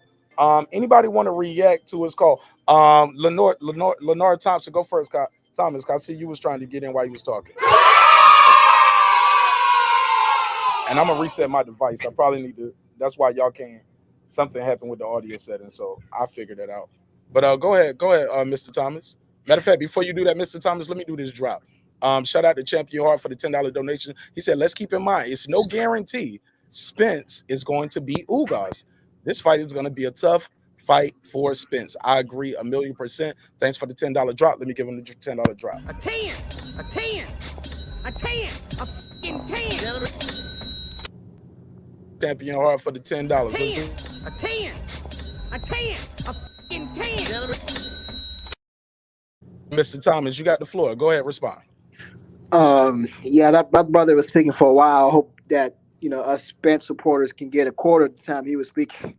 Man, I hope he still got his job. That was his whole lunch break. He ain't even that's what I'm saying. But nobody wants to battle me on the point. We're talking about inside the ring, stylistic matchup. Both these guys are highly skilled. We know this. Both these guys are pound for pound fighters. But nobody wants to talk about inside the ring. It's always, Errol Spence doing this outside the ring. And I do agree, what you do outside the ring can and will affect what you do in the ring. But can we talk about more of what's going to happen inside the ring? Because I think that Earl's going to stomp the dog out of Terence Crawford. And the brother with the green eyes said that Terence Crawford has more dog than Errol Spence. Who got green eyes up here? The guy in the corner, in the smile. You got green eyes? This Boston Social? You got green eyes? Man, I hate you. You got a better beard and you got green eyes. Nigga got the veneers. Nigga, who you think you Ghost from Power, son? Yeah. You chubby Ghost. So he ate the other Ghost. Sorry, I forgot your name, but I just got The boxing social. The boxing scholar. This boxing scholar. My So bad. I want to talk about Terence Crawford having more dog than Errol Spence. Now it's hard to argue this because there's no way you can really prove it, but Terence Crawford is not out dogging Errol Spence. Never has Errol Spence capitulated. Never have you ever seen him wane in the ring. You brought up a point and say, "Oh, but Terence Crawford knocked the dude out." What does that have to? How? So if you knock somebody out, and I knock somebody down, why? How does that show that you have more dog than me? No, it's just you made a better adjustment than me, and you got the knockout. It doesn't show that you have more dog. So how does it? In what world does Terence Crawford have more dog than Errol Spence Jr.? Scholar. Okay, okay. So if you go back and look at that fight, right? When he knocked Porter down, what did Porter do? He got up and was screaming at him, come on, give me some more. He was saying something to that effect. He wasn't screaming that when Crawford knocks him down. You know why? Because he's a better finisher, and he knew. If just go back and look at the weigh-ins. The weigh-ins. He looked nervous in the Crawford weigh-in. He didn't look. He said he was gonna get in there and surprise everybody against Errol Spence, and there's a reason for that because he sees what me and my boy Marq see, which everybody else is just in denial about. Man, that boy Crawford has supreme confidence. I haven't seen a fighter like him since James Toney. James Toney think he could beat everybody from. He used to walk in the gym and say it. Everybody from 101 to 250, I'll knock you out. But Bud Crawford said, I can't remember which fighter. He said he shouldn't fight him. He should because he's the only one that could beat Canelo. He said this because he really believes it. He don't just be talking just to be. You notice that all those PBC fighters always use Bud Crawford's name to build their resume.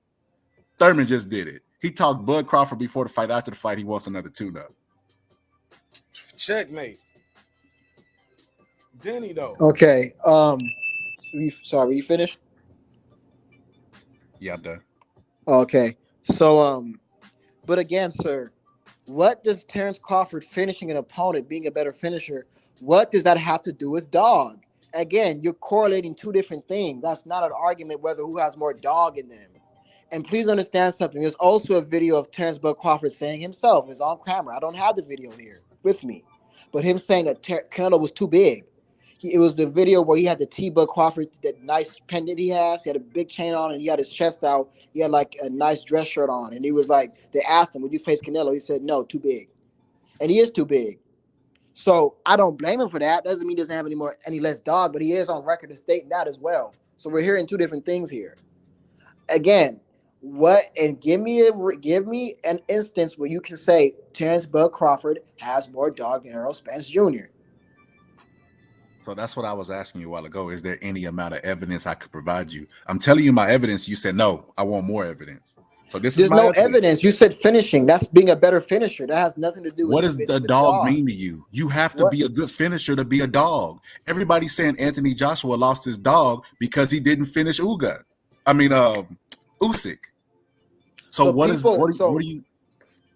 Go ahead. Go ahead. Okay, I'm saying, just real quick, just to let you know, I'm not laughing at you guys. I'm laughing at the chat because nobody knew he had green eyes.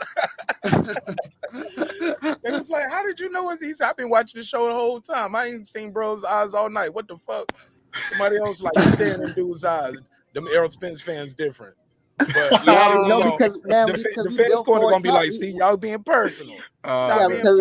We built for tough, but at the end of the day, when you say him being a fin, okay, there's plenty of fighters wish that they could have got the knockout.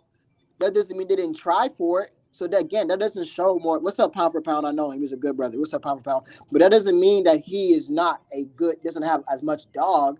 That just means that Terence Crawford is better skilled in that department to finish somebody off. I'll give him that, but that does not show that he has more dog. What's your criteria? Because if I could knock you out in round 2, I would try. Doesn't mean I'm going to get it if I'm not a good finisher. Can I chime in? Shalom, brother. Go ahead. Yeah, shalom, Ben. Go ahead, Cassidy. Go ahead. Matter of fact, hold up, real quick. No, my guy, right side ain't spoke all night.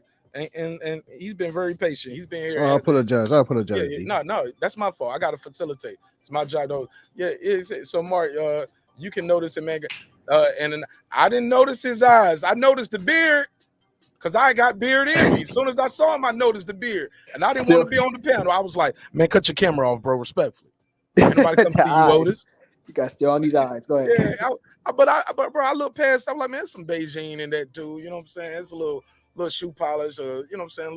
Little feather duster. Probably got look, motherfucker got some blunt power in there. You know what I'm saying? Whatever. I'm just joking. I'm talking shit. But nah, yeah, we gotta let the jokes fly. I told y'all they joke on me too, Lenard Thompson. So yeah, it's all love. Go ahead, right side. Salute first off, man. Salute to you, Marq, man, for once again bringing a great panel together.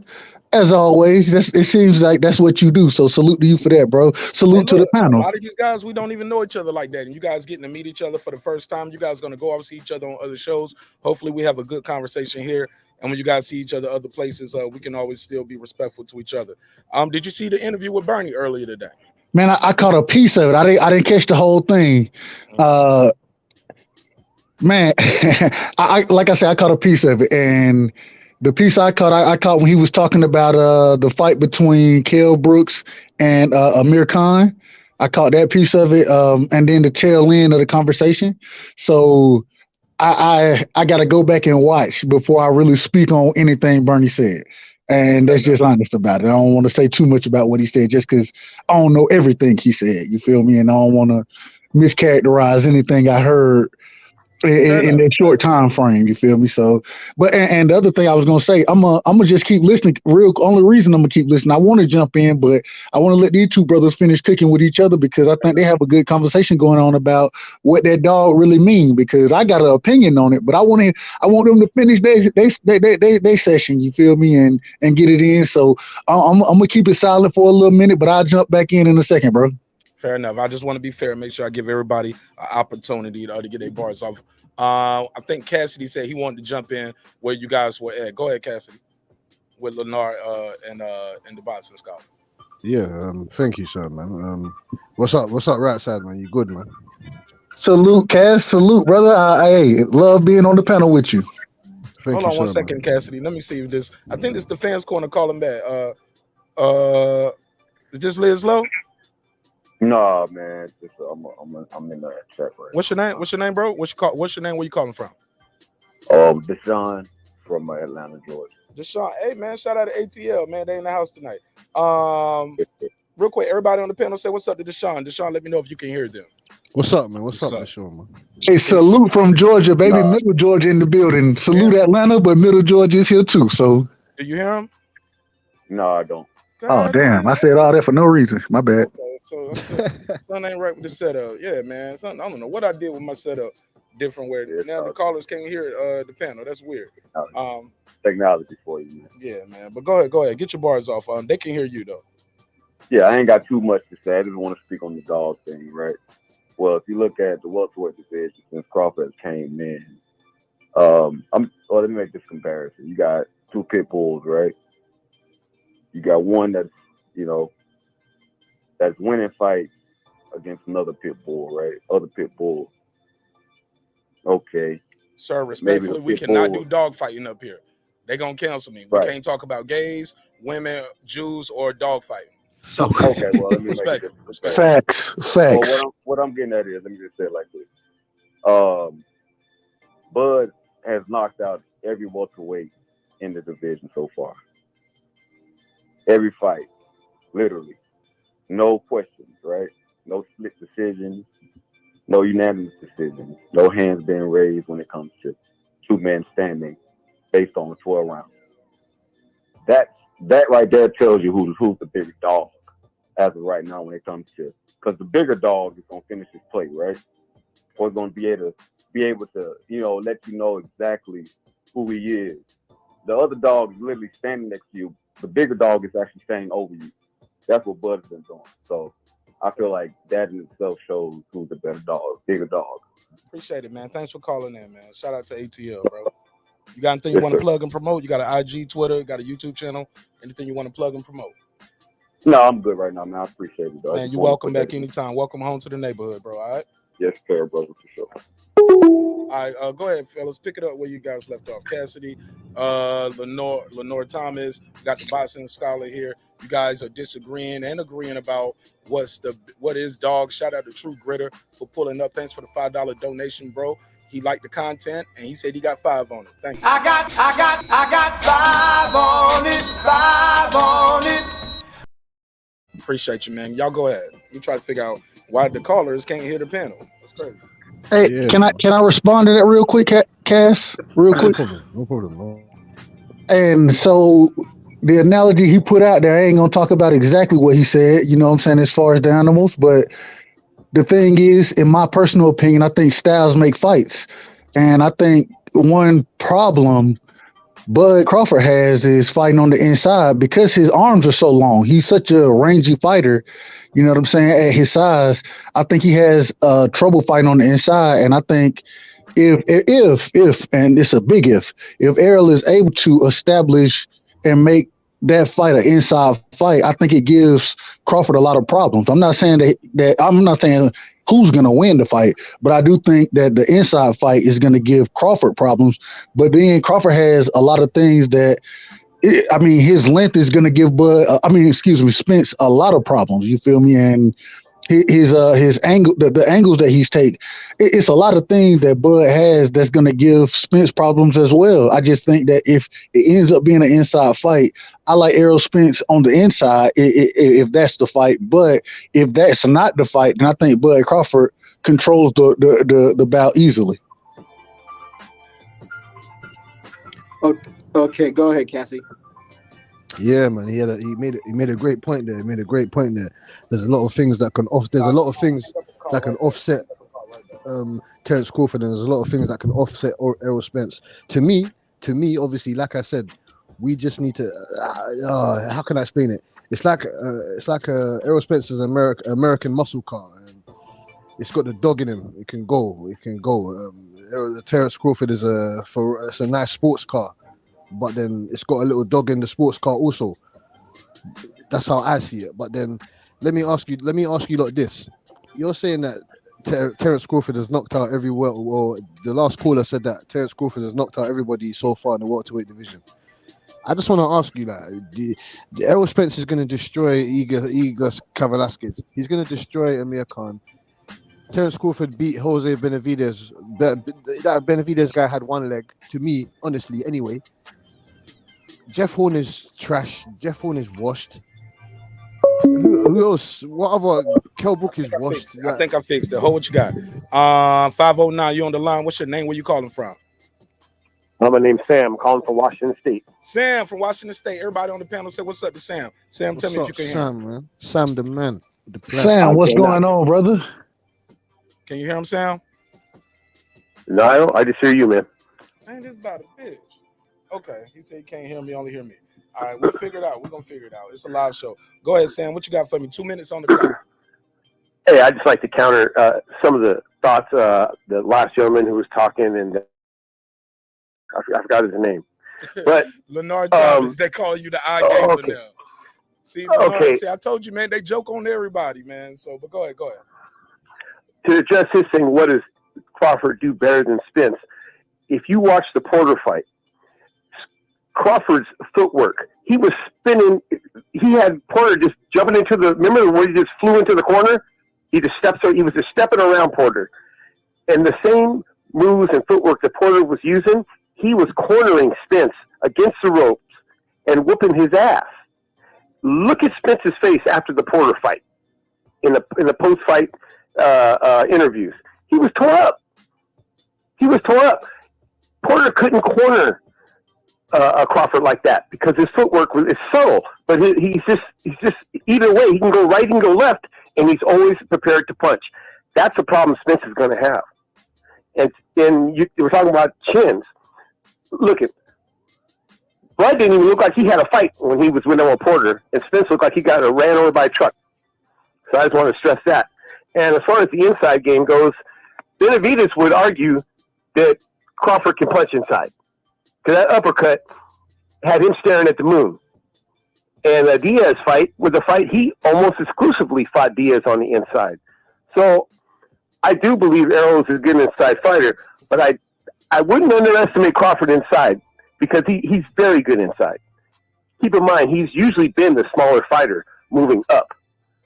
So, and since he's been the welterweight, and he's a good body puncher. So those are just my points. I just think that Crawford has too many tools for Spence. I think Spence is a good fighter. I don't think Spence, while he has good power, I don't think he has enough power to keep Terence off of him. Fair enough. All right, man. You got anything you want to plug and promote before I let you go? Get back to the panel. Just Lord Jesus Christ. Amen to that. How about that? I know that's right. Shalom, Yeshua HaMashiach. Thank you very much, brother. Out. All right, we're going to try to troubleshoot. I appreciate the call, except for we get into it. Let me close this window out, and we'll try it a different way. Go ahead. Anybody want to reply to that? You guys still haven't had your conversation. I think I want to give the floor to Cassidy because he's been waiting and now he's been wanting to say a lot and he's been getting cut off. Fair enough. Cool, man. marqnash, you get me. You're the conductor. Wherever you want to go. Go ahead, Cassidy. Go ahead. I think that's more than fair. Yeah, man. I appreciate that, man. Thank you. I just wanted to counter that guy's point, man. You get me? That's against Sean Porter. We know how Sean Porter comes in with his head down. He comes in. He's got a good footwork, but not to the elite level of footwork that we expect. Errol Spence's footwork is 100 times better than Sean Porter. That he's not Terence Crawford. I think, in my opinion, is not going to be spinning around Errol Spence like that. There's no way in hell that's going to be happening to me anyway. Errol Spence is too cerebral. He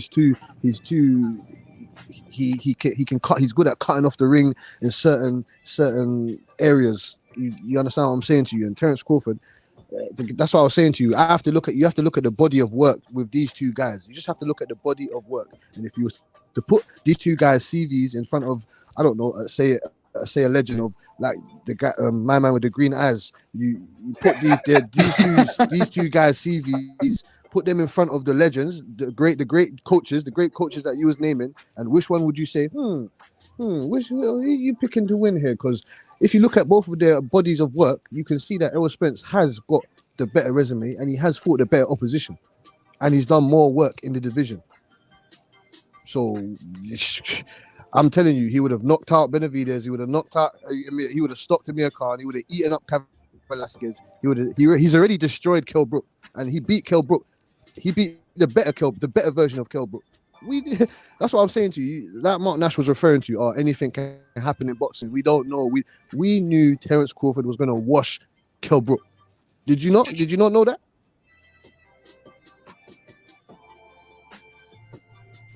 I think we absolutely knew that. That's just my opinion. I think we knew that was going to happen. To you. Exactly. This is what I'm saying to you. We know what the script is meant to be. We know Errol Spence is meant to run through Ugas like water. If he doesn't run through Ugas, if Ugas beats Errol Spence, there is no bud. There's nothing. There's no bud fight. There's nothing. That fight will never happen. It's impossible. I don't want to see that fight anymore. If he loses to Ugas, it's finished. Then what are they going to say? I mean, people still wanted to see Manny. Manny lost to Bradley, then got knocked out by Marquez, and that fight was still wildly successful. These are two legends, though. These are two legends. Ugas ain't going into the Hall of Fame. But this is the thing. Regardless if Ugas is going into the Hall of Fame, I want to see undisputed. You know what I'm saying? And I think that at the end of the day, regardless if it's Errol, if it's Ugas, whoever it is, they got to go see Bud because undisputed is what it's about. I think fighting the best and when you have an individual like Bud Crawford who is and I'm only reason I'm saying argumentatively because I done been on a couple channels who got Bud way down in the pound for pound, but we're not gonna talk about that right now. But I think Bud is pound for pound right now number one in my opinion. You know what I'm saying? I think Canelo is 2. I think Errol is 3, and I want to see that fight happen. You feel? I want to see Errol and Bud. But if Errol get beat, I want to see Ugas and Bud. I want to see it. Only reason I want to see it is because those are at that time. Those are the best fighting the best. The same way I want to see the Devin Haney Kambosos fight.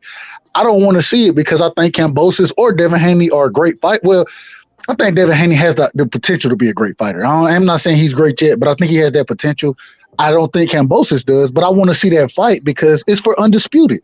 Anything for undisputed, I want to see it. You know what I'm saying? I want the best fighting the best at any time. Fair enough. Pass around. Go ahead, Boston Scholar. Like you were dozing off.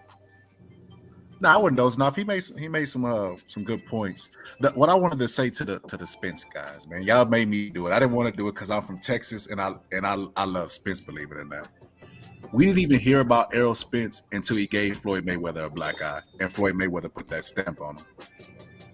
Nobody was talking about Spence. So what's your point? So that's an important stamp. Everybody want to cut him off. He hurt their feelings. Oh, no. Yo, they cut him off. The phone ringing. Damn, he hit his nerve. Cut him off. Damn, 256. Hold up. Don't forget where you at. 256. What's your name? Where you calling from, family? Yeah, this is Huntsville from last night. Huntsville. Everybody say what's up to Huntsville. Let me know if you can hear him. What's up, Huntsville? Man? Salute, Huntsville. Can you hear him, bro? Huntsville, can you hear the panel? Yeah. Oh, he heard y'all. Yay, I figured it out. Hey, we in the building then. Buzz the dog, because when they met face to face, if you're a dog, you don't say, I want to take the easy route first before I fight you. I mean, that's what Earl said when they met face to face. I used to be an Earl fan, but ever since the Mikey fight, man, I mean, he's been a pup. Say he hasn't been a dog, he's been a pup. Go ahead. He's been a pup, and another thing, Bud doesn't look like he's scared. And Earl, when you start making 80-20, 7-30, 8-side stuff, that means you don't want to fight. 80-20, I'm the ace. Come on, man. I mean, I just saw some chats talking about Jerry Cooney. Larry Holmes fought Jerry Cooney, and they split $10 million apiece, and Holmes was 10 because Holmes wanted to fight. I mean, if you're a dog, you get to fight, man. I think Buzz stops it. That's all I got, man. Fair enough. Thanks for your time and energy, man. I think somebody got a question for you. Right side got one quick question for you. Go ahead, right side. You told me not. Okay. I can't hear him. So you can't hear him. Right side, say something. Can you hear me now? Can you hear him? No, I can't hear. Okay. Yeah. See, that's why I said it too, right? So I was doing a quick test. Let me try this. Let me switch it from here to. I'm on the landline. No, it shouldn't matter. All right, you should be able to hear it. Bear with me. Let me switch the mic from here though. Check 1 2 1 2. Can you hear me now, caller? Huntsville, you still? I can hear you. Yeah, All I right, can somebody hear you. say something now. Let me see if Huntsville can hear y'all now. Huntsville, you there? Huntsville, can you hear me? You still don't hear on Huntsville? No. I can only hear you. How about this? Y'all say something now one more time. Huntsville, how about now? Still nothing? Nope. Still nothing. All right, cool. We'll try it on the next one.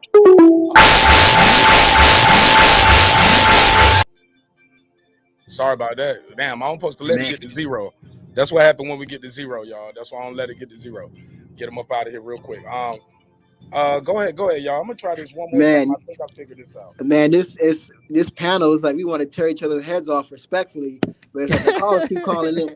They keep calling in, and we just trying to get our shit off, but we can't. We lit. We having a good time. But go ahead. Yeah. So to boxing scholar, to get back to the point we were trying to talk about here, I'm 5'8", 5'9". If you don't mind me asking, how tall are you? Because I'm gonna make a point here. Damn, this nigga want a date. He want to know how big you are with them green eyes. Bro, hey, he scared me, man. No homo. I'm just asking a genuine question. I'm 5'11". Okay, let's say you and me walking down the street, walking down the alleyway. Let's say we encounter brothers 6'6", 6'7", yoked up, taking kickboxing lessons and all that, right? We may try to fight those brothers the best we can try to fight them and give heart and use all the heart we have.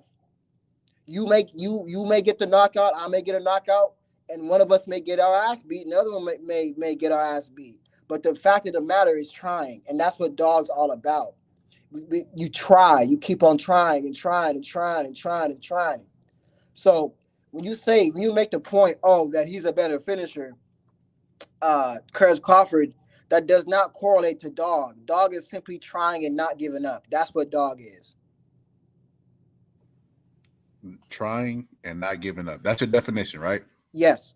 Okay. Well, here's my definition. You have two fighters, right? I can give you real people, right? So we got Muhammad Ali and we got Joe Frazier. Muhammad Ali, faster than Joe Frazier, better footwork than Joe Frazier, more skilled than Joe Frazier. What is the one quality that Joe Frazier had? Dog. And what did he do in the first fight? He knocked him down. He didn't try to knock him down. He knocked him down.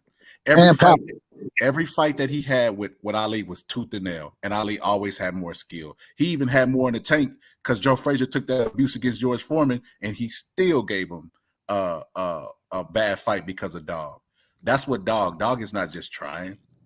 No, yes, it is. That you prove you picked the wrong example, because if you believe Terence Crawford has more skill and you believe that Errol Spence is Joe Frazier in this situation, we agree. Joe Frazier kept on trying. He would not give up. That's dog. It's not skill. It's not the ability to finish somebody off.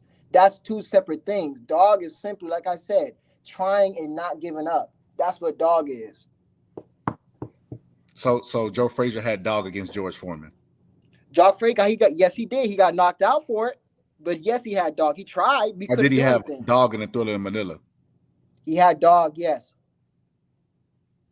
he had dog. I think we just got two different definitions of what dog is, because I think dog, when I used to fight my brothers when I was younger, because I was a younger one and they were a lot older than me, I used to try again to beat them until my parents had to step in and stop. I didn't give up. Did I still lose the fight? Yes, I lost the fight, but I kept on trying, and that's what dog is all about. It's about not giving up, not how skilled you are.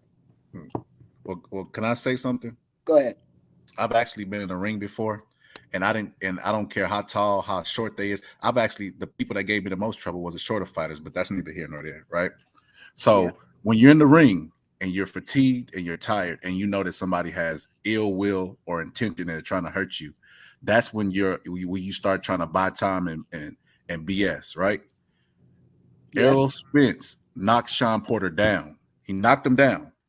And he looked like he was the one that got knocked down. Go back and look at the fight. He got up and started screaming at Spence, come on. And he didn't do nothing. He survived the rest of the round. He didn't survive with Crawford. He didn't even tell Crawford to get on. You know what? Because he knew better. Sean Porter has dog, but that doesn't take any credit away from Errol Spence. Errol Spence got the knockdown. And look at the 12th round. When he knew that he had him hurt, he went for it because it was a nip and tuck type of fight, so he had to go in for it. Again, sir, that's not proving that Errol Spence has no less dog. He knocked him down, and Sean Porter came back up and wanted to fight him. I gotta jump in first. Go ahead. Sorry. Shout out to D Lucky. He said Spence wasn't able to look Bud in the eyes when they were face to face. Also, he started looking at Bud's boy. Real dogs don't move like that. Shout out to D Lucky. Let me give him the $5 drop, yo. Thank you for putting your money behind the content you support, bro. I got 5 on it. And give more context to it. He's talking about when they was meeting up like Ken and Ryu, when they had the red and the black sweatsuits on, and Bud is looking at him. This is a perfect screenshot. Bud looking like, bro, you drunk right now? And Spence was like, control your niggas. You ain't got nothing to do with it. Control your niggas. He's like, well, I'm right here. You talk to me. Yeah. You in front of me now. You dealing with me now. Yeah, he had to step to him. He was like, I'm bigger than you. He's like, that's fat. And he grabs him. Then he tried to grab Bud. Bud was like, yeah, grab it again. He said, what I look like on the way in, though? He said, nah, but you just said you were so much bigger than me. I said, that's fat.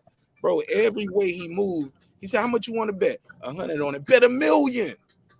You got hurt by Gamboa. You got hurt by Campos. I'm going to hurt you. How about that? What I'm going to do to you, though? I'm going to do you like that. You know what I'm saying? He just was, he was talking that talk, bro. It was like saying the guy who was always the tough guy when we was in 5th and 6th grade and then we in middle school, you ain't got no smoke with this guy right here. He make you sit down on the bus. You don't get the back seat on the bus. Nah, that's my seat, homie. That's my bus right now. That's how I felt. But go ahead. I digress. Yeah, what I need to understand is that Crawford was 30 years old when that happened. That was 4 years ago, and they still have not fought. It doesn't matter. Errol That ain't was finished cleaning up 4 his years side of the ago. street yet. Remember, Errol said I got to clean up my. He said, why not fight you? Why do I got to fight you when I can take the easy route? Why would he fight him if he could take the easy route? Wouldn't you? And knock out Sean Porter. He didn't even knock out Sean Porter. And first the of all, easy that route was was supposed to be cleaning up your street. He didn't. What part of fighting Mikey Garcia was cleaning up your side of the street? What part of Danny Garcia was cleaning up your side of the street? Oh, so they had no belt to offer. So you wanted Errol Spence after Danny Garcia fight to go in there and face Terence Crawford after you got in the I wanted to fight him before I wanted to fight him before. I wanted to fight him a long time ago. No. Because you say you brought up 469. You on the line? What's your name? Where you calling from? It's Brandon from Dallas. Salute, Mark. Salute to the panel. Real quick, Brandon. Man, Hold on, Brandon. Bear with me. I've been trying to test this all night. Everybody on the panel say what's up to Brandon. Let's see if he can hear y'all. What's up, Brandon? What's up, Brandon? Yeah, I heard him. Oh, you heard him. Dallas. Yeah, Dallas, you know what it is. I want to say salute to the panel, salute to Mark, everybody. Big Fish, April 16th, fighting in the stadium, Cowboy Stadium, AT&T Stadium. Let's go, Cowboys. Sounds like Spence. Y'all talking over him, man. Now y'all talking over him. Go ahead. Home with the Cowboys play, you know. We probably gonna, probably be 50,000 in there. You know what I mean? Somebody ain't never seen in his life. Fighting for the WBA on the line, the IBF on the line, WBC on the line. All that extra stuff is just fodder. You know what I mean? We're going to championship fights over here. Big Fish all day. Hey, salute. Appreciate it. Hey, you think Spence gonna make it to the weigh-in? Hey, man, the thing about it is we can't control certain injuries. The catch retinas and stuff like that happen. Floyd had to postpone the Marquez fight because he had broken ribs, bruised ribs. So Errol Spence ain't the first fighter to postpone a fight or have to pull out of a fight. So who knows? But one thing we do know, we fighting at Cowboy Stadium. I don't know. I ain't never. What's the stadium in Omaha again? Oh, okay. You act like he ain't from Dallas, though. Bro. You said what? He from Dallas, though, ain't he? Who? Errol Spence. Who? I tell you this. Shouldn't he sell out his hometown? That's a big market. They got a pro football team. He from Omaha. It's a small market, bro. How many stadiums are there? I don't care how many they got. It ain't Jerry's world. No, you asking, I'm answering. I've never been in Nebraska. Okay, well, I'm trying to tell you. See, he trying to be facetious. He asking questions. He trying to get this nigga want respectfully. I ain't talking about you. I'm just speaking in general. I'm speaking loosely. But bro, you want to get all this credit for filling out your backyard, for fighting in your backyard. You supposed to pack out your backyard fighting a Spanish fighter in Texas. It's a big market. You guys got a football stadium. You got a basketball team right around. Bro, y'all got it's Texas, baby. You can fit it. Indeed. Don't forget that. And when y'all so you got Houston, you got San Antonio. It is Texas. So I give Texas all the credit in the world for being a very large state. But everybody in that state don't think Errol Spence gonna win this fight. And you trying to make it seem like, well, he packing it out, like he packing out this crazy thing, and he's like he's from Omaha or he's from Cuba, packing out Dallas. Errol Spence should be selling out Dallas, right? That's right. He's the only boxer there. When the last time we seen Bud pack out anything? Well, he packed out all his fights, though. Let's be clear. But yeah. Not according to his promoter. Well, I'll tell you what his promoter, his former promoter who over his ticket sales, he said he does not. Once again, his promoter, who he's suing now, said for those same remarks that he said that he does not sell tickets. Not only that, he's lost money on every fight that he's promoted for him. So what you talking about is speculation. I'm just telling with the man who handles the money. So does he pack it out? Not according to his promoter. I don't know what I see when I look at the arena. I know what Clarissa Shields say when she's there. I know what I see. What we do know is this, though. What we do know Looks to is be deceived. what we do know is this, Brandon. What we do know is this: that man getting sued for that same shit. And according to that lawsuit, he started saying those things when it was clear to him that Terence wasn't going to re-sign with him. It's very possible, Brandon. I'll let you talk. Let me say, it's very possible that he could be losing money on those fights because that guy demands such a high guarantee. And you also have a default in the contract for you got to give him money to fight if it's not Errol Spence. So just because the promoter says I'm losing money, don't mean the guy ain't filling out the arenas. You talking about pay-per-views, that's different. But dance partners matter. But you got anything else you want to say before I let you go? Yeah, Other I than want to Big say Fish? that $4 million is not a high guarantee. No, that's not a high guarantee. You should do that in your gate. You should do that in your gate, like Errol Spence does. Who else is out here just randomly just getting $4 million damn near every fight, bro? You have are we just sniffing at $4 million like that ain't no money? Go look at Sugar Ray. This I ain't talking about Sugar Ray. I'm talking about right now. Errol Spence, you done like what's going on now? Money, inflation and all of that, the wages should be high about you. Go look at Sugar Ray's. I don't want to talk about a gold medalist, man. I'm talking about these guys right now. What are they making? What the economy saying these guys are making right now? Because once we do the Sugar Ray, we got to count inflation, like you said. $4 million is a high guarantee in this market, especially with streaming and still in fights and all of that. $40 million is a high guarantee in this market. What Canelo makes. Fair enough. Go ahead. So it's a lot of people out here just getting $4 million guaranteed fights out here. I didn't know that in the welterweight division. Who else was getting that? No. You said that. We're not talking about who. I said $4 million is not a high fight purse. Okay. That's what I said. You changed it. Fair enough. I didn't say that. Fair enough. I'll let you have it, bro. I think $4 million is a hell of a lot of money to be getting guaranteed. See what you did? You just said it's not a lot. I said it is. I said we got to agree to disagree. I said for a fight, a pay-per-view fighter fight purse, $4 million is a lot of money. Didn't Amir Khan get $6 million to fight Bud? Amir Khan is a star though. No, I'm saying shit. Well, look, hell yeah, Amir Khan get paid, man. Shit. You know what Canelo got paid to fight him? People said Canelo. No. I'm just telling you, dance partners matter. Amir Khan was worth a certain amount of money. Amir Khan demanded that purse. Amir Khan brought 2 countries with him, a silver Olympic medal. Okay, when was the last? Okay, what was Amir Khan? Hey, Brandon, I got a packed panel up here, and it's all new. Okay, people. My bad. You sure right. Salute to y'all. No. I'm just saying because I don't want to keep going and move the goalposts. No, you're right, Mark. You're right. But $4 million is a lot of money. Salute to y'all. Salute to the panel and EJ Big Fish fighting in stadiums, and y'all just keep talking about the dude who ain't fighting, who y'all don't know when he fights. Peace. Fair enough. Shit. Good call. Shout out to my guy Brandon.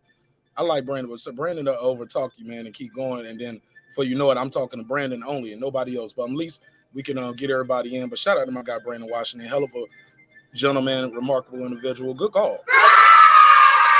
But we was about to go down the rabbit hole of Kell Brook purses. But yeah, man, let me do this right here, the right side. He said, salute National Panel. I appreciate the great convo and the content. Keep up the good work. You right here on the panel. And he's still donating. That's what I'm talking about. Man, you got the mic now. You got the juice. I got 5 on it. Side, you take the lead. Nah, I ain't do it for that. I just wanted to show you love, bro. No more calls. Like I just wanted to show you love, bro. I appreciate what you're doing. Glad you had me on, and I just want to make sure I'm showing love. I pay for cable every day. You feel me? And any channel that I'm looking at, that I'm subscribing to, that I'm spending my time with, then I feel like I need to pay for that because it's just the honest thing to do. So I'm just trying to show you love. Nothing else. We need more of you, less of them. How about that? Thank you. And shout out to Brandon Washington. Good call. Represent for the big fish. Shout out to all the Errol Spence supporters out there. Thanks for calling in. Go ahead, right side. Take the lead. Well, I will. First things first, I got to agree with you. Outside of Canelo, ain't nobody pulling no purses like Bud. Well, it's a few people out there in his range. You got the Tank Davises of the world, you know what I'm saying? But a $4 million purse is what he's per fight. You know what I mean? Regardless of who the opponent is. So we got to make sure we give that some type of credit. That's a lot of credit that is deserved there, because once again, this man is a pound for pound fighter, and in my personal opinion, is pound for pound number one. That's just my opinion. But at the end of the day, I think that when we look at the Bud Crawford Errol Spence fight, what we have to say is this: we got to go ahead and first off, as always, don't disregard Ugas. Make sure Ugas or make sure Errol Spence is able to get past that challenge. I think he will. Ugas has he's very good against southpaws, and so I think it's going to be a tough fight for Errol. You know what I mean? So me personally, I think it'll be a 9-3 fight. I think Errol's going to win 9-3. I don't even see the knockout coming. That's just me. Once again, I could be wrong, and never don't mind being wrong. The other thing I want to say though is we need to look at the training camps, and I think it was said earlier on the panel how Bud Crawford is always in shape. Bud Crawford, he lives a fighter's life. That's a very important thing. You look at some of your greatest fighters, and then you look at some of the people who had the most talent. A lot of those individuals who had the most talent aren't the greatest fighters because they didn't live their boxer's lifestyle. So I think it's a very important thing. And I know, EJ's sparring partner came out and said, you know, hey, he's living that lifestyle now, and I'm hoping it's true. But at the same time, it does raise a question in my mind about what's going on there. But hey, if the man is living that lifestyle now and he ain't having fat camps, then I think he's a very dangerous fighter. And his sparring partner said, this time versus EJ coming in at 190, 180, whatever it was, having to drop damn near 40 pounds. You know what I'm saying? When you having to drop 40 pounds, it's fat camp. You know what I'm saying? It ain't you ain't getting real productive work from that camp. You know what I mean? Because more or less you're looking to drop weight. If you come in closer to your weight, then you can look to gain power. You can look to be more in condition, and you can look to throw them harder shots. So I just want to see what EJ has done as far as his camp goes, and I think that's going to be the determination. Because if he comes in how I think he can come in, I think he wins the fight. But at the same time, we got to see that first, and we haven't seen that from EJ in his last few outings. So, and I'm back on mute. Yo, I just want to say this before I pass it. Yo, Brandon Washington kind of gave me a do-si-do. I never got to get that answer from Brandon. I hope he called back. Just to give me a quick answer on that. He always say big fish packing out Dallas. I shout out to SLG. He said 4 million plus pay-per-view. 4 million. Last time I checked, Bud Crawford had the highest guarantee in the welterweight division.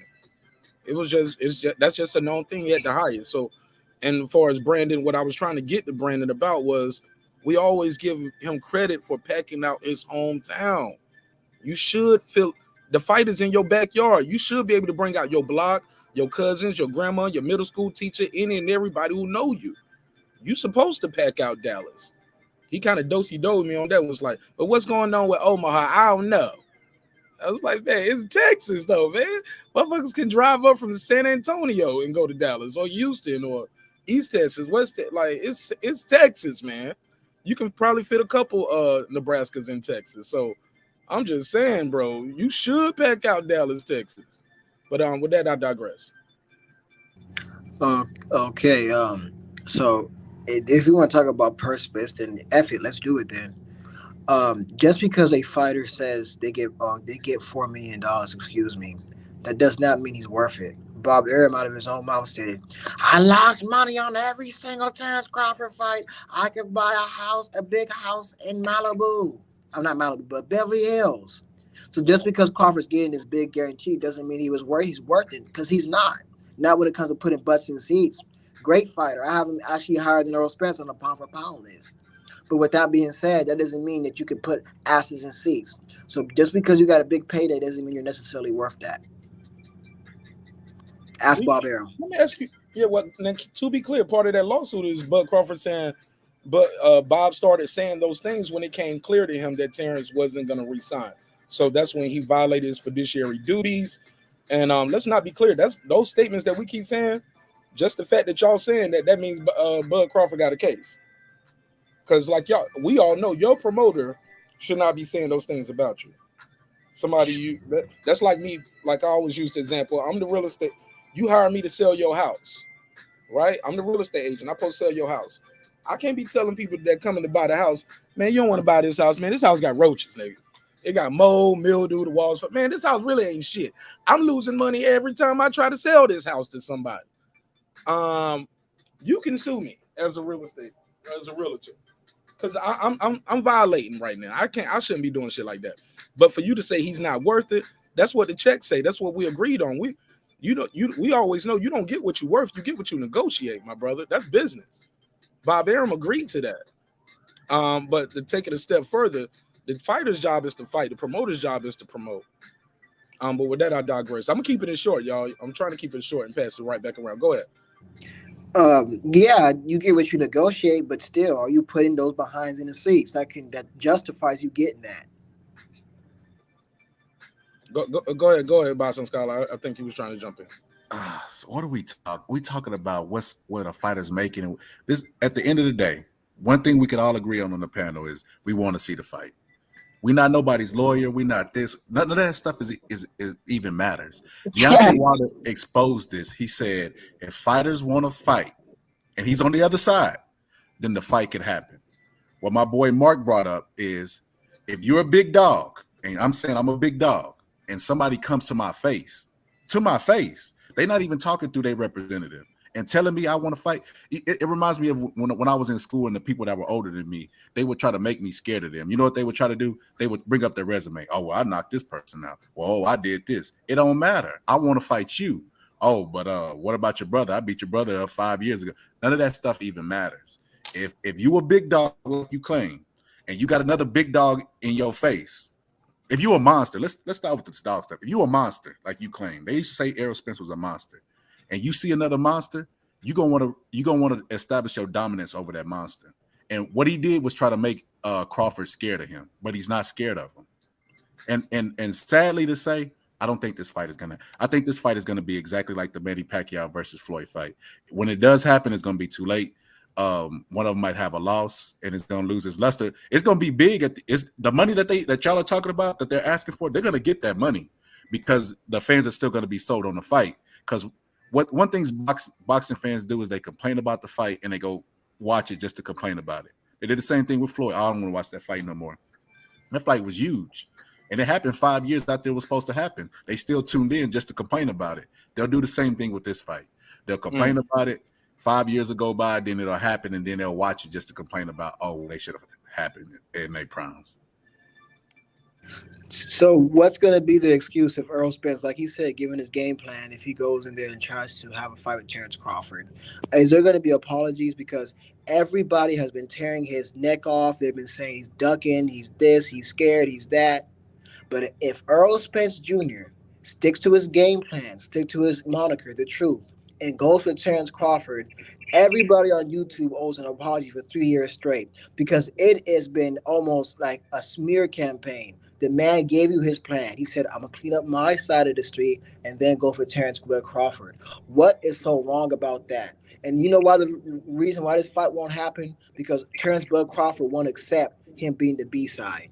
If Errol Spence gives him a reasonable offer of 60-40, he better take that because he is the bigger star. I'm not saying Errol's selling like Florida Manny, but he is the bigger fighter, so he deserves the bigger cake. That's all I'm saying. So it's going to tell Terence Crawford follow his pride and take that B-side role. We all did it. Floyd did it to Oscar De La Hoya. These guys have done it before. So you gotta have, if you truly believe you can beat Errol Spence Jr., you would say, you know what, I'm gonna take this B-side role, I'm gonna go in there and I'm gonna do my thing, and I'm gonna take his fan base, and that's that. I'm gonna become the bigger name. Okay. Here's the thing, though. This is what we asked Bernie, and I'm gonna ask you guys again when somebody's talking. Let them finish before you unmute your mic, because that's almost like saying hurry up when you unmute and you start going. Bernie said, he brought up an interesting point, and I'll keep it short and give it back to you, the panel. Is it possible that Bud Crawford believes, rightfully so, I'm more accomplished in the whole sport? Yeah, you might have did more at this one division, but you only been at this one division. You got 2 titles. You beat Brooke, which you should have beat Brooke coming off an eye injury. You beat Sean Porter, and many people thought you should beat Sean Porter. I've never seen Spence go into a 50-50 fight or fight where he's not the favorite. I never seen him beat undefeated champions. But Crawford has done all of that through multiple divisions. Some will argue that, hey, yeah, you might be the big fish in your opinion at welterweight, but I'm the big fish in boxing as a whole. Before we get to that, 509, you on the line. What's your name? Where you calling from? Hey, it's Sam from Washington. I had to call back, man. Talk to me, bro. Hey, I just wanted the person on the panel was just talking about Crawford's not worth $4 million. Don't let your fandom overrule the fact that Top Rank did not promote Crawford correctly. If you want exciting fights sell. Knockouts sell. Crawford knocks out almost everybody he fights. Spence does not. What is more exciting? What is more fan-friendly? A guy that finishes people or a guy that doesn't? And so when he says that Crawford's not worth $4 million, number one, you're worth what you get paid. But number two, don't confuse bad promotion with Crawford's worth. So that's haterade. That's haterade right there. And I just had to comment on that. Thank you. I'm out. Hold on, stay right there. Hold on, stay right there. Can you stay right there? On the show, man. Nah, man, you don't get to do that. What you? My bad. I apologize. Sorry about that. This is your first time here. You like, nah, hold up, caller. I got some smoke for you. I apologize. You don't know if he at work. No. You can talk to me. Talk to the audience. He said what he had to say. You heard what he said. Now reply to it. We ain't gotta have no argument. He said it. You said it. He can call right back. Shit. But go ahead. Okay. He was like, nah, motherfucker. Yeah, well, I mean, it's like because that's the second time I responded to him. Sorry about that. You want to give him the open hand? Hold on, let me give you the draw. Here you go. Because he just gave you the open hand. You said that was the second time he did it. Let me give you the other. Yeah. It's like he's like that leprechaun I can't get because I apologize. I apologize. Nah, you good, man. Look, a lot of times I don't want people to argue with the chat. I don't want like the panel. It's enough of us up here that we can have a full conversation. Phone ringing off the hook. You guys ain't got to argue with each other. And I don't like arguments or debates. I like a good conversation. Once you have a debate, I always say this. A lot of people shut down parts of their brains for deductive, reasoning, rational thought, compromise. Like it's all about winning the conversation instead of the important part, which is exchanging new information and trying to look at things from a different vantage point. So it's fair enough, man. But he got a good point though. He said, "Yo, just because he was promoted poorly doesn't mean that's not what he worth. You're worth what you negotiate, and he's worth $4 million per fight. That's what his check said." When I say that he worth that, I'm saying he's not worth that high purse because he doesn't put the butts in the seats to demand that purse. Sure, you can go in there and negotiate it, but is it a bad business move? Was it a bad business move on Bob Aaron's part? Yes, it was, and he's regretting it that he did it because he could not secure the big fights. And he brought up a point when he said about him getting knockouts. That has nothing to do with you putting butts in the seats when it comes to Terence Crawford. People like to see knockouts. Hey, I like to see knockouts too. But can you put butts in the seats? Can you sell pay-per-views? Let's just get the facts. And when it comes to the pay-per-views and the butts in the seats, Earl's doing more. I mean, okay, fair enough. Boston Scholar, he got Dallas behind him. He should be able to look, if what we can't sell, we're gonna comp some of these seats, bro. It's Jerry's world.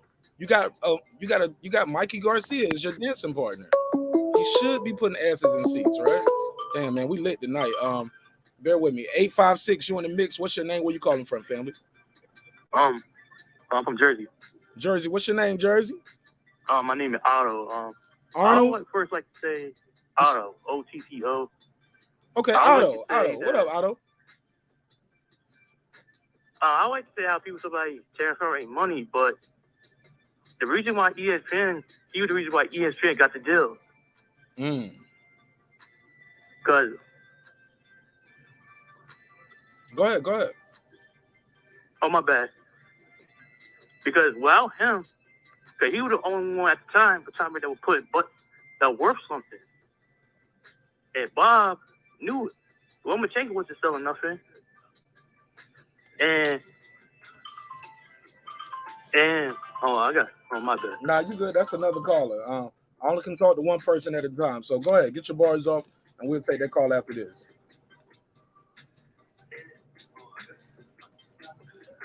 Go ahead, Otto. Okay. Sorry, I got. Well, and the reason why ESPN got the deal, Dot Rank got the deal with ESPN because the Bud was only want to work something at the time. But I do think Bob did promote Bud the right way because he didn't want to give Bud the Pacquiao fight because if Bud would beat Pacquiao, then he got to get paid more. Okay. But I do think, to me, I hope the fight do happen between Spence and Crawford, but I don't really think that fight gonna happen at all. I think it would be years down the road, but I do think people still face that fight. But thank you for the call. I gotta go. Man, no, man, it's all good, man. I try to be fair, give everybody a chance. You got anything you want to plug and promote before you go, bro? Got a IG, Twitter, YouTube channel? All right, cool. No. But man, thank you, man. Make sure you subscribe, man. Appreciate you. Shout out to Right Side. Hey, look, man, yeah, Right Side. I try to be fair, try to give everybody a chance. Some people don't like the show because they used to being able to just cut people off all the time, but I try to give everybody a chance. 267, thanks for holding the line. Go ahead, 267. You got the flow. I just want this right here for Philly. Like, I just want to ask the panel one thing: what can Errol Spence do better than Terence Crawford? Drink. Nothing. He's a hell of a drinker. Can I respond to that? Nothing else. And that's all I wanted to know. Somebody got a response from you, Philly. Okay, go ahead. I have a lot of things that he does better. He has a better jab. Like what? He has a better jab. He goes to the body better. He goes to the body better. No, he don't. Yes, he does. Yes, he does, sir. Yes, he does. Yes, he does. Philly. Now you asked him a question, Philly. You got to let him answer now, Philly. We got to be fair, right? He also is a more fundamental fighter. He has the better fundamentals than Terence Crawford. No, I've answered your question. You can go ahead and respond. All right, go ahead, Philly. First of all, Earl never stopped nobody to the body. If you look at his fights, his jab is not better than Crawford. His jab is slower. His feet, he has flat feet. He can't move. Sean Porter exposed that.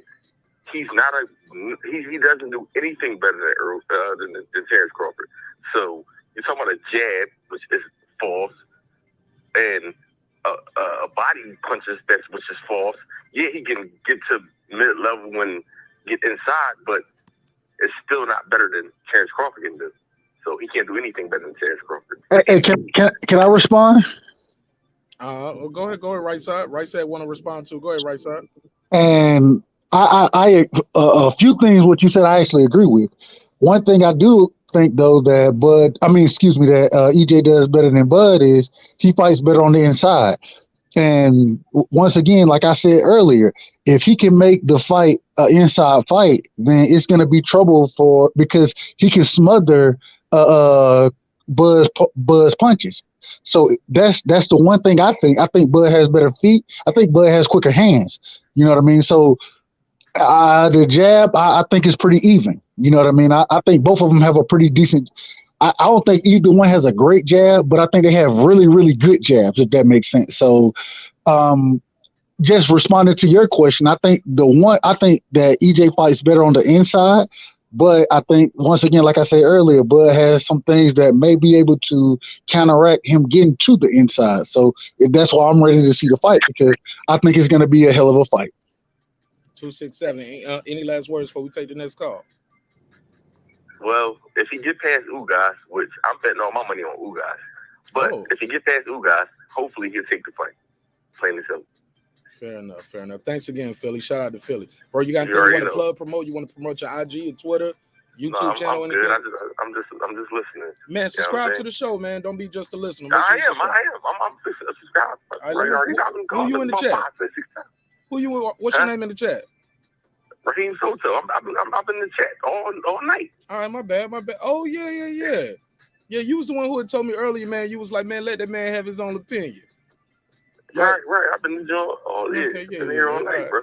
Appreciate it, man. Thanks for your time and energy, bro. God bless.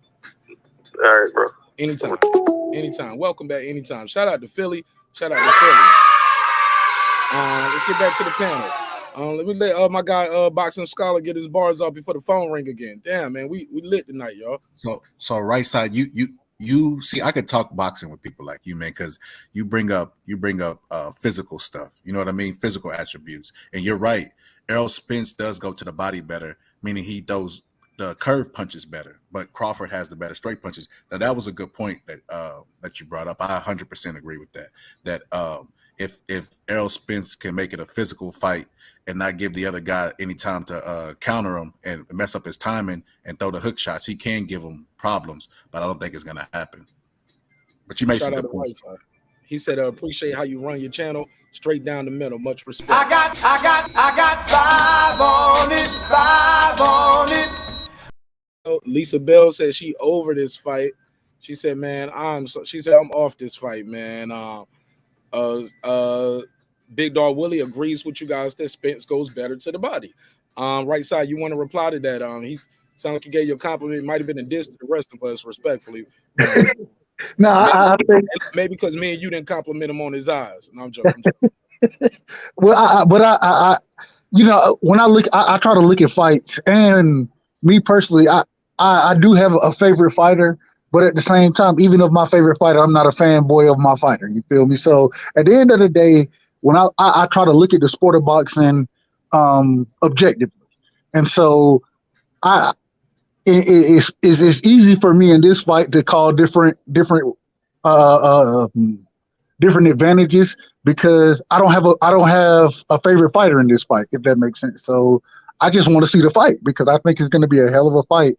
And I know the last caller said he think that Ugas is going to wash Spence, and he puts a lot on it, but I disagree with that. I think Spence will be able to take that fight, and so and I actually think that's more, not more, but is as much thought process as far as skill wise goes as much as what I hope happens, because at the end of the day, the fight I really want to see is Errol Spence and Terence Crawford. That's the fight I really want to see. And earlier, somebody brought up the point when EJ said he was going to take the easy route.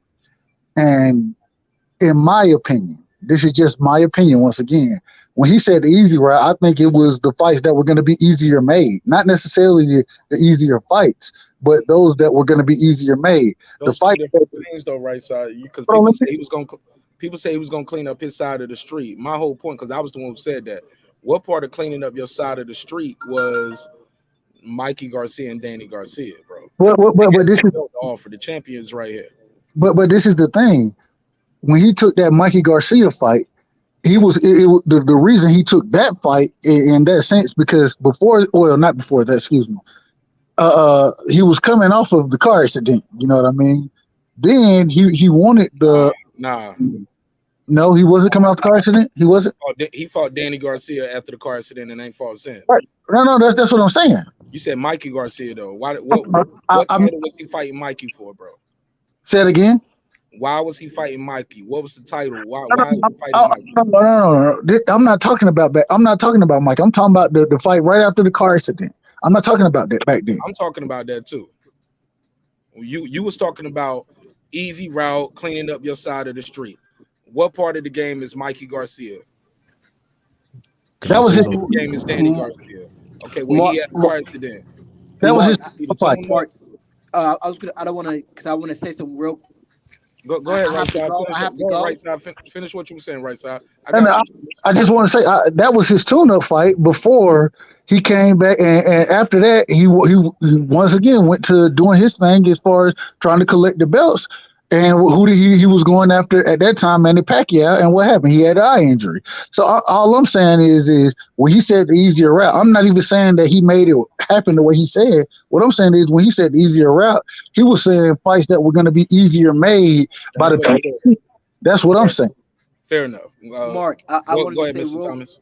Yeah, I was going to say that I have to go. I didn't want to just leave you. Oh, man. Thank you for your time and energy, bro. You got anything you want to plug and promote?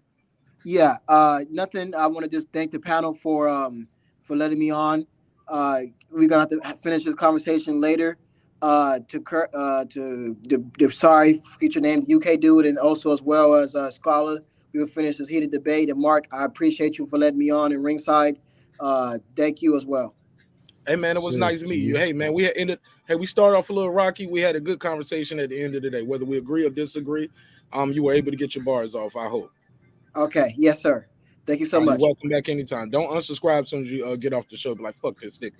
All right, for sure. Have a good one, guys. All right, yeah. He gonna unsubscribe. You were banned from the server. Yeah, he gonna unsubscribe. He gonna block me. He gonna block me too. You were banned from the server. You were banned from the server. Nah, I'm joking. Good conversation with him. We agreed to disagree.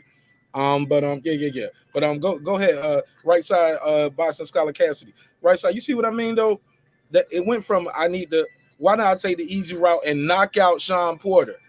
I never heard nobody say that, and boxing fans say, I don't got no problem with it. That fight easier to make. We don't know how much a fight is easy to make or easy not to make.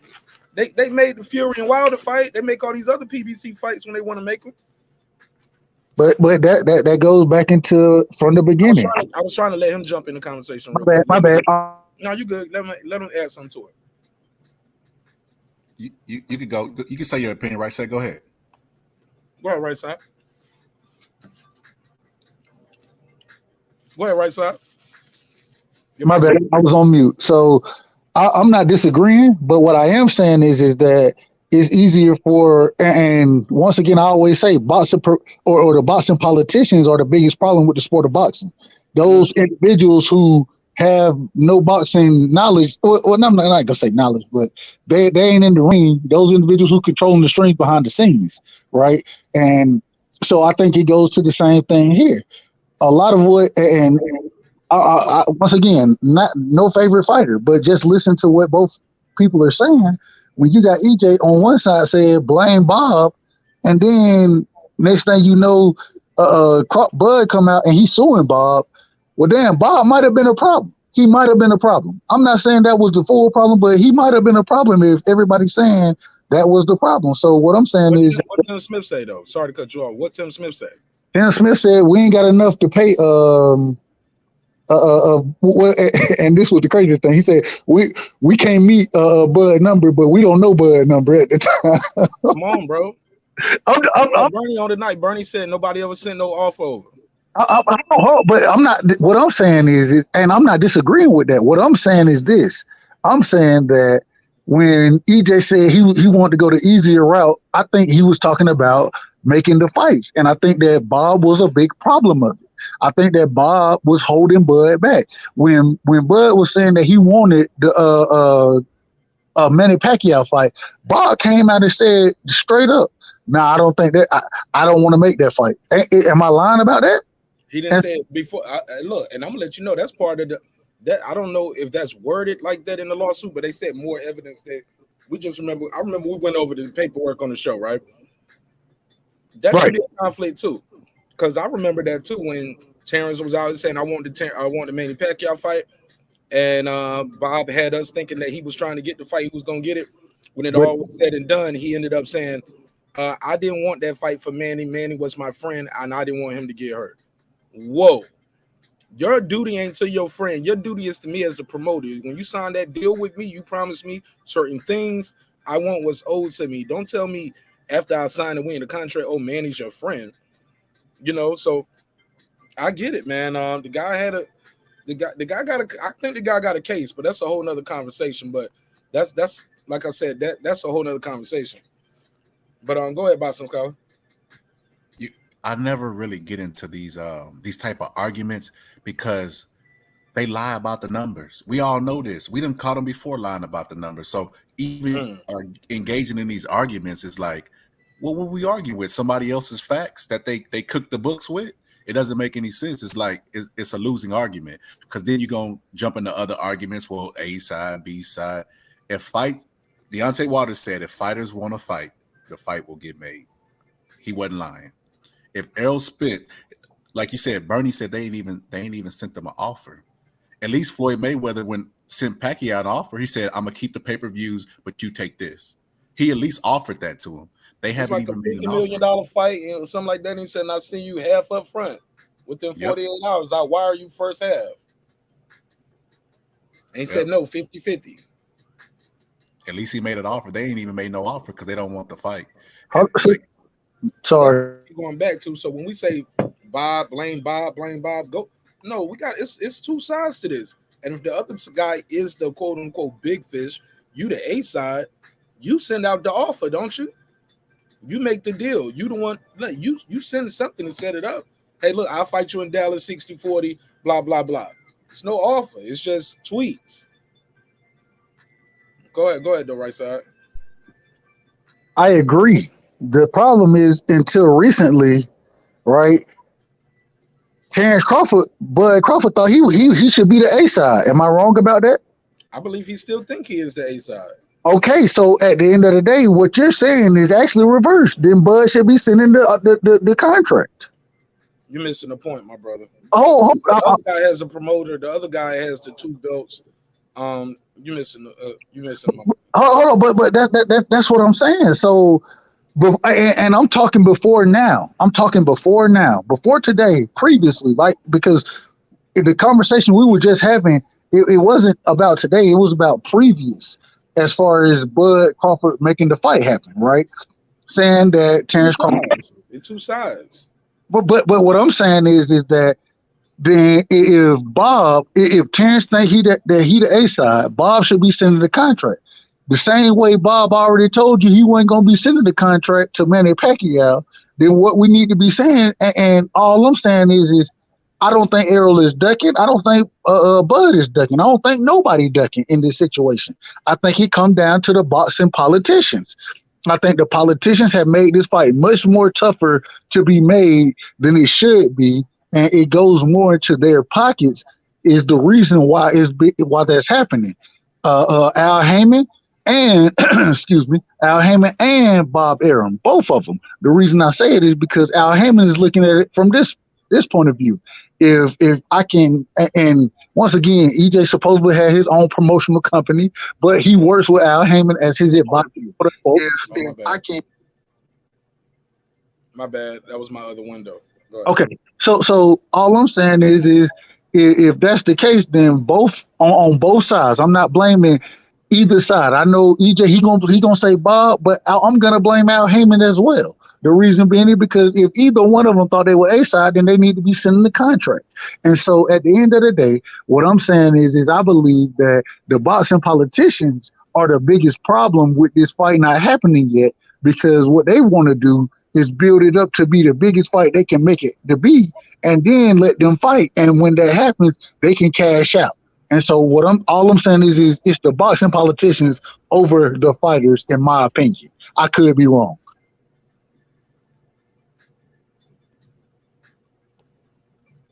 Go ahead, Scholar. Al Heyman made the fight happen with Pacquiao. He called him when they was face to face. He told him, he said, "I'm gonna give you Bob's number. Call Bob." And lastly, to add to that is the last fight that they had, Bud Crawford had, he turned to Bob and said, "You couldn't make the fight happen for me, so I'm gonna go be a free agent," because he wants to fight. Part of the criteria for what's his name? God, having a brain fart, man. Spence saying he was gonna fight. He said is his promoter. He said Bob has spoken mirrors and he don't want to fight. And he left his promoter to make the fight happen. Has he received any offers? No. He don't want the fight, man. Just trust me on that. I've been watching the sport for a long time. He does not want that fight. For whatever reason, he does not want that fight. Got to give him credit on that. One guy has left his promotional company and is suing them because that's how hard he's been trying to get the fight. The other guy is saying, "I'm the big fish. I'm gonna take the easy road," and we accept that as fans, bro. I gotta say it, man. In my heart of heart, one guy wants to fight, the other guy wants to get everything. One guy wants to either, like you said, clean up his side of the street, make the fights that are easier to make, bro. How much easier can the fight be now? The Ugas fight was made after Bud was a free agent. It's a title on the line there too. It ain't nobody you got to pay step aside money. Ain't nobody you got to get out of a WBA tournament. No, it's the WBO champ right here. Undefeated champ too. An undefeated champion. Why not fight him now? Why does he have to fight Ugas first? Can No, I answer that? I wasn't even done, but go ahead. No, It no. ain't no answer. I ain't trying to cut you off. My bad, bro. Go ahead. Go ahead. Oh, you good. Matter of fact, let me do this drop. SLG said there's no offer because Al Heyman wants Crawford's signature in blood first. Got to get it in blood. Damn, he want him forever. Damn, let me give him the $5 drop. Thanks for supporting the content, bro. I got 5 on it. What you say to that, bro? And so what I would say is this: it goes back once again into and talking like the brother just said. I'm not gonna say he want EJ life in blood or EJ signed the contract in blood. I ain't going that far. Even though he said he want Bud. No, he said EJ. He was talking about Spence. He was talking about Spence. No, he said I got it on the screen. He said Right. Al Heyman wants Crawford's signature in blood. Yeah. Either way it goes, that still comes to the same point damn, that's crazy. I didn't even realize it. It still comes to the same point that I was gonna say. It come down to the boxing. The boxing politicians, and in this situation, the first things first, because I want to answer your question. You said when Bud became a free agent, why wouldn't he fight? Why wouldn't Errol want to fight him over you guys? Correct. I mean, that's the best. You want to see the best versus the best. Undefeated champion. You ain't got to pay no step aside. He ain't in no tournament. He's undefeated. I mean, that's the fight everybody been wanting. You ain't got to deal with no side of the street. You could have put it on the EJ Promotions, Man Down Promotions, in collaboration with PBC. You your own boss. This guy ain't got no boss. Why y'all couldn't make that fight happen right away? So now can I want to speak to that. This is the reason. Don't answer it with no question, though. Respectful. I won't answer it with a question. The reason it happens that way is because it's twofold, kind of. Is first off Errol Spence Promotions, but then is Al Heyman and as being the advisor. What's being said right now is two things. First things first is, well, Bud ain't trying to sign with me right now, so we gonna wait him out. So what we want, you go fight this fight right here, and then when you go fight Bud, it's for undisputed. It's a bigger fight because it's for undisputed. That's the pitch that's going to be pushed. And so even though we want to see the fight right now, the pitch that's being pushed is that no, don't go fight Crawford right now. Earl, what you do is you go fight Ugas. When you beat him, then you got 3 belts, right? We have more leverage because once again, Al Heyman, and I'm not saying I'm against all Boston politicians, regardless of who they are. So when I say Al Heyman, this could be in any situation, Eddie Hearns or anybody else, but in this situation right now, it's Al Heyman. And what's being said is if you ain't gonna sign with me, that's okay. We're gonna go make this fight happen first. And then when we do fight you, you're gonna have to sign with me or do a deal with me because it's gonna be for undisputed. And Errol Spence, on the other hand, is looking like, hey, if I go get this belt, then I can't ask for 60-40. You know what I'm saying? And Al gonna make it happen for me. So it's a bunch of multi-layered facets that's going on right there. But it's all about business as far as why they're not making the fight happen, in my opinion. Go ahead. I can't let you do that, man. So there are politics in boxing, right? That's a fact. But what fighters do now is they hide behind the politics. Al Heyman has brought us great fights, and he has did cross promotions this year. So we can't blame everything on Al Heyman. If the fighters want to make the fight, they'll push their promoter to make the fight. Case in point, when they were trying to give Canelo Alvarez an easy route, maybe like 5-6 years ago, he told him he wanted to fight Laura, and they didn't want him to make that fight. He pushed his promoters to make that fight, even though that fight was dangerous. It was low reward, high risk, but he pushed his promoters. The point is, you can push your promoters if you really want the fight. There's only one person that's showing us that they really want the fight, and that's Bud. He left his promoter. That's unheard of. Most people say leave your promoter and make the fight happen, like Mayweather did. Pacquiao didn't leave Bob Arum to make the fight happen, and the fight still got made. And let me also say this: they keep saying, I'm from Texas, so I would know more than anybody. They say Errol Spence puts butts in the seats, right? He's from Dallas. The Dallas Cowboys haven't won the Super Bowl in 30 years. And every year, their fans think that they're going to win the Super Bowl. I'm a Cowboys fan, so don't disrespect me now. I'm just joking. Keep going, bro. Keep going. And you probably think they're going to win the Super Bowl every year, just like the people from Texas. I do. Yes, sir. I do. My best friend, as a matter of fact, he bet me $100, right? It's 32 teams in the NFL. He bet me $100 one year that the Cowboys would make it to the Super Bowl. You can't buy them type of odds. That was like pure stupidity. I'm not that. Let him finish real quick, right side.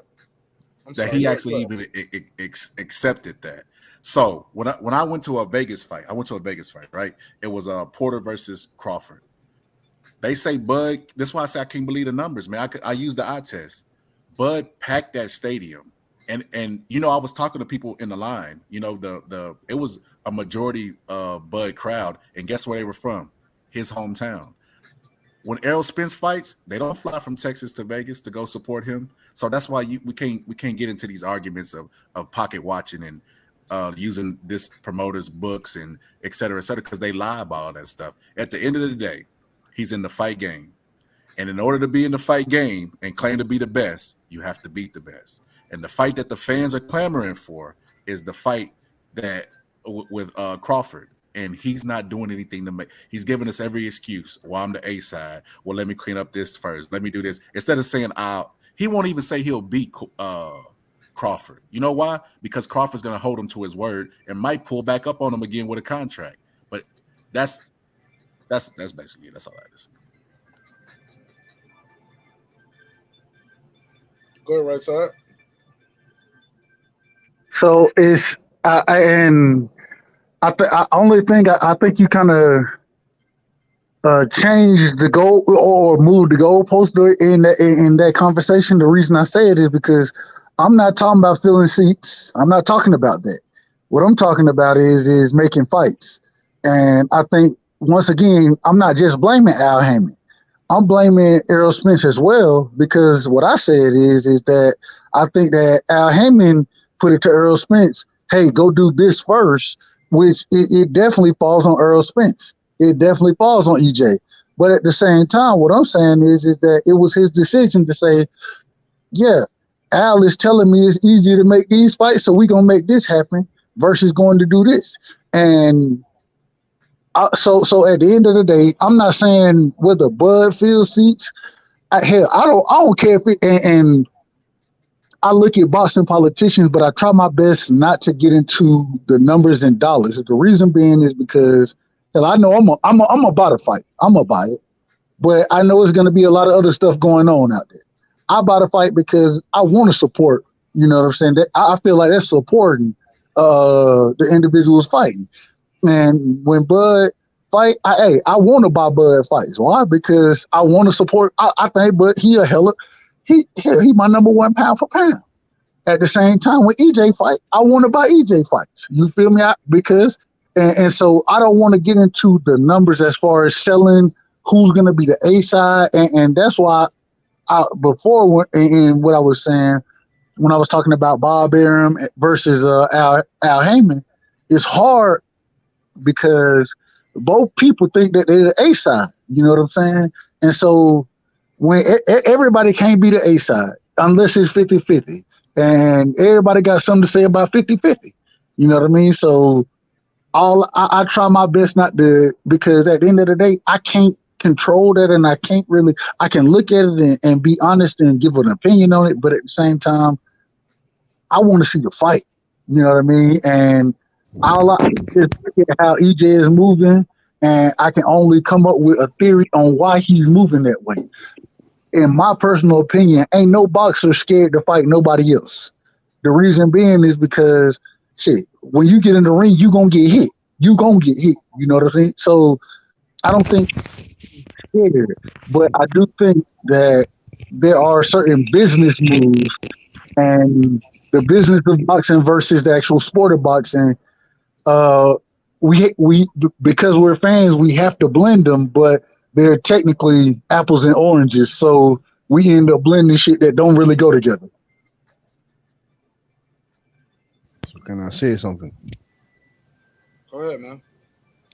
Yeah, I was just taking in everything. I was just processing and deep in everything that you lot were saying so far. Yeah, they're both dogs. Yes. So which one is gonna pull first? Which one is gonna let go first? Which one? They both got egos. So which one is gonna let go first for this 60-40 or this 45-50 or whatever it is? Because I can tell you right now, they're not doing this 50-50 stuff. One of them is gonna want more bread than the other. That's how it goes. And secondly, I want to know what's going on here. Like, do you lot want to see undisputed? Because right side said he wanted to see undisputed before. He said, yeah, I just want to see undisputed. But now it sounds like you lot just want to see Bud versus Crawford. Which one do you lot want to see? Do you want to see Bud Crawford versus Bud and Spence, or do you want to see undisputed? Because that could be Ugas and Thurman. Because if Ugas beats Spence and then Thurman, if Ugas beats Spence, they're just gonna and then what? Thurman's gonna end up facing Ugas, and then what? Thurman has all the belts, and then what? What next? Anything can happen. So I just want to know, because that's another thing as well. You lot said that don't count anything. Anything can happen. This you lot are talking like this fight is Errol Spence is gonna run through Ugas or whatever, and then just gonna make this fight happen. Or that's what I'm saying to you. Like, it's not making sense. I'm trying to process what you got. You get me? Do you understand what I'm saying? I got you. Let me say this. Boxing Social, you go ahead on this one since our right side went before him. Go ahead. Do you want to see undisputed, or do you want to see Spence versus Crawford? Which one means more to you? To me, I want to see Spence versus Crawford. Undisputed doesn't. The belts don't mean it. There's 4 belts in every weight class. Tyson Fury's been running around saying he's the what does he always say? He's the lineal champion. He didn't even have no belts when he was screaming that, because he said, I beat the man that beat the man. So this fight, regardless of what anybody thinks, would be the unified. If the person that won that fight, they would say was the best in the division, regardless of whoever had the belts. I'll answer next, man. For me, it was always about seeing them two face each other. I didn't care who got undisputed first, or some people saying, well, I'm glad they waiting for last. It's the perfect storm where they face each other last. We don't know yet. We got to see if he get past Ugas. There's no foregone conclusion. We don't even know if he's going to make it to the weigh-in. He didn't make it through his last training camp. Anything can happen. He's been out the ring since 2020, December 2020, only fought one time, December 2020. Prior to that, he fought one time in 2019. In between that, he had a horrific car accident. My brother, we don't know what he got in the tank. So I just don't think it's a foregone conclusion. And if you sit around and wait long enough, somebody could Andy Ruiz the whole situation. And I think Ugas is very capable of Andy Ruiz in this whole situation, or pulling a Tyson Fury. Because here's the thing, even after Andy Ruiz beat AJ got his belts back, people was like, all right, well, shit, we still on with AJ and Wilder. To some people, he had lost his luster, because you seen him the way he lost to Ruiz. But for some of us, we're like, man, I still watch that fight. So I just don't want us to we wait so long that one of these guys accidentally lose, somebody grow out the weight. But like I said, it's baked into the cake. No matter when they fight now, when Bud beats him, everybody gonna say, well, if it wasn't for the injury, Ugas took something off of him, the car accident. The excuse is already baked into the cake. It's not at this point, what I'm hearing from a lot of these fans, the guy Spence can't do no wrong. It ain't the bug, it's the feature. They comparing his car accident to Bud getting shot in the head. We don't gonna call him an alcoholic. Just say he drinks, because we can't prove he's an alcoholic. All right, well, bro, he got drunk and got in a car accident. Regardless, he got a DUI on his record. That ain't what happens to a sober person. Like, well, leave the personal stuff out of marqnash. The personal stuff is how he got in this situation.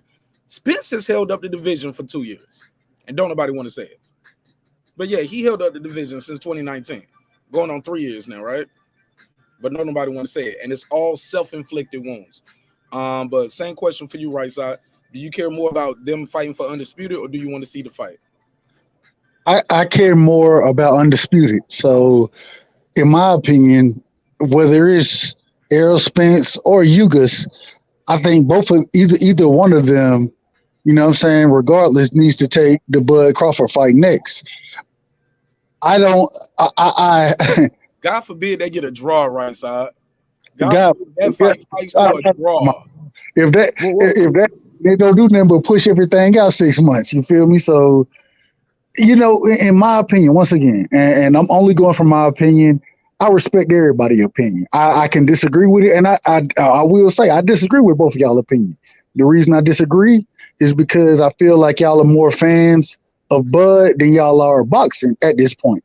And I'm not mad at that. I'm not mad at it. I just disagree with it.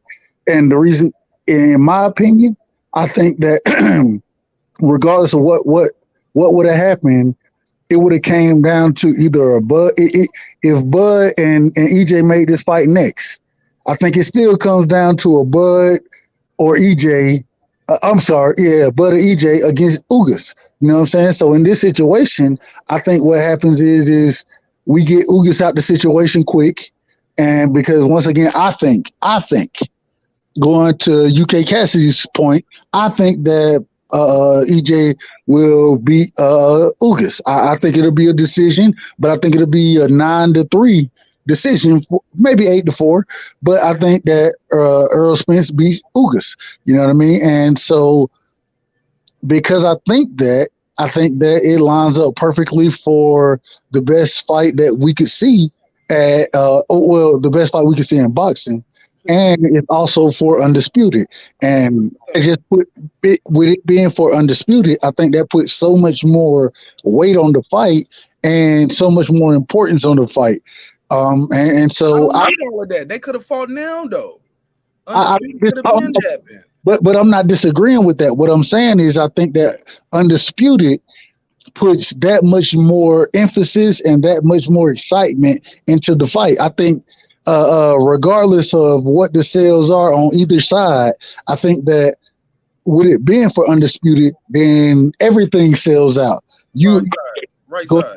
Go ahead. Only one guy between the two guys have been undisputed already. That has nothing to do with No. Let me say this, because he already got that under his record.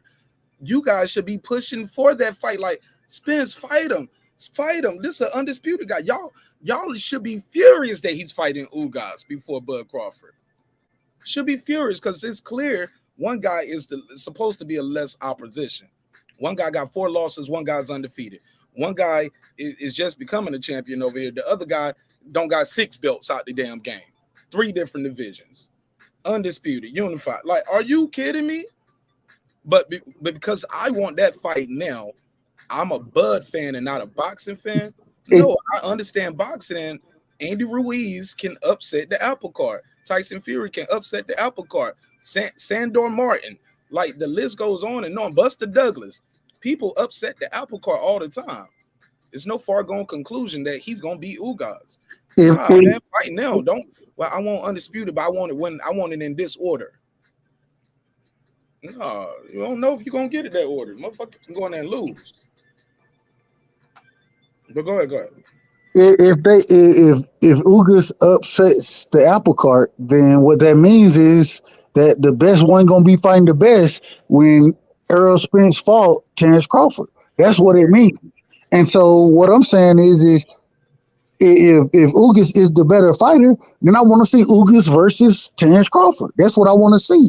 I want to see the best fighting the best, and I don't have a problem with it. Ugas right now is definitely in contention for one of the best fighters at 147. If because of that, I don't have a problem with Errol Spence fighting him, and if Ugas beats him, then I want to see Ugas versus Crawford. Okay, question for you. Since you like questions, I heard you. Let me finish. All I'm saying is, if you'll ever finish though. I'm joking. Go ahead. I'm joking. All I was saying was regardless of who wins this fight, I think that it shows who the best is, and then I think Terence Crawford is the best. So I want to see the best fighting the best. Okay, here's the deal. When Mayweather and Pacquiao, we was wanting to see that fight. People still wanted to see that, even though we saw him lose to Tim Bradley. We saw him get knocked out by Marquez. He rebuilt, and he still fought Floyd within the next year and a half, 2 years. People still wanted to see it, but we had to sit around and wait because Tim Bradley upset the apple cart. Marquez upset the apple cart. Nobody was calling for Floyd to fight them again, or nobody was even asking for him to fight Tim Bradley.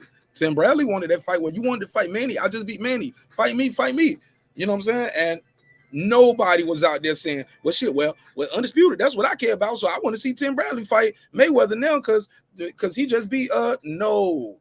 What they'll say is Manny Pacquiao got robbed by Tim Bradley. Floyd gonna beat Bradley, man. That's an easy fight for Floyd.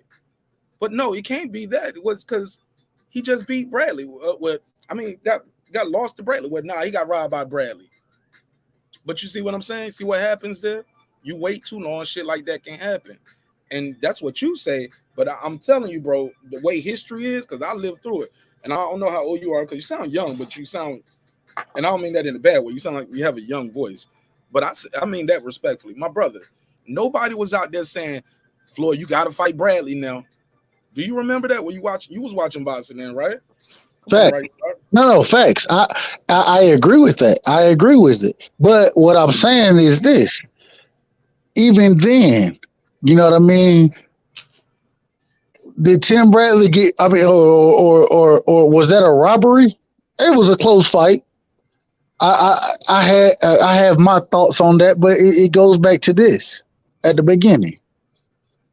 If EJ can't beat Ugas right now, I want to lose my point, and I want you to make me forget. Stick to where we had though about him. No. I don't want you to go ahead. I don't want you. I want you to reply to that. Nobody was clamoring, Floyd, now you got to fight Tim Bradley because he the best, and we want Undisputed. Nobody was doing that. Am I correct or no? But nobody was clamoring for Undisputed back then, regardless. Oh, really? Am I? Tell me I'm wrong about that. Okay. When was Floyd ever? When did anybody ever clamor for trying to fight for Undisputed? Floyd never fought to be Undisputed. No, right. But no, I'm saying we pick and choose. You missing my point though. Like you saying, I'm talking about you. You saying, because when we said you made a quote on a personal attack, and you said you guys are more Bud fans than boxing fans because you rather see this fight than see Undisputed. This fight is important. This fight is important, bro. But if Ugas beats Errol Spence, are you saying that the Ugas fight versus Crawford isn't an important fight? You said if Ugas beats Spence, right? I think people still want to see Spence versus Crawford, but it has lost some. It'll lose a lot of its luster. Go ahead, Boston Scholar. We got to end this one in a little bit. Real quick, let me just say I may be off on all of this, so I'm not mad if I'm off. I may be off. So it's all good. It's no right or wrong answer, man. It's all opinion. It's opinion-based show. Go ahead. You made a good point. The example that I wanted to use. So he's basically saying he's missing your point, Marq, but he's basically saying that our biasness, believe it or not, our right side, it's the boxing. It's not to we're Bud fans. We make that known. But our biasness is to boxing. That's why we want this fight. Because this is what he's saying. He's saying that if Deontay Wilder and Anthony Joshua had made that fight happen and they were both undefeated and they were going to see who's the best, then nobody would have judged them for losing. It would have been like Thomas Hearns versus Sugar Ray Leonard. But Thomas Hearns has a loss against Iran the Blade Barkley. Would you rate Iran the Blade Barkley a top 10 welterweight of all time? You wouldn't, right? Or middleweight, whatever they fought at, you wouldn't, right? But their styles clashed, and he knocked them out. Thomas Hearns' overall like attributes is better than Iran Blade Barkley. Just his style, he couldn't get past that style. What we're trying to say is, why take this Ugas fight, who stylistically could be bad for you, and you lose, and then the fight for with the undefeated fighters loses its luster? That's what we're trying to say. And I'm not disagreeing, but what I am saying is if you win, it makes the Bud Crawford fight. And once again, the reason I say if you win, because I think that I think it'll be a tough fight again, but I think that Errol Spence wins the fight. I think he thinks he wins the fight. And so if he wins, it makes the Bud Crawford fight monumental. It's one of the greatest fights that we've seen in the last 10 years of boxing. If it's not for Undisputed, then it's a very great fight. But it's not it's even if he doesn't go for Undisputed, even if it's not for Undisputed, it's still a top 10 fight in the last 10 years. But I think that making it for Undisputed puts that much more on the line and makes it that much more of an exciting fight, and it pulls that much more many fans into the sport to see that fight. So I'm not disagreeing with you. I think that it is a dangerous fight and it could upset the apple cart. But as far as Errol Spence goes, I don't think that he thinks it's going to upset the apple cart. Go ahead. My bad. My screen froze, man, and I was talking. I think I might have been talking while you was talking. My bad. Yeah, we ain't even hear you. Go ahead, bro. Okay. Hear the last one. Yeah, I was saying basically, man, like if Spence loses this fight against Ugas, you want to know what's going to happen? The first thing that's going to happen is the excuses. They're going to say, "Oh, Spence is washed because of the car wreck," and then because he took a loss to somebody who was supposed to beat, like Anthony Joshua, the fight with Crawford is going to lose its luster. It just is. I don't care what anybody say. That fight is going to lose its luster. It's different when you have two undefeated opponents who the fight could be 50-50. You can make a case for any day of the week. Those fights always do the casual fans good, and they always do the boxing fans good. Like when Thomas Hearns fought Sugar Ray Leonard, and they were both undefeated in their 20s. They were both undefeated in their 20s, and everybody showed up. That was the first time that welterweights had ever even seen them type of gates and money because they was undefeated. That's what brings the fans here, because everybody wants to see who gonna give somebody gotta go. That's how they always market it. But if he loses this fight against Ugas, the fight with Crawford is it's still gonna happen, and people are still gonna watch, but it's just gonna lose his luster because he already took a loss to Ugas, and they're gonna make excuses, and it's not gonna be the same. Trust me. Can I chime in? Go ahead. Yeah, man, and if he loses to Ugas, you already know. You already know they got the receipt ticket for that boy. He's getting a rematch, and then they're gonna prolong that for another 8 months, and then we're not seeing the fight. That's what I'm saying to you. So it's a lose-lose in the end. If he loses, they're gonna get a rematch straight away, and Crawford's gonna be on the shelf again. And then Keith Thurman, he's the black card in this. Keith Thurman, he is the black card in all of this. Keith Thurman, I'm telling you, they're lining that up. There ain't gonna be no Bud. He better forget all of this, Bud, and he just better go into 154 and go and find Castano or Charlo or something, man. Because all of this is getting ridiculous now, man. Errol Spence does not. He clearly, he's. I don't know if it's legacy or he's just doing what Al Heyman's telling him to do. To me, anyway. I don't know if it's legacy, because if it's legacy, he is doing the right thing. He's fighting Ugas. He wants to unify the belts or whatever. But I don't think it's legacy, because he could have fought. He could have fought Terence Crawford from time ago, man. There was no need for him to fight Mikey Garcia. There was no need for him to fight Danny Garcia. Danny Garcia ended up being the mandatory for some. I don't know how he ended up being the mandatory, but he was the mandatory, so he had to fight him. And I think that fighting Mikey Garcia was to get him more exposure in it, because no one knew who Errol Spence was. Nobody knew who. Do you know what's so funny? This is another reason why I think Bud is going to kick his ass as well. Bud was 15-0 when Errol Spence started his career. He was 15-0. Errol Spence turned pro in 2012. Bud turned pro in about 2008, I think. 2008. He had 15 fights before anyone even heard of Errol Spence. Like my man said, the only reason why we heard of Errol Spence is because Mayo said he punched him in his eye and he got a black eye or something like that. So I just think that the experience plays a big part as well, man. Terence Crawford's been doing this shit since he had plaits. He's been doing this shit. He just looks like a madman anyway. He just looks like a madman. But yeah, man, you can continue your point, man. Go ahead. Talking the right side. Anybody. Go ahead. Y'all get in where you fit in. Oh yeah, I had a question. Cassie, did you fall asleep and wake up, bro? Keep it real. No way. Because Marq gonna watch it back, and if you found out you went to sleep, man, and woke up and gave your opinion, man, we gonna roast. No, I'm gonna let him live. 509, you on the line. What's your name? Where you calling from, bro? Hey, it's Sam again, man. Hey, Sam, thanks for pulling back up, man. Hey, man, I appreciate it. It means a lot that you still watching. Right on. Hey, I want to bring up a point that I haven't heard yet. You know, I've heard a lot of people question Bud's business decision. Now, all this money on the table for the Spence-Bud fight, if Spence loses to Ugas, he's already had a car accident. He's already had a detached retina. He can get injured in that fight, lose, break his hand, lose, whatever the case is, he'll never get a bigger check than he can get for fighting.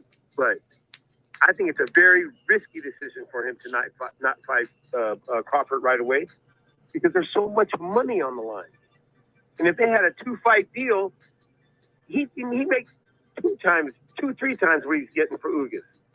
And so, does anybody else think it's a bad business decision? Y'all take the lead. Go ahead, Boxing Scholar. Yeah, I agree with you. I think not only is it a good financial game, but if he take a loss, how many people is making fun of Porter right now? Nobody, right? Because it's Crawford. Crawford knocking out everybody. It'd be like getting knocked out by water. He knocking out everybody. But you take a bigger risk when you fight people like Ugas, because if Ugas goes in there and embarrasses him and knocks him out, you're right. It's less money than he would have made in the Crawford fight. So you're right, man. I agree with you. Yeah, because, if Crawford fights Spence, they're going to make that a 2-fight deal. They're going to lock that in. So, I'm just confused why he's doing it. Anything can happen. He could break his hand. Ain't nobody going to care. If you lose, you lose. Look at who's our man, Gary Russell Jr. Hurt his shoulder. He lost. Hey, that's part of the sport. That's part of boxing. That's sport. So I'm confused by the whole thing, and that's why I think he's scared. Hey, and props to the whole panel, but I had to step away. Did you guys kick off the eye gazer? I ain't hear the last part. Did you guys kick the eye gazer off? Did we do what? The cat that was looking at people's eyes. What happened to him? Did you kick him off or did he just get off? Nah, man, he had to go, man. It's almost. Oh, he had to go. We're on the East Coast. Yeah, it's 2 a.m. on the East Coast. Oh, okay. Yeah, well, okay. Good enough. Hey, man, we guys continue. I'm enjoying the show. All right, man. I appreciate it. Let me let Right Side jump back on. Appreciate it, man. Thank you so much, Sam, for keep calling back, man, too. We appreciate the calls. Bro, I'm getting a text right now from that guy. It says, what is your zodiac?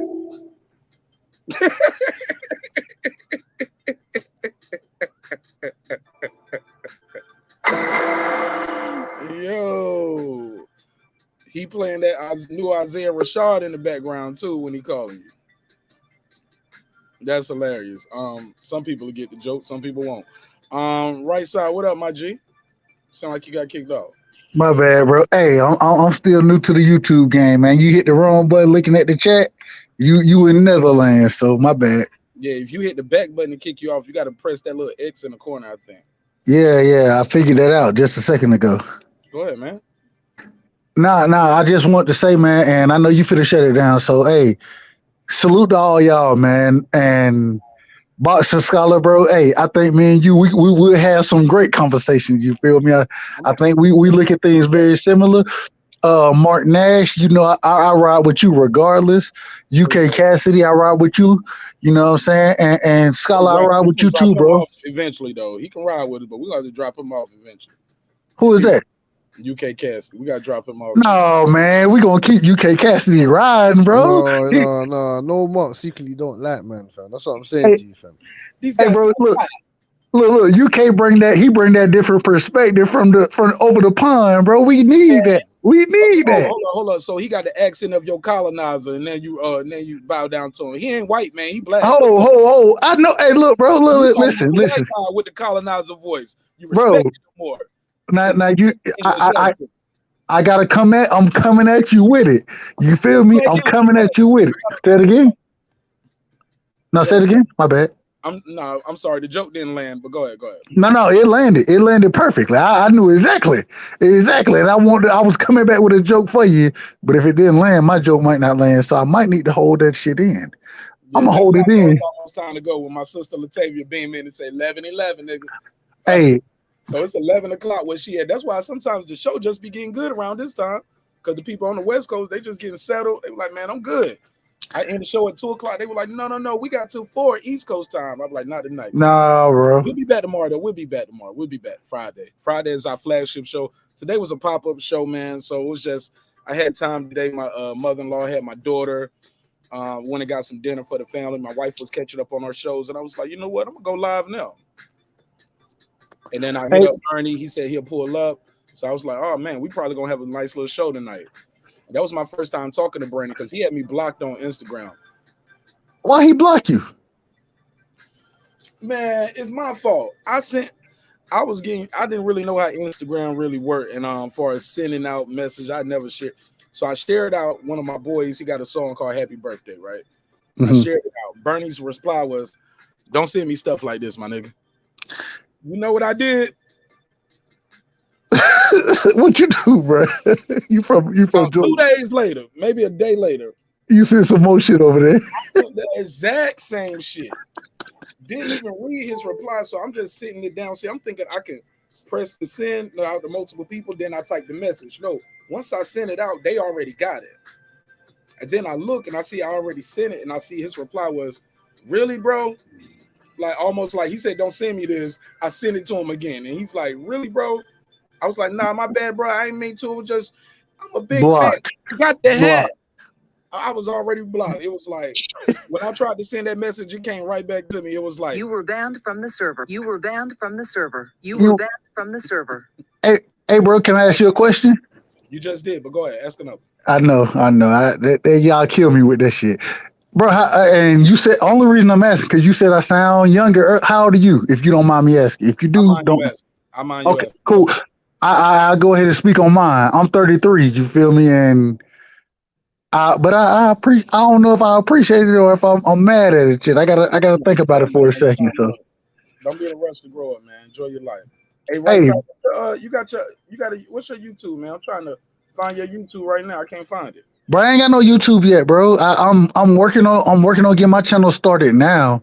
Well, You know what I'm saying? Look, if you guys want to follow the Boxing Scholar, Boxing Scholar. This your channel right here. I'll make sure I put the right one. This yours. They got you got Muhammad Ali at the top and Bruce Lee is the icon, right? Boxing Scholar, that's yours? Okay, yeah. So I just put his link out there. Y'all, please subscribe to this brother channel. I'm definitely gonna be looking for anything he drop. I'm gonna share. Somebody got his mic unmuted and it's making some noise. I'm gonna share his last.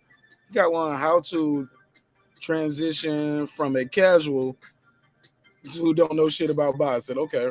It's a 20-minute video. Got a couple short. It said on today's episode, you don't know shit about boxing. So this is you right here working. You working with somebody right here with their hands, or is this? No, that was a guy that was a guy that challenged me to a fight, man. I was trying to provoke him.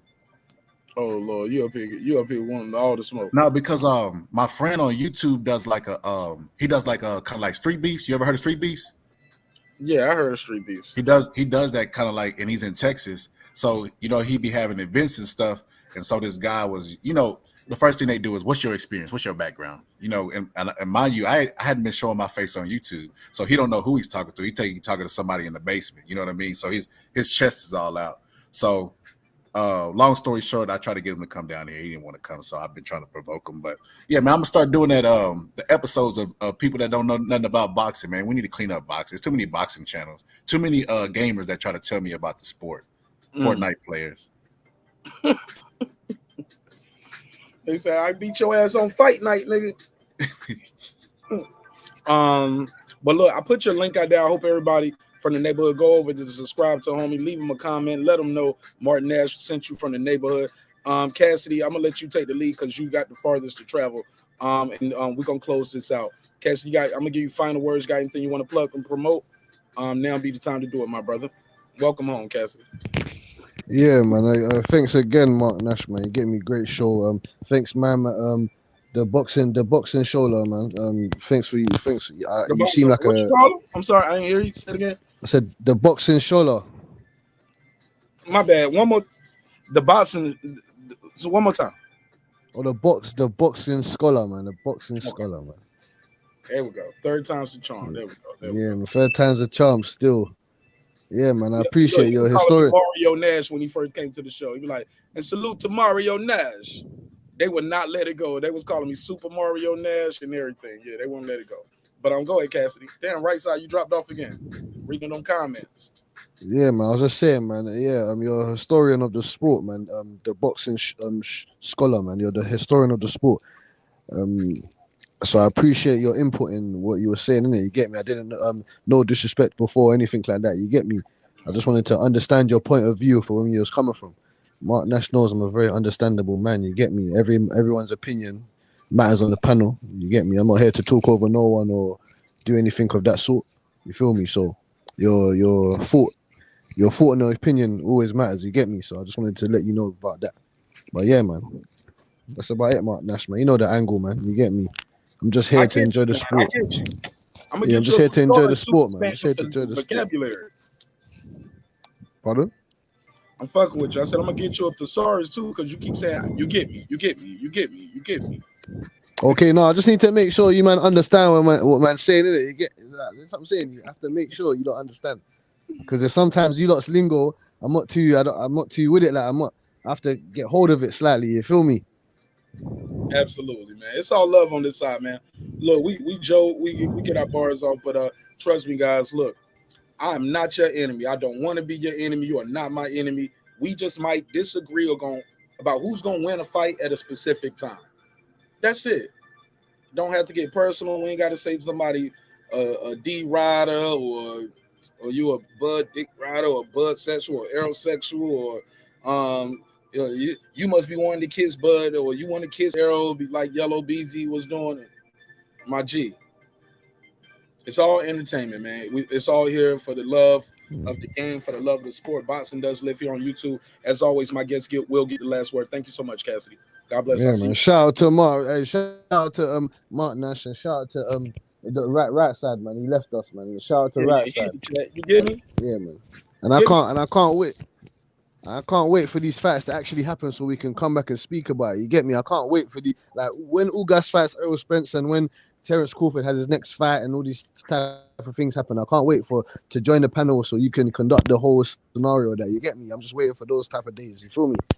Absolutely. You know, I'm gonna be right here, live and full effect. Love you, bro. I'll see you in the next one. Don't be a stranger. Yeah, man. Safe, man. All right.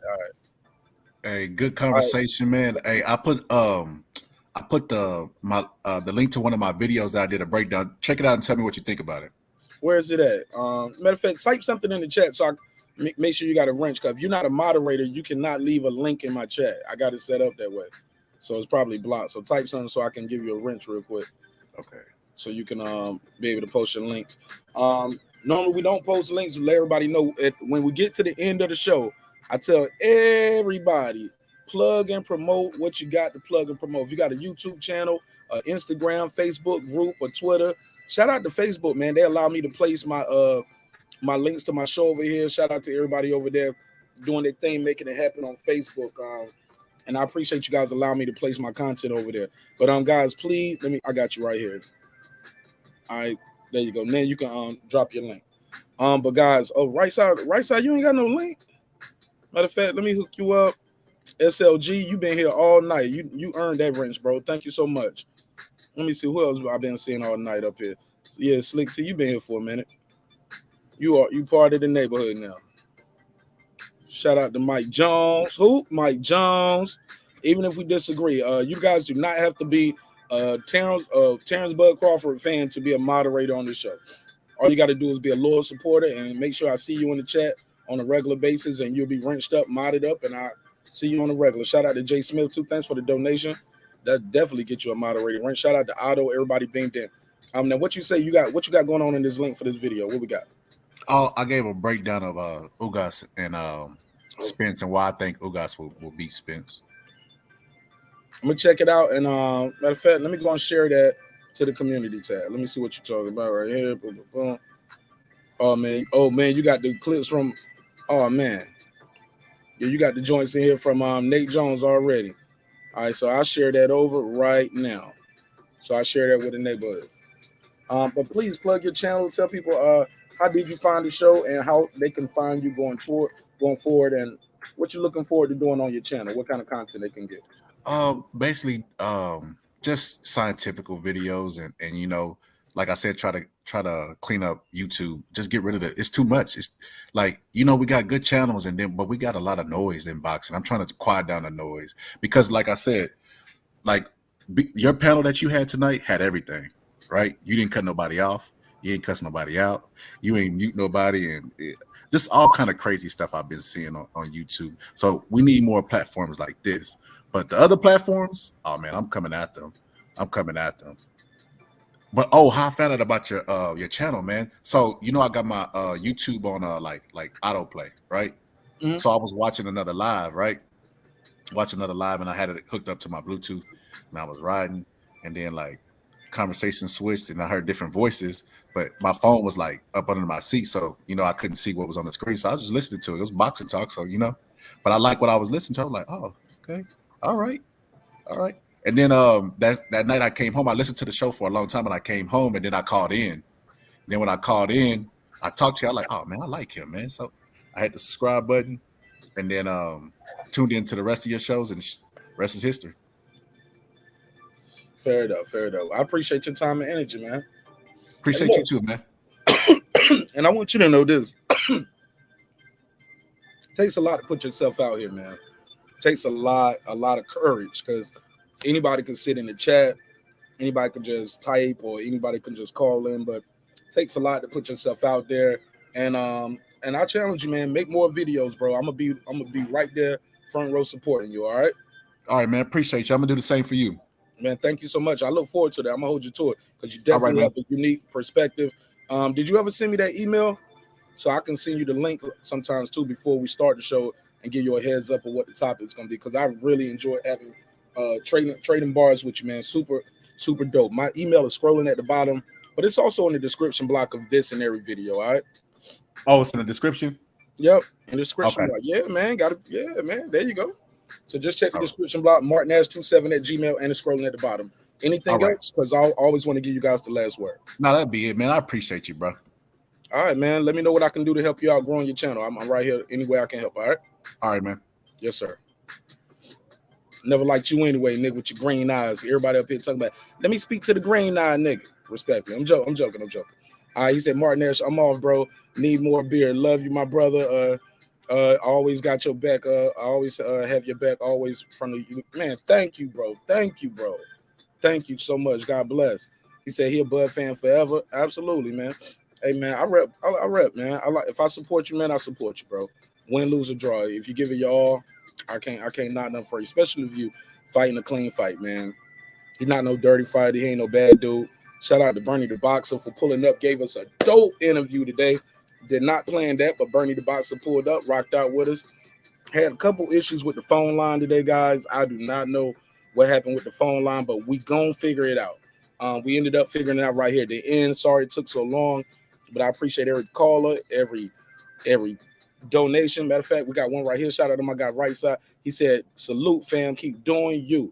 Man, that's all I can do. I can't do these other brothers. Pause.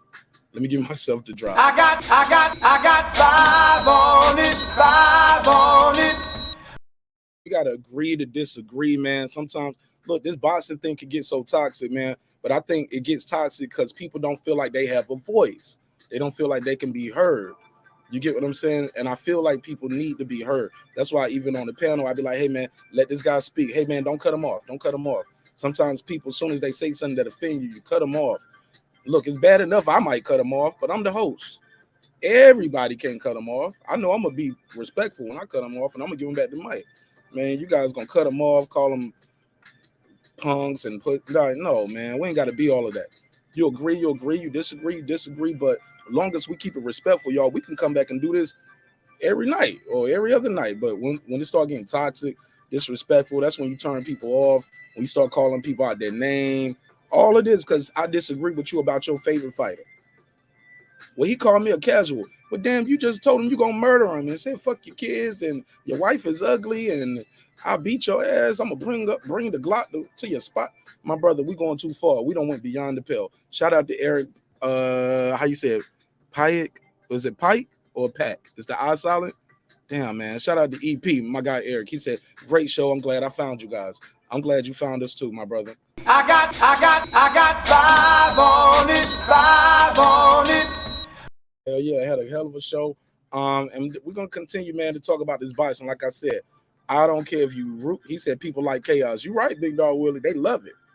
They love it. I ain't got the temperament for it, Big Dog Willie. I don't think we got to get there like that. We ain't got it. And if so, you can leave that in the chat. Y'all can be in the chat arguing all day. But I don't really want that on the panel. I don't want to turn my show to Jerry Springer. To each his own. He said Pike. Okay, cool. Thank you. Pike. Shout out to Eric Pike. Thank you so much.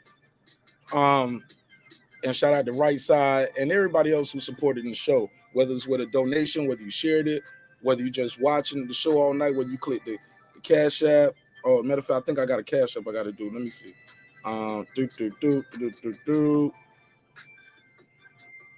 Okay, this is from a lady, and her name is Cindy. All right, Cindy Michaels. Cindy Michaels. Thank you so much, Cindy Michaels, for the donation and the Cash App. Thank you so much. God knows we need it. Let me give her the drop. I'll give you the $2. You give him the $2. All right, pay him the $2. Oh, pay the $2. And we got one more Cash App. This is Big Blunts for Life. Thank you, Big Blunts for Life, for the big donation. He said he got 20 on it. We call this here a little twin. Wow. Nigga. Absolutely. Thank you all for your time, energy, your support. Somebody said you need to do a membership, Mark. I'm actually working on the membership content right now. The membership, we start membership at the end of the month, but I want to have the content already there for you guys. So not you signing up for membership and then you just waiting for me to drop content. No, I'm already recording them and I'm loading them up right now. So I hope you guys participate in it, man. We're going to look forward to it. We're going to have a lot more membership-only lives, membership-only videos, but also other type of videos. Some people might want to know, how do you put those flames behind your background? How did you do this banner? How do you do those drops? So we're going to do all those kind of things for you, all right? And I think I'm going to have a package, if you get at the end of it, like the last package on the membership, like you'll get these drops, like and stuff like that. If you're trying to start your own YouTube and you want to have, you don't know how to make these drops, but you want to use my drops, you'll get those in a package as well. The same drops I use, you can have them as well. And I'll show you how to set it up.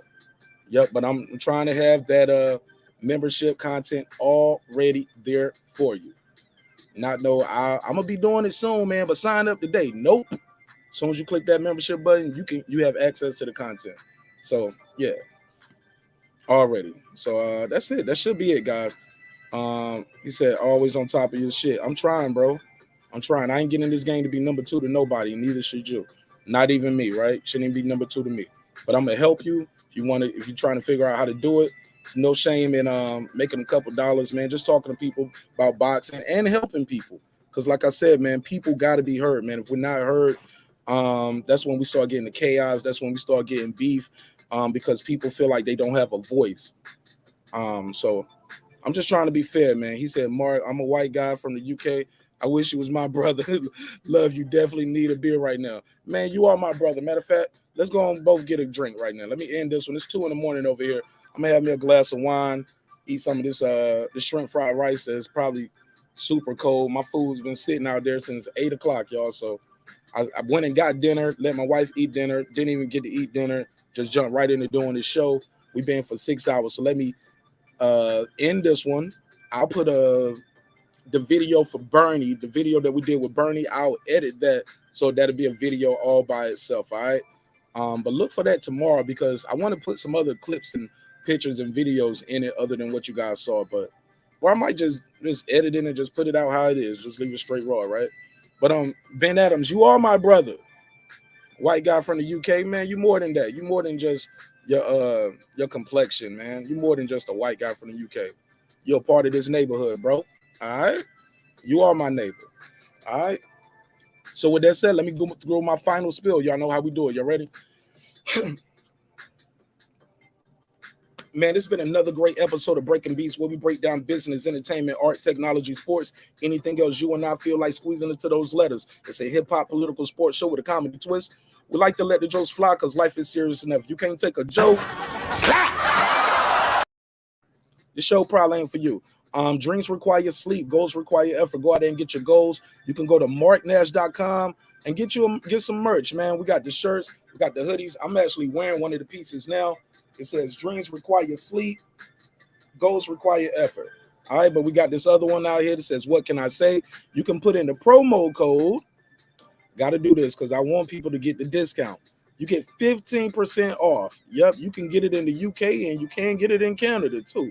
But the promo code is Nash27. Let me make sure I put that on the screen.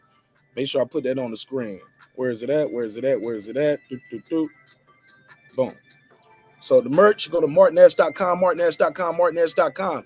Put in the promo code NASH27. NASH27, all caps, all together like that. It's going to give you 15% off. You can get this new item right here. It says, what can I say? They can only come in 3 colors, red, blue, and black. I didn't want them to be out there in neon green and all that crazy. Nah, just this, man. We ain't going to give you no big fish colors. No Errol Spence colors, respectfully. Yeah, just basic. Black, red, blue. We got other merch up there. You got the Marq Nash shirts. We got the Dreams Require Sleep, Goals Require Effort. We got the YouTube Daddy shirt. Go run and tell your YouTube daddy. Yeah, we got a lot of different ideas, man. Yeah, man, we it's all love. Somebody said, hey, I'm white too. Shout out to Eric Pike. Hey, man, it's all good, man. We do not discriminate. We let everybody get a chance. We don't believe in that race baiting in boxing. That shit is stupid. So yeah, man, that's it. I love y'all. I'll see you on the next one. It's your man Marq Nash, another great episode of Breaking Beats, where we break down business, entertainment, art, technology, sports, anything else you and I feel like talking about. I love y'all. I hope you love yourself. And if you don't love yourself, guess what? God loves you. And so does the neighborhood right here at Breaking Beats. I'll see y'all tomorrow, Friday. Where's today now? Friday, 10 p.m. Eastern Standard Time. 10 p.m. Eastern Standard Time. We're going to be right here back doing it again. More boxing talk. More boxing talk. And next time, call in. You're more than welcome to call in. Thank you again for everybody who supported the show. Oh man, we did good with that Bernie interview today, man. According to this, we got over 720 views on that video. Who knows? We might be at 1,000 by the morning. So thank you guys for watching the video. And yeah, that's it, man. I'll be giving these long ass goodbyes. Just end the show, Marq Nash. Just end the show.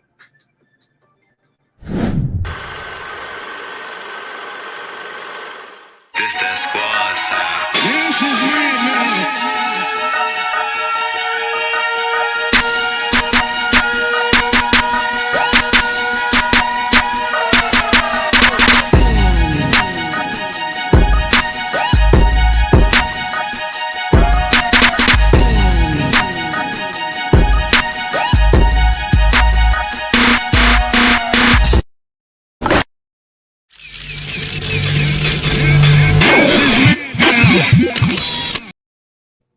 Man, it's still 32 of y'all in here, man. Y'all go and get some rest. Y'all gonna make me start another show.